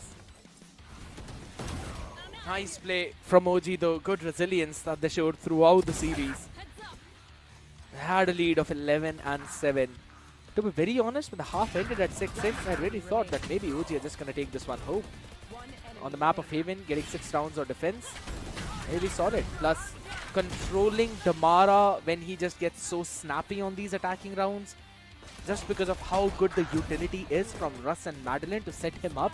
Those were some problems I was wondering if OG could solve, and they did it really well. And then over towards the later stages as well, when it came down to those important rounds, going for the buys and everything, OG were doing a very solid job. But then again, this is why VLT is always so good.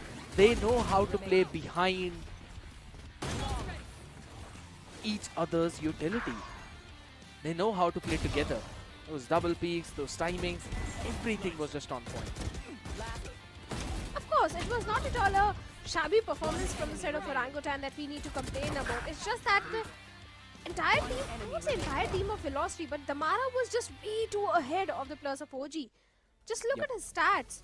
He was doing so much. Every other round, this guy was getting 3Ks or 2Ks or 4Ks. And statistically also, 14 first kills for the players of Velocity, 10 first kills for the players of Orangutan. Not at all a shabby performance. Post-plant is exactly same for both of them. 7 times they got the side, 5 times they were able to convert it. I think the only differentiating factor between Velocity and OG was Damara's performance. And of course, he's going to be the MVP. So let's have the graphic of Damara. 2 KDA, 359 ACS, 225 damage per round, 21.4% headshot percentage, and 7 first kills. Just a domination from this man. And every single time we've been seeing the first kill leaderboard, Damara has always been on top with that. And a KD of 2, this is the big problem, right? You can just give this guy a bucky and he'll still find a way to not just catch one, but rather 3. How many times has this happened now? I'll have to say, VLT is a team that really knows how to convert their anti-eco rounds, regardless if they win the pistol or not. Every single time, they just hand over the bucket to this guy and be like, you know what, Damara, go kill. It just reminds me of the same thing where in Avengers first movie, Captain America is giving role to everyone else, and then he turns to Hulk and he's like, Hulk, smash. That's exact thing that Russ says to his team. I think Madeline, go for the util, SK Rossi, you watch the backstab, lightning fast, the smoke should be on point, Damara, smash. And he's doing that really well. 30 in 19 with 8 assists, 359 ACS. It is just unmatched in the entire lobby. Venka as well on the other side, he was trying, he basically did whatever he could, but it eventually came down to those multi-frags and trading potential where VLT always shines. Well, if you look at the stats, the Mara got 3 Ks 5 times in the map of Haven. 5 times he got 3 Ks, there was a 1 4K. And the only guy in the entire server who was close to achieving that was Hawks, because he got his own 3 Ks and 1 4K. So yes, Hawks from the side of Orangutan was also really stepping up and getting those 3 Ks, those 2 Ks converted, even a 4K also. So yes, Hawks is also a great addition in the entire roster for Orangutan. It's just that the entire team also needs to provide a little bit of the backline support which Hawks needs and go for more set plays. But all in all, not at all a shabby performance from the side of Orangutan that we need to complain about.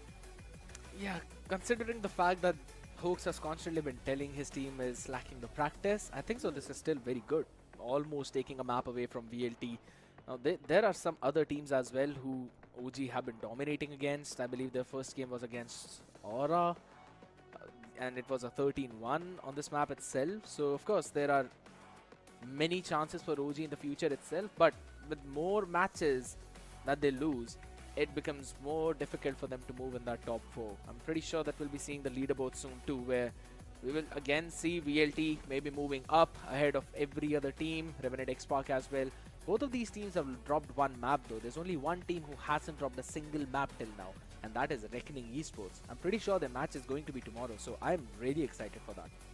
Oh, we all are. Yes, Reckoning's match is tomorrow, and that also with the plus of Orangutan. We also have SATUL going up against the plus of Global Esports Academy.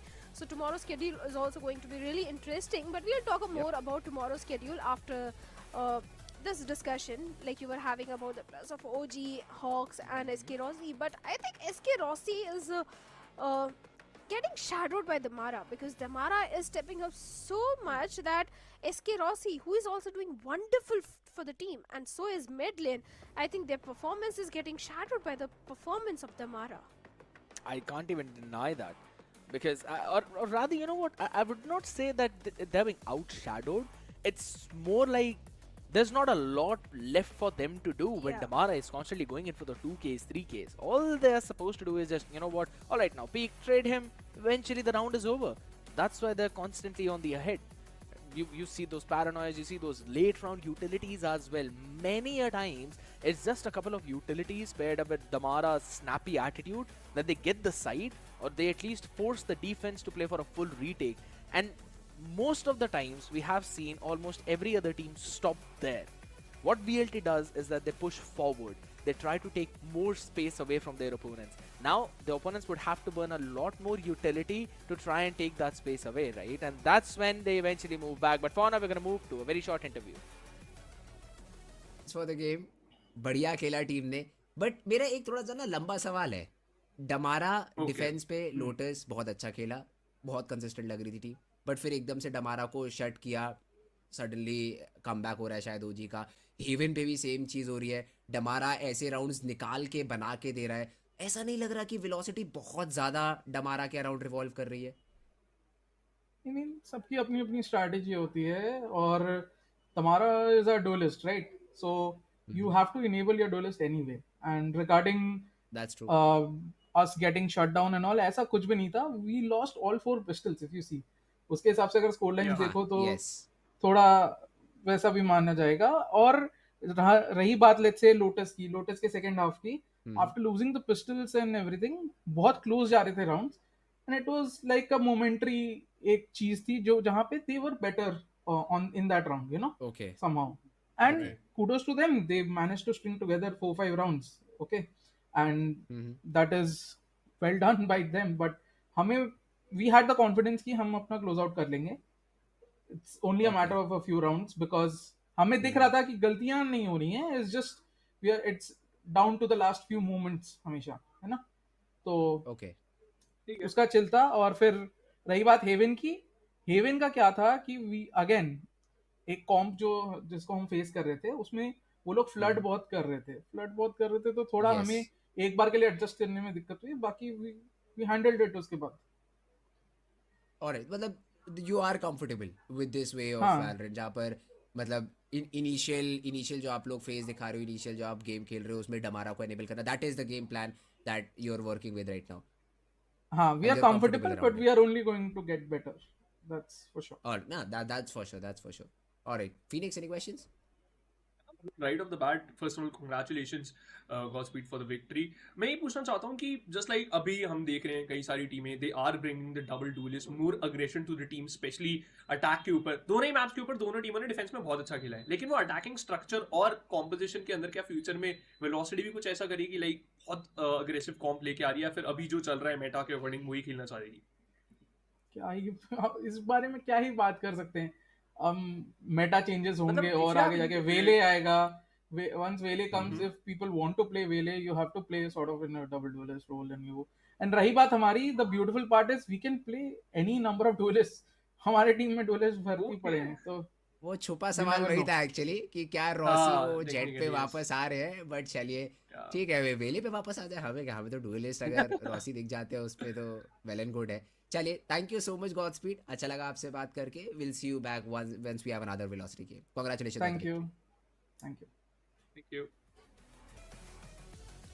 Well. Clearly shows you the confidence the coach has in his players, and eventually they're standing up to that confidence too. But I like that hidden question, Shadow. Are we gonna see probably Rossi back on the duelist? Maybe Lightning Fast back on the duelist? It kind of always surprises me and excites me specifically. So I'm kind of waiting for that. Fingers crossed. Well, Rossi as a Jet was once upon a time everyone's favorite, so maybe we can see him back on a duelist. But I disagree with what Fritz said, because it's not only Damara on whom the team is entirely relying. Because if you notice the first kills of Lotus, after Damara, SK Rossi was also having too many first kills. In fact, 5 first kills. Yeah, but right now, since we're talking about first kills, right, we're seeing the photo of Aziz, the man who's always on top in terms of those first kills. Closely chased by Damara though, who's on 32, just 3 behind him. And that is when Global Esports have not played as many games as the rest of the players here. So it's absolutely fine. In terms of KDA, Monair, yet again, the sentinel player of Reckoning Esports being on top, followed by Russ, then BGG 2.2 again from Reckoning. I really like how Reckoning as well have always creeped up. Headshot percentage, it's going to be Robo, then Simple, then Lightning Fast. So I like this as well. Robo, Simple from Aura and Asterisk, 2 teams that are really struggling. They still have a couple of players who are very crispy on that aim. Now, this is really good signal for both of these teams, because knowing that you guys are able to land in those headshots means that's basically some freebies for you, which eventually can translate or rather lead you into some good rounds, some good snowball effects as well. I'm again hopeful for both of these teams to slowly and steadily creep up. I really want to see some good Valorant from these underdog teams as well, young guns out there.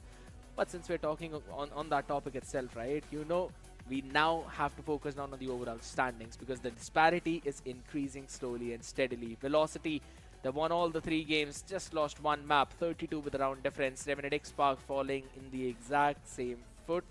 1 map loss, but still 4, rather 6 being won. So map difference of 5 at 26 round difference. And Reckoning on the 3rd with 26 total round difference points. They lost 2 maps, but no overall loss. No. Up until now, Global Esports, they won 1 match. They lost 1 match, sitting on the 4th. But OG, SA12, Aura, Asterisk, they really need to step up. Especially Asterisk, they have played 3 games and lost all 3. Yeah. So Asterisk, they really need to figure out what's really happening wrong, because their upcoming matches are also not the easy ones at all.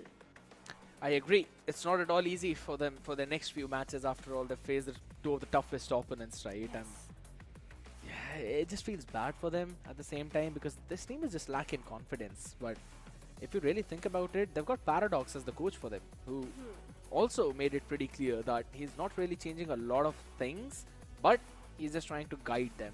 And since we're on the topic itself, or I'm gonna have a break tomorrow, let's have a look at tomorrow's schedule itself.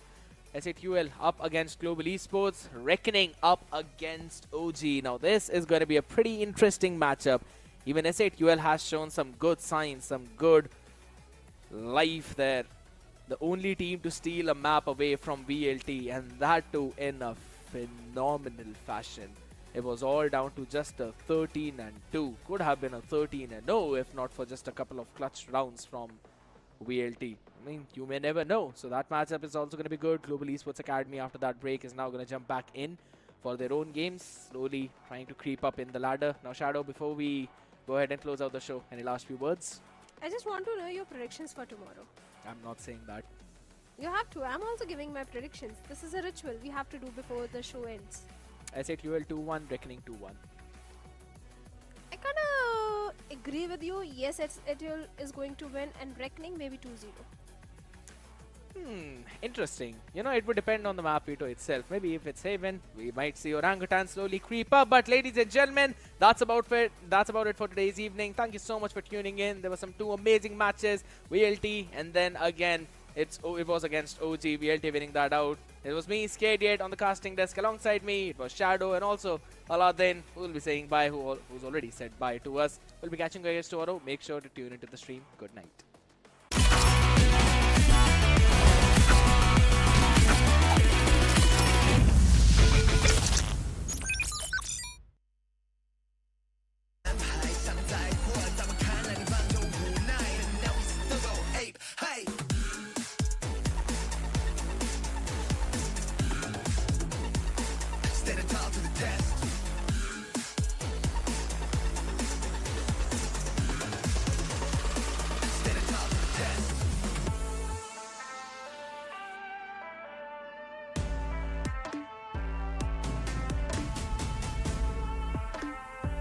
I'm a Jew to respect.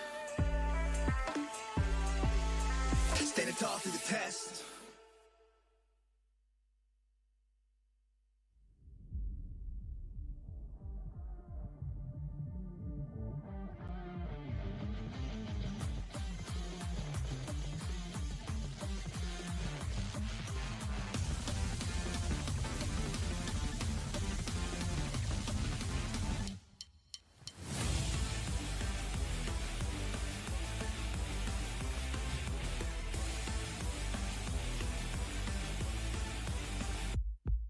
I wanna be a hero, 지붕 부신